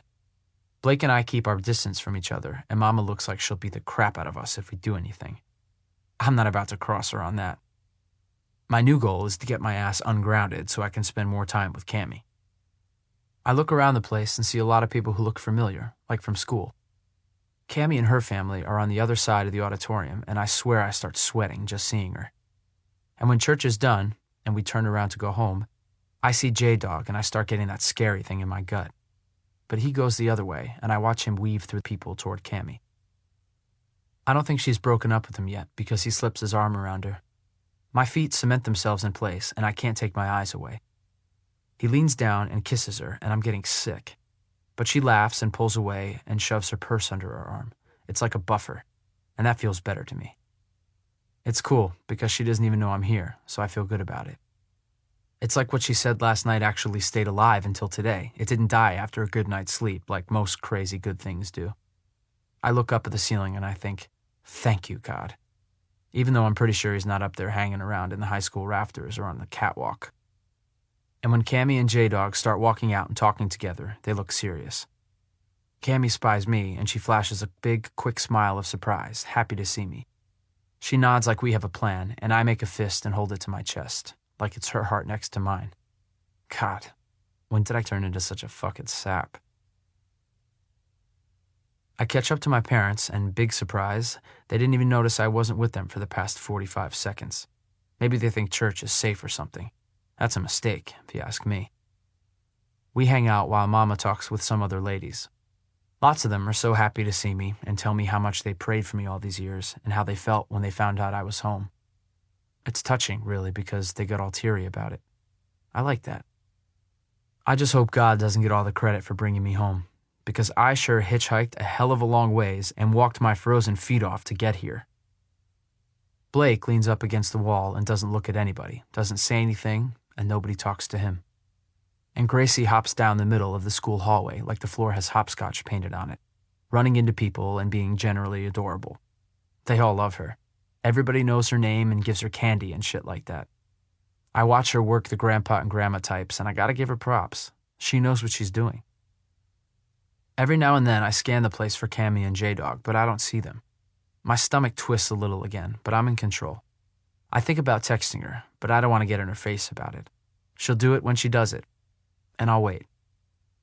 And then it's time to go. We head out to the diner nearby for brunch. I guess it's our family tradition to do that after church, and that's cool. I like it. We're all on our best behavior. Mama and Dad talk about the service, and they ask if I liked it. I shrug. Sure, it was fine. Mama looks pleased. Gracie colors on the kids' menu between bites of her burger, and even Blake passes the pepper when I ask him for it. We talk about plans for the week, and I still don't know half the people they're talking about. Feels like I'm in a play and I don't know all my lines. I wait for the buzz in my pocket. At home, everybody disperses. I go down to do my homework and doodle for a while, distracted, and then I go upstairs and wander, trying to find something to do so I don't go crazy. Dad's taking a nap and Mama and Gracie are in the living room playing a board game. Blake is nowhere. In his room as usual, probably. I hesitate and then sit down on the floor. "Hey," I say. Things are still a little awkward from yesterday. I haven't really talked to either one of them alone since the family meeting. "What are you playing?" "Chutes and Ladders," Gracie says. "Duh." I laugh. "Well, I don't know. I've never played it before." Mama looks at me and gives me this heartbreaking smile. "This was your favorite game." "I'm sorry I don't remember." I draw my knees up and hug them, rest my chin on them. "What else was my favorite?" Mama shakes her head. "Just look at Gracie. She's the mirror image of you. She likes practically everything you liked." Gracie steals a wary glance at me. "Mama, is he the real Ethan or the fake Ethan?" "He's the real deal, sweetie. There's no fake Ethan. Blake's just having a tough time." I smile at Mama. "Thank you," I say. Gracie looks relieved too. "You're the real deal," she says, like she likes that phrase. "Yup," I say. "Maybe I even had a lunchbox like you. Did I, Mama?" Mama smiles. "Star Wars. It was Dad's old lunchbox from when he was a kid, from the first time those movies came out. So yours was a second-generation lunchbox, if you can believe it lasted that long. I bet it's still around here somewhere, all beat up." "What did I keep inside it?" I ask Mama, but I give Gracie a sidelong glance that makes her fume. She knows I'm trying to figure out what's in hers. "I don't know," Mama says. "Probably your lunch. Or maybe your treasures." "I want to know what my treasures were so I can know what Gracie hides in her lunchbox," I say, laughing. "I suppose I like those movies too." "You were obsessed. You and your dad watched them over and over." I ask Gracie, "Are you obsessed with Star Wars too?" "Huh? Do you like to watch the Star Wars movies a lot?" "Nope," she says. "I never even seen them." "Maybe we can watch one together sometime, because I sure don't remember them," I say. "See, we're the same," she says. I love her logic, and I think maybe that's why I actually like the kids so much. She's about where I was when I left off. It's like I can relive my missing years at her level or something. We play a few games of Chutes and Ladders. After a while, Mama goes to take a nap. Gracie and I hang out having a contest, trying to make the goofiest face. The kid sure likes sticking her fingers in her nose. It's a good distraction. Blake doesn't come out. "What do you think Blake does in his room all the time?" I ask Gracie after a while. "He plays on a computer." "Oh." The computer in Blake's room was supposed to be for both of us to share, but when he threw my stuff out, he didn't hand that over, so basically it's all his. "What does he do on the computer?" She shrugs. "I don't know. He doesn't let me come in, only stand in the hallway and peek in." "Maybe he's a mad scientist creating a robot that will rule the world," I say. "That's dumb. Play elevator with me." I groan. I'm tired of playing. She stands on my knees and holds my hands and bounces a little until I bend my knees and she goes up in the air. "What did you do before I was here to play with you?" She grins and says, "I was waiting for you." Chapter 40. "It's all good," Cammy texts. Finally. I almost dropped the phone trying to type fast. "Really? He's not going to kill me? Can you come over later?" "I'll try. I miss you." Oh, hell. That kills me. It really does. I fall asleep with my clothes on, waiting. When I wake up, my alarm clock is blaring. It's morning. When I see her walking to the bus stop early, I grab my coat and backpack and head out. We're the first ones there. "Nice plan," I say. "I missed you." We stand with our backs to the house, a noticeable space between us. "I was hoping you were watching. We're so sneaky," Cammy grins. Sorry about last night. Too much homework and I didn't realize how late it was, and then I didn't want to wake you up. Are you okay? I mean, about Jason. I hate saying his name. Yeah, it's weird, but it's fine, Cammy shrugs. He didn't even take it very hard. Bastard. I say it before I realize I should be glad. She squints at me and smiles. You're sweet. I like you. Want to make out? I laugh. Right now? I'm kidding. We should still keep it quiet. Give it a week or so, you think?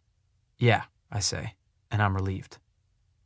I don't want to be the guy that messes around with J-Dog Roofer's girlfriend, even though I am. That would not work out in my favor. Does he know about me? No. I just told him what I've been thinking for weeks. Which is? That I'm tired of being his girlfriend only when he runs out of other things to do. Other students have drifted over and we don't say much, but when we sit together on the bus as usual, Cammy sits so close to me I can't even concentrate. She just listens to her playlist, being all sexy, and I look out the window, thinking about how the last time I rode this bus, I didn't stand a chance. It's amazing how everything can change, just like that. At school, I know I won't see Cammy because I never do, but I look for her anyway. And, of course, I don't have any trouble finding J-Dog. But we haven't actually talked since his apology, and I think he's figured out that no matter how cool he is, he's never going to get me to go to another basketball game again in my entire life. So at least he's smart enough to give up on me. I watch him walk around school being all jock and joking around with his friends and flirting with other girls, and he doesn't even look sad. He looks exactly the same. And I think about Cammy, how I'd feel if she dumped me, and I can't even imagine it. I definitely wouldn't be walking around like nothing happened. The best part of the day is when I walk out of school after the bell rings and there's no J-Dog making out with Cammy by the bus. She's standing there, though, hair flipped to one side, backpack over one shoulder, waiting for me. It's a good week. Midterms keep Cammy and me both busier than we want to be, and I have extra punishment chores like cleaning out the garage, which has to be the worst job ever. The garage floor is disgusting.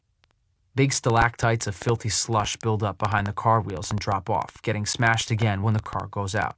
Gracie calls it car poop. I shovel it up and toss it all on the side of the house. But I also start driver's training, and that's probably the most fun I've ever had. I'm a natural at it. That's what my instructor says. Finally, I have a talent. Maybe I'll become a race car driver. That would make my dear protective mama happy. I laugh a little just thinking about it. Blake stays holed up in his room every night working on a school project, or so he claims. I think he's just being emo, but I don't really care as long as he stays away from me and isn't planning to blow up the house or something. I do my homework at the dining table now. It feels nice to be close to people. I don't know how Blake can stand it, being alone in his room all the time.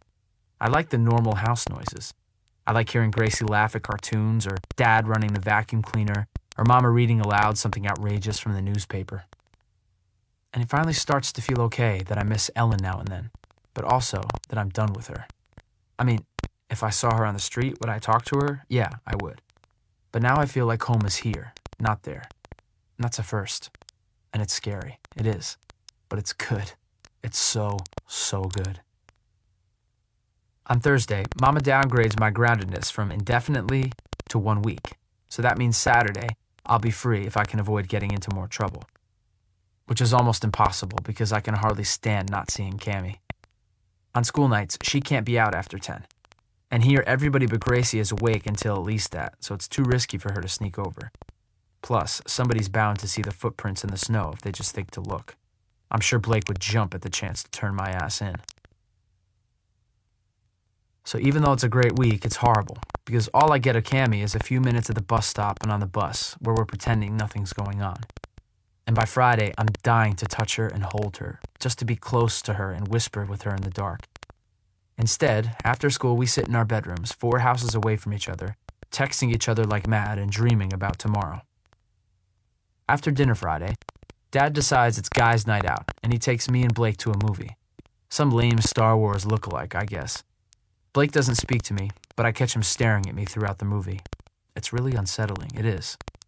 It's like he thinks I'm behind a one-way mirror or something and he's watching an interrogation like a cop. I think he's doing it on purpose to try to wind me up, get me in trouble again. I just want to punch him. But I've only got a few hours until I'm free, and there's no way I'm going to screw that up. Besides, I promised Cammy I wouldn't mess this up. I send a text message to her now and then, though Dad's frowning on that tonight. After the movie, we go for something to eat. And Blake's all embarrassed because what if his friends are here and he's out with his dad rather than the Crips and the Bloods or whatever? Jeez, he's so immature. He doesn't have a clue what it's like to never have this chance. To not have a dad to go out with. I wish he'd just grow up. It'd be great if he got to be homeless and abandoned for a while, just to see what it's like. Anyway, I play the good son and hope it gets me points. I'm going to want a lot of points saved up just in case. But the weird thing is, Dad is not so bad. He's interesting and has a lot of cool insights about the movie and the graphics and junk like that. Stuff you'd never think he'd care or know anything about. Back at home, Blake slithers to his room. I sit down at the kitchen table with Mama and Dad and we talk about the movie. Mama has to keep shushing Dad and me because Gracie's asleep and we're laughing too loud about the bad special effects. But all the while, I'm sort of itching to text with Cammy. I finger my phone in my pocket. Then Blake comes out of his room. He's carrying a red folder, and he's got a creepy look on his face, almost like he's a little bit scared of how evil he really is. Chapter 41. Blake walks up to the table and our conversation stops. "Hey, Blake," Mama says cheerily, because we're all pretending to get along today. "Put up a chair. Did you think the movie was cheesy too?" Blake doesn't sit down. Instead, he puts the folder on the table and says, "I can prove that he's not Ethan." His voice cracks when he says my name. And for a moment, it's completely silent. I stand up, feeling the blood rushing to my head. Sorry, I can't deal with this crap anymore. I step aside as calmly as I can and push my chair in, but Blake moves to block me as I round the table. He stands there, inches from me. I can feel the heat coming off him. He's scared shitless. "No," he says in a surprisingly even voice. "I want to see your face when I prove to my parents that you're a fake." My jaw aches, but I clench it even harder, thinking of Cammy, hours away from Saturday. "Mama," I say, not taking my eyes off Blake, "will you ask Blake to let me through, please?" "Blake, honestly," Mama says. Her voice is sharp. "I need him to see this," Blake insists. "Guys, sit down. Let's work through it," Dad says. When we don't move, he says it louder, more forcefully. "Both of you, sit down." I hesitate a minute longer, but the mantra is in my head. Cammy, Cammy, Cammy. I can't allow myself to react. I can't get myself grounded again. If he throws a punch, I won't move. I'll take it and let them deal with it. And so I sit, numb. The ticking of the kitchen clock sounds like a time bomb. I make my eyes dart around the room in time with it. Blake sits too, and he looks at Mama and Dad. "I know you don't believe me," he says. "I know you think I'm just angry, and I'm sorry for causing trouble, but you've got to listen to me. Just, please, listen to me for once." Mama rubs her temples. Dad sits quietly. My chest is tight, and I can't take a deep breath. Anticipating rejection is the worst. But all I allow myself to think about is Cammy. Get through this, and I get to see her tomorrow. Fuck it up, and I don't. I focus. "Go ahead, then," Mama says with an impatient sigh. "Just know that you are on really shaky ground, mister, so watch it." Blake wets his lips, and I can see his fingers shaking. "Okay, so in science, we're doing genetics, right? Dominant and recessive genes. I had to do the eye color thing and the earlobes, remember?" I wince as pain shoots through me, remembering how bad that made me feel. "Yes, we remember," Dad says.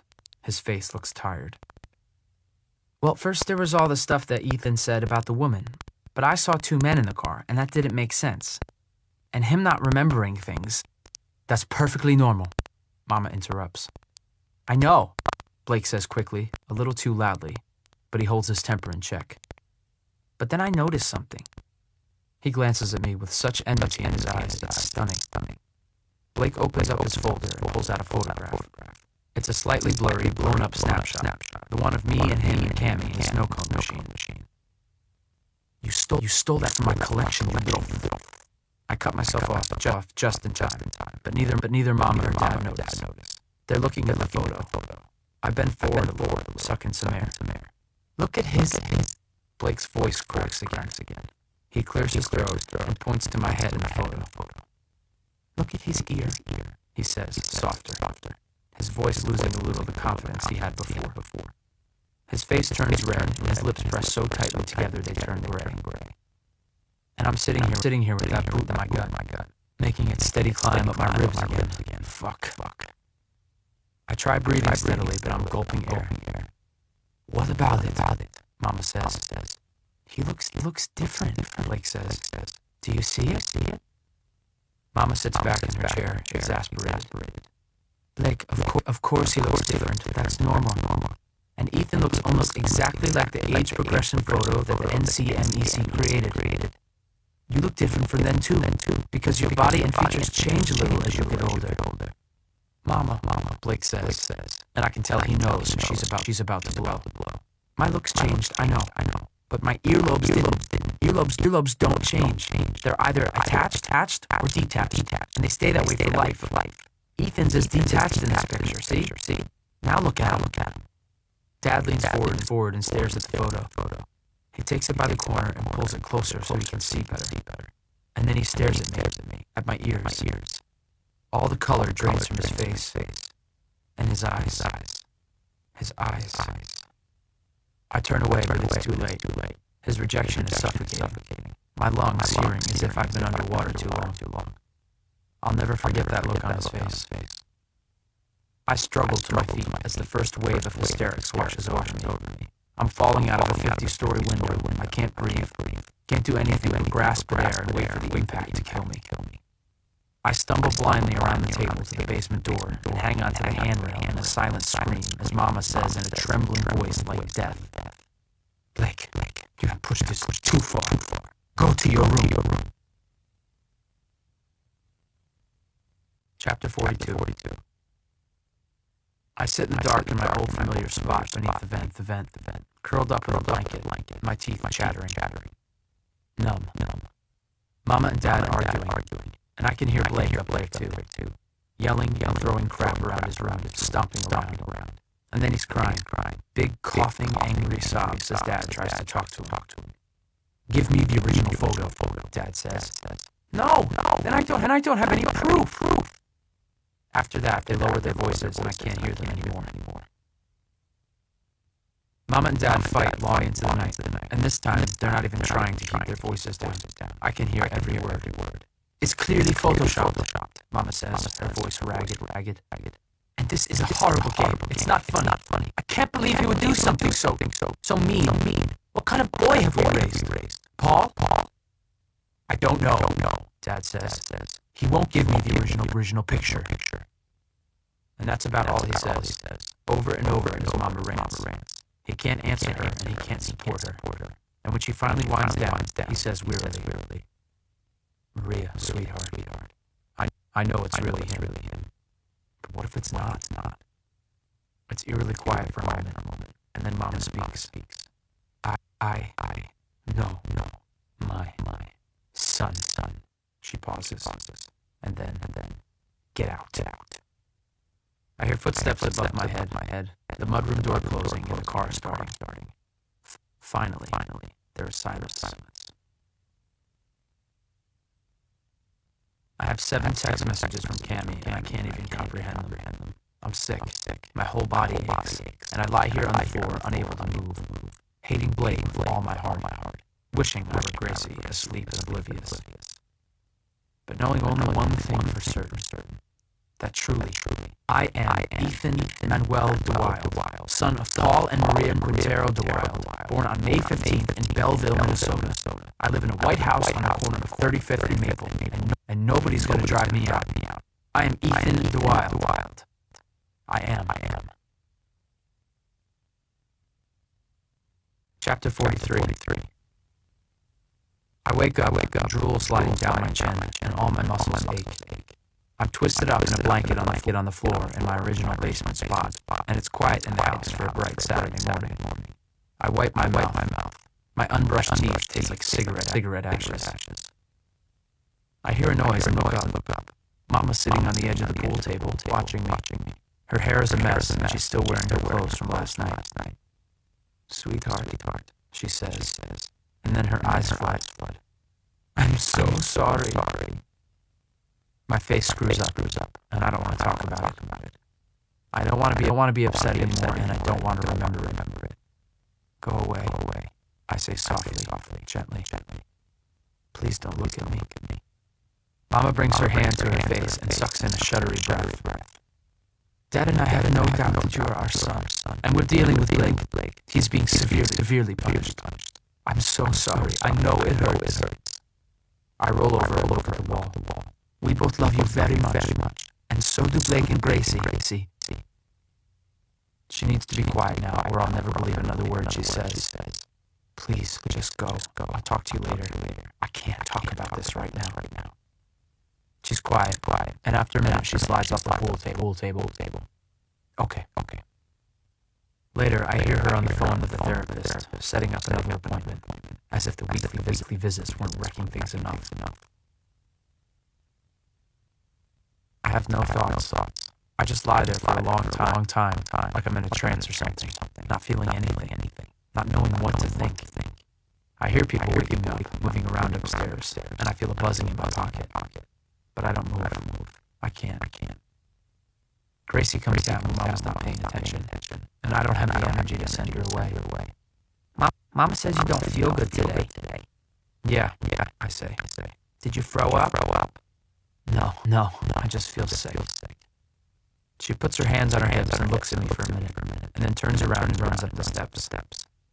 I finally rouse myself enough to text Cammy. Bad headache, I write. I'm sorry. Going to sleep. Talk later, okay? Oh no, I'm sorry for all the annoying texts. I didn't know. Feel better. Miss you. I doze for a while, and then I hear Gracie coming down the stairs again. I open one eye, and she sets something down by my head and tiptoes back upstairs. I sit up and look at it. It's her lunchbox. I pick it up and turn it over in my hands, and then I open it up. It's lunch. A bologna, butter, and potato chip sandwich, a granola bar, a cheesesteak, and a juice box, and a folded piece of paper. I unfold it. It's a drawing of the two of us in the living room, Gracie standing on my knees, playing elevator. And it kills me. It really does. I eat the lunch, and then after a while, I hoist myself up, go into my room, and find some colored pencils, and I sketch a picture of us two. We're sitting on the sled with matching red and white striped knit caps, like Waldo. I fold the paper and put it into the empty lunchbox, and then I leave it at the top of the steps for my sister. And then I take a shower and get cleaned up. Before I leave, I go upstairs and find Mama washing windows in the living room. I'm going out for a while, I say. I'll be back by 11, and I have my phone on, okay? Mama nods. Her eyes are rimmed red, and she still looks like hell. Will you please tell me where you're going? Just over to Cammy's. Thank you. Where's Dad? He's around. Working in the garage. I'm glad. I thought she might have made him leave for good when she told him to get out last night. Okay. I turn to go, and then I hesitate. Hey, Mama?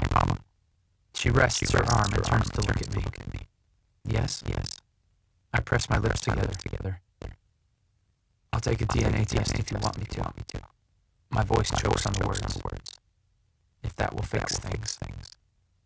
Mama's face grows hard. Absolutely not. But why? If it'll stop all this.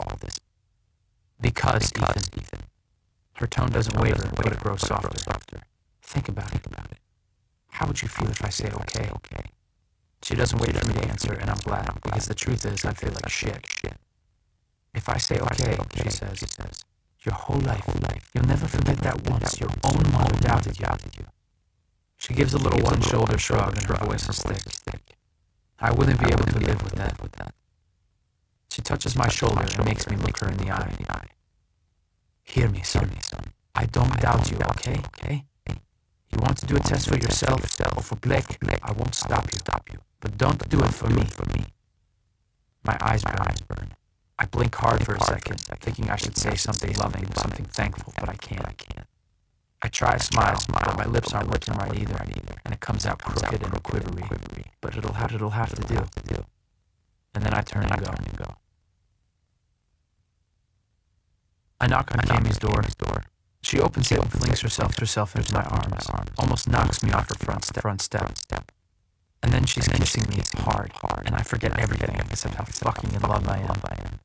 She pulls me into her house, and we go downstairs to their rec room, and then we're on the couch, making out, and I just hold her tight, feel her body against mine, and all I can think about is how much I want her. I slip my hand under her shirt, tentatively, and she sucks in a breath. My parents are upstairs, is all she says, but it's enough. I pull back and slow down, hold her. We have plenty of time. I don't want to mess this up, I whisper. Neither do I, she says. We both breathe and sigh, and then we laugh at our synchronicity. We take a walk. It's thawing some. Spring comes so late here, but it's coming. The snow along the side of the road is hideous in its old age, graying all around from dirt and exhaust. I hate this part of winter, Cammie says. I mean, I like that it's not so cold, but it's so ugly. We turn down an unfamiliar street, and Cammie takes my hand. You're quiet. Are you still feeling sick? I don't want to think about it. Just really mellow, I say. Entertain me. Cammie grins. Okay. A duck walks into a bar. She looks sidelong at me. Stop me if you know this one. I know this one, I say. I grin and tickle her. I want to tell her so much that I love her, but I can't. It's way too soon. We spend Sunday together after church, and it's awesome being at her house, where I don't have to always be on guard for Blake. There are no fights here. Her parents are easygoing, and Cammie's mom is always shoving food at me, which is never a bad thing. We watch movies all together, and Cammie and I snuggle up by their fireplace. It feels great to be here, like I'm on vacation or something. But when I go home, it all comes flooding back. The tension in the house is heavy. And when I'm alone, I let my mind go. A little bit of doubt starts to creep in, like maybe I've gone completely batshit crazy or something. Like maybe Blake's right, and I'm not really Ethan. I touch my earlobes, and they're still attached, like always. Finally, I get brave enough to look through all my remaining photos, trying to get a good view of my ears. But there are none that give me an earlobe close up enough to tell. Blake has them all. I find out Sunday night from my little informer friend that Blake got his precious computer and iPod taken away for what he did. And Mama lets us know via a note on the table that all of us, except Gracie, will be going to family counseling on Wednesday after school. You're gonna luck out again, little sister, I say. Can I go to Grandpa and Grandma's with you instead? Yeah, she says. They have weird snacks, and Grandpa won't play elevator with me because his knees are fake. I laugh. I'd much rather play elevator than sit through another hour of hostility. I wish I could, actually, but I can't, I say. It sucks. But maybe, eventually, the shrink will help. We can't get any worse. Chapter 44.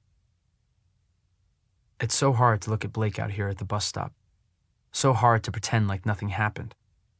I stand with Cammie and we hold hands now. It's been long enough. And I'm not afraid of J-Dog anymore. Nobody can hurt me more than I've already been hurt.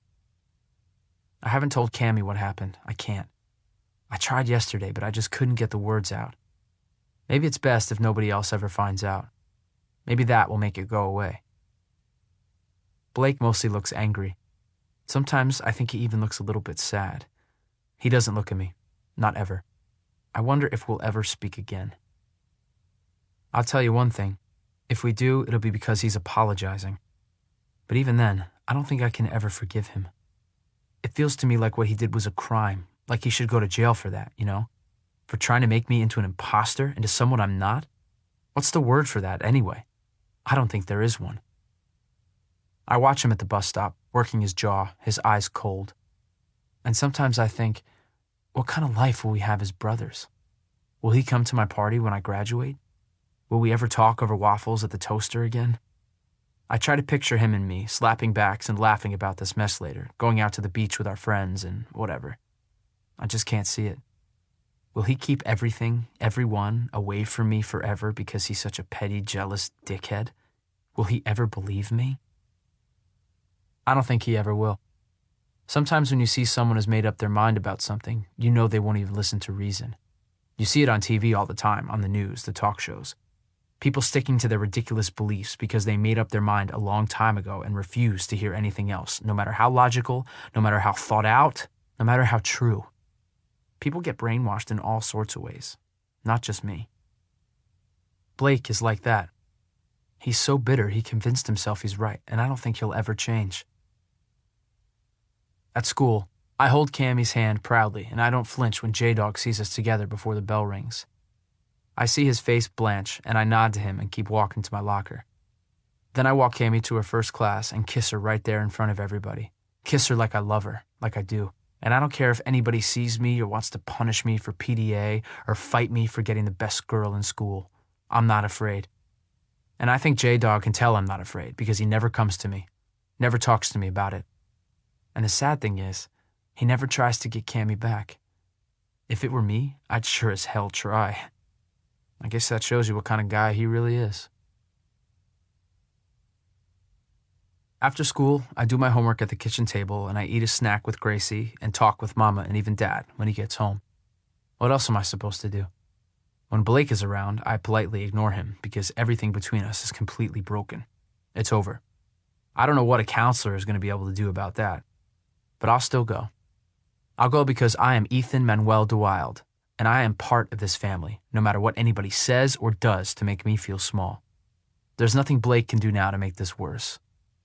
Nothing.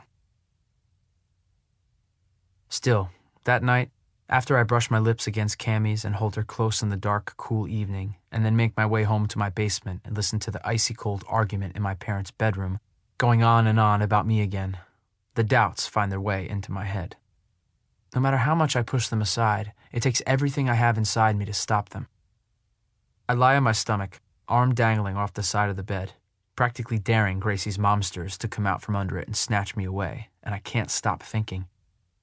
Little questions slip out through the cracks of the dam I have built in my brain to keep the bad shit away. Why can't I remember anything before the abduction? Why?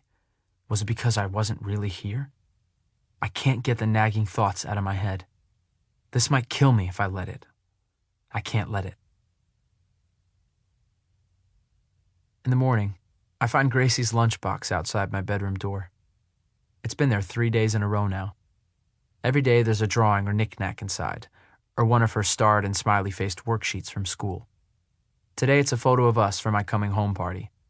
She signed her name over it, doing cursive all totally wrong, just connecting the letters and adding curly lines around it. I take it out and slip it into my wallet. Then I put the blue race car and some marbles inside the lunchbox and leave it for her in the same spot. We don't talk about it, not to anyone or to each other. It's our own private, secret, made-up game, and we both instinctively know the rules. After school, it's counseling again, and it's hard. Really, really hard. We sit there, stone-faced, refusing to talk about anything, as Dr. Frost thoughtfully taps a pencil to her lips and Mama fidgets with her purse strap, running it over and over between her thumb and forefinger, trying not to interrupt, trying to let the doc handle it. I'm sure she wants to smash our heads together, but I don't trust Blake and I'm not giving in, and neither is he, no matter how hard Mama pleads, no matter how sternly Dad stares at me. And Dad looks at me differently now. He does. More distant. He still hugs me and says he loves me, but I know that he doubted me once. And he knows I know. That look on his face at the table when he saw Blake's photoshopped picture was a real killer. When he looks at me, I look back, focus on a point in the center of his forehead, try to let it go. It's not doing me any good. I can't blame him. I really can't. He can't help his feelings. That's what Dr. Frost says. She says we're all okay having the feelings we have, and that what we need to do is to communicate them and work through them. That's what Dad did that night when I overheard what he said to Mama. But the bad thing about communication is that when you say something, you can't take it back. It's forever entered into memory, and you can try to dilute it all you want with opposite words, but you can't make it disappear. So no matter how many times Dad says he believes I'm his son, those words he said to Mama will always be echoing back at me. It's okay. It is. It has to be. I think the thing that is keeping me together is what Mama did. Or rather, what she didn't do. She's convinced that I am her son, and she never doubted me. She believes in me, and that's what's giving me hope right now that we'll all get through this alive. And I hang on to it. Because if you don't have at least one person believing in you, then there's not much reason to give a shit about anything. Chapter 45. At least nothing else bad happens, unless you count silence. Today with Blake looks like this. We don't acknowledge each other at breakfast. We don't look at each other at the bus stop or on the bus or anywhere. At least he stopped yelling. Though his silence is almost a little scarier than yelling. It makes me wonder what he's up to. But I remind myself that I am new now. I'm different. I don't let him rule the way I feel anymore. I just go to school, hang out with Cammy, play the lunchbox game with Gracie, help my parents. Try to be normal for once, feel like a normal kid in a normal family, and it's finally working, sort of. In spite of Blake trying to wreck it all. I'm even getting decent grades, mostly B's and C's. Not bad. I get my first A- in English class for a paper I wrote, and that totally makes my day. It really does. My teacher said it was compelling, and it would have been an A except for some misspelled words and passive sentences. It was one of those 5-paragraph personal essay assignments, and I wrote it about how I found my family using the computers at the library in St. Louis. It's weird how much easier it is to write down all the junk than it is to talk about it. I show the paper to Cammy on the bus ride home. She reads it right there, holding tight to my hand. Her eyes dart back and forth. One-handed, she flips the page really fast to read the rest. "It's really good," she says. "Thanks. So, you were in St. Louis for almost a year then, huh? But weren't you in the South, too?" "Around 7 years with Eleanor in Oklahoma. I guess I was there from the beginning, after the abduction, but we moved around all the time, and I'm not sure about the early years." I traced my thumb along her forefinger. Then a year in Omaha at the youth home, until I ran away from there. Hitchhiked to wherever truckers would take me after that, and I ended up homeless in St. Louis. It wasn't too bad there. I'd go back if I had to. Cammy reads over the first page again. I stare at the green seat back in front of me and ponder what I've just said. I'd go back if I had to. Would I? I can't imagine going back to that kind of homeless life, especially now. You're always either freezing or burning up or soaking wet, never able to get a good, deep sleep, always on the lookout for somebody to call the cops or kick you out of doorways, always watching for people to throw stuff away, then diving after it, smoking old cigarette butts like they're comfort food until the filter melts and your mouth tastes like burned plastic, drinking cold, bitter coffee out of people's discarded Starbucks cups. People who don't have a clue say stupid things like, when things get bad enough for those people, there's no shame left. They're wrong. There's a lot of fucking shame. It feels like total crap living like that. Not going back there. Ever. Cammy looks up. That was nice of the librarian to let you hang out to get warm every night. Yeah, I say. Stuart. He was cool. Didn't call security on me. I just kept to myself mostly. Sometimes he'd come up to me and make like he packed too much in his lunch, couldn't eat it all.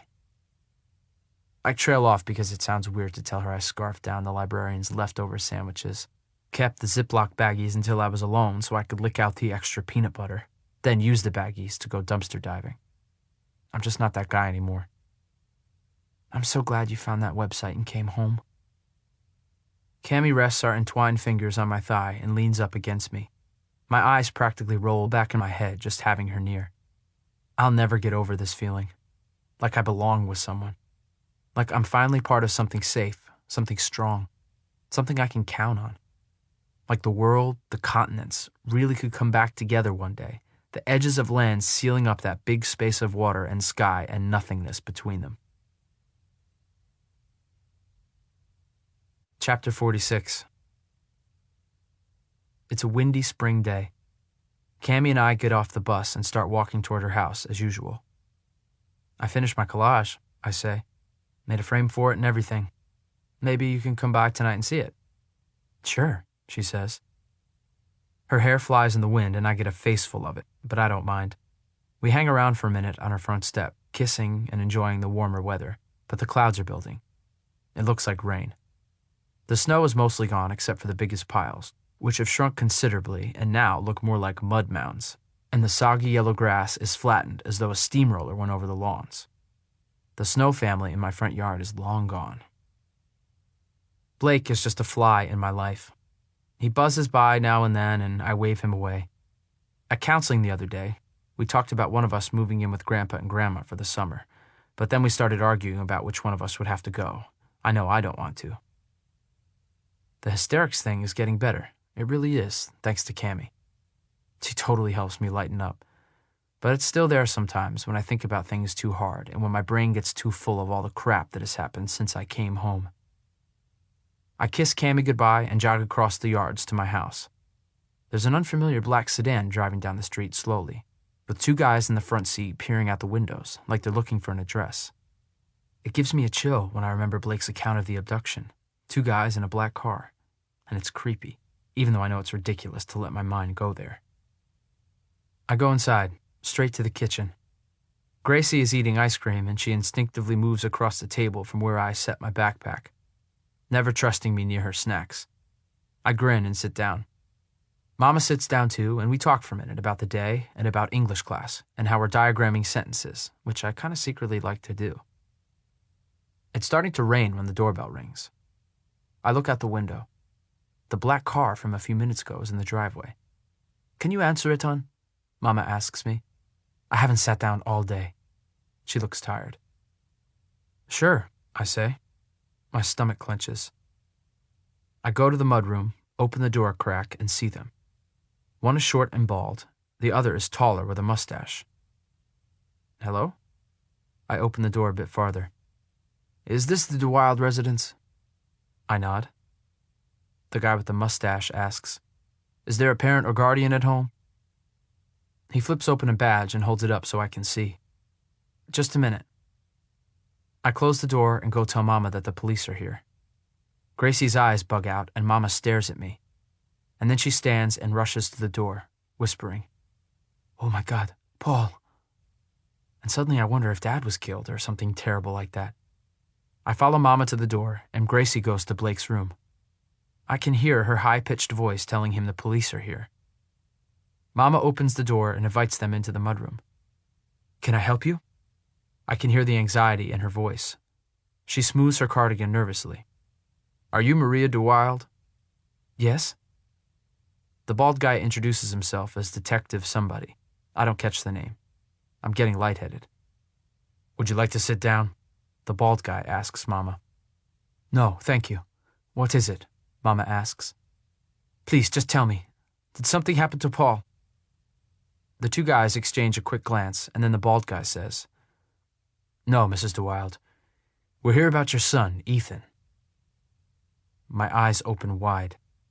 Blake and Gracie are here now too, gathered in the doorway, and we're all completely silent. Gracie looks up at me. Blake's face is intense, hoping for dirt to mock me with, I'm sure. "What about him?" Mama looks concerned now, less scared. I rack my brains, trying to think of anything I could have done wrong. Driving violations, maybe? It can't be. I've been very careful, and I still only have my permit, so I'm always with Mama or Dad.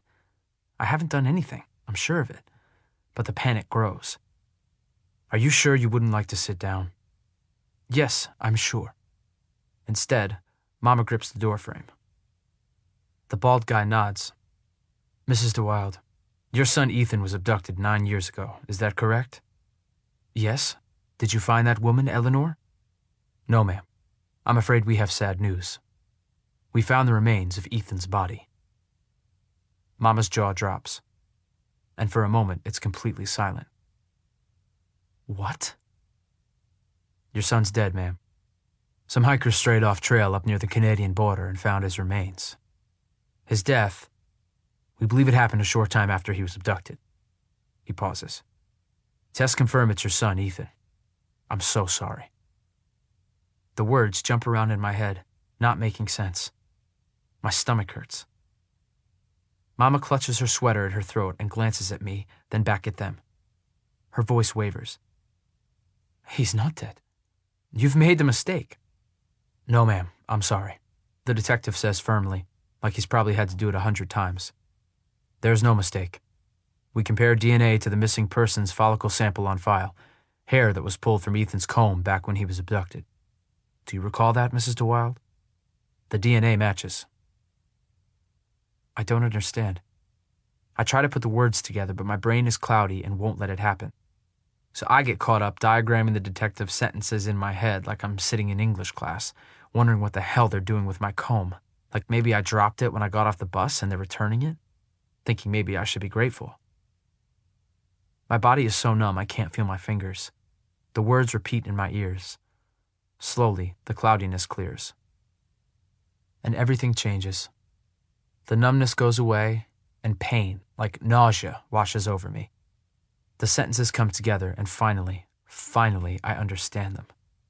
I understand everything. I know where my lost memories are, the ones I've been searching for, the ones I was sure would come back someday. Racetracks and snow cones and Rags the dog and a brother I loved.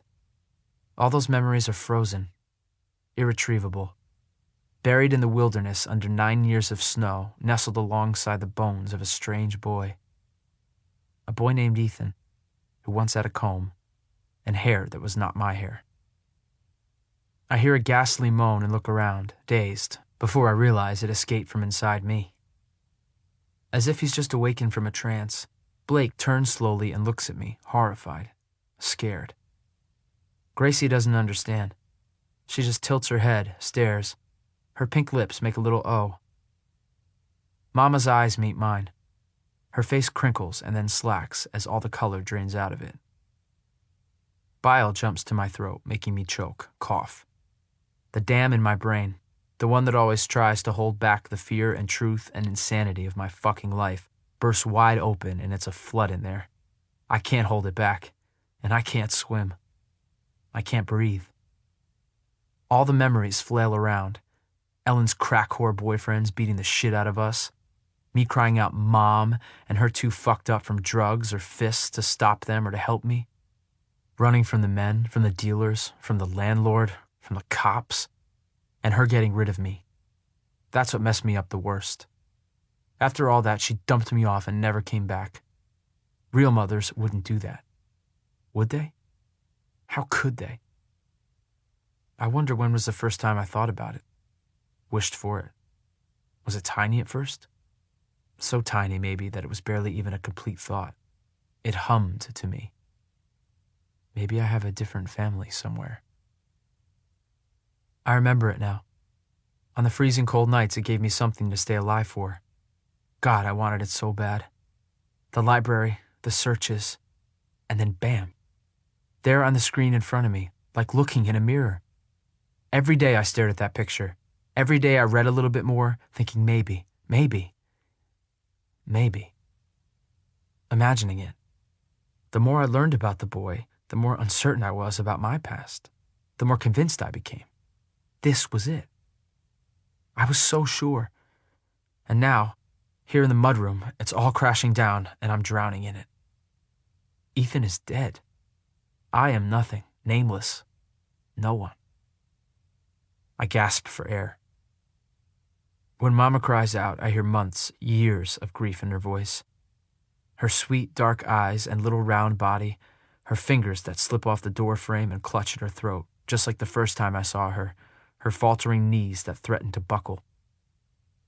I turn away, lean hard against the wall, feeling my gut seize up, the boot kicking my ribs and stomping my breath, and then I push against the service door to the garage as if the wood, the brass handle, can give me strength to face them.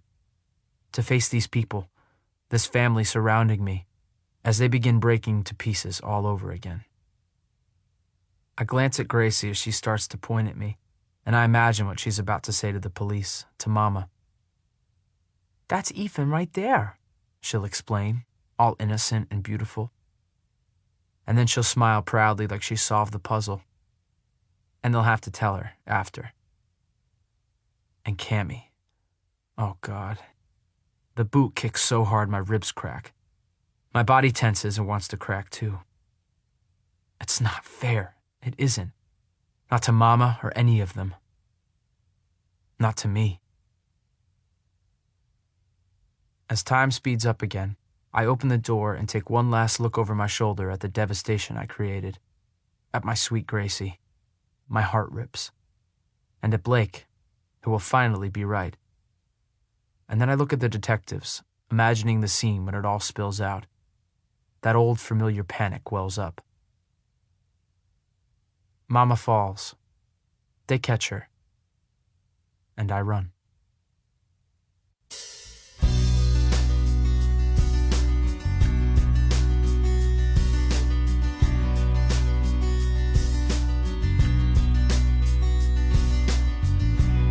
Dead to You was written by Lisa McMann and read by Tveit.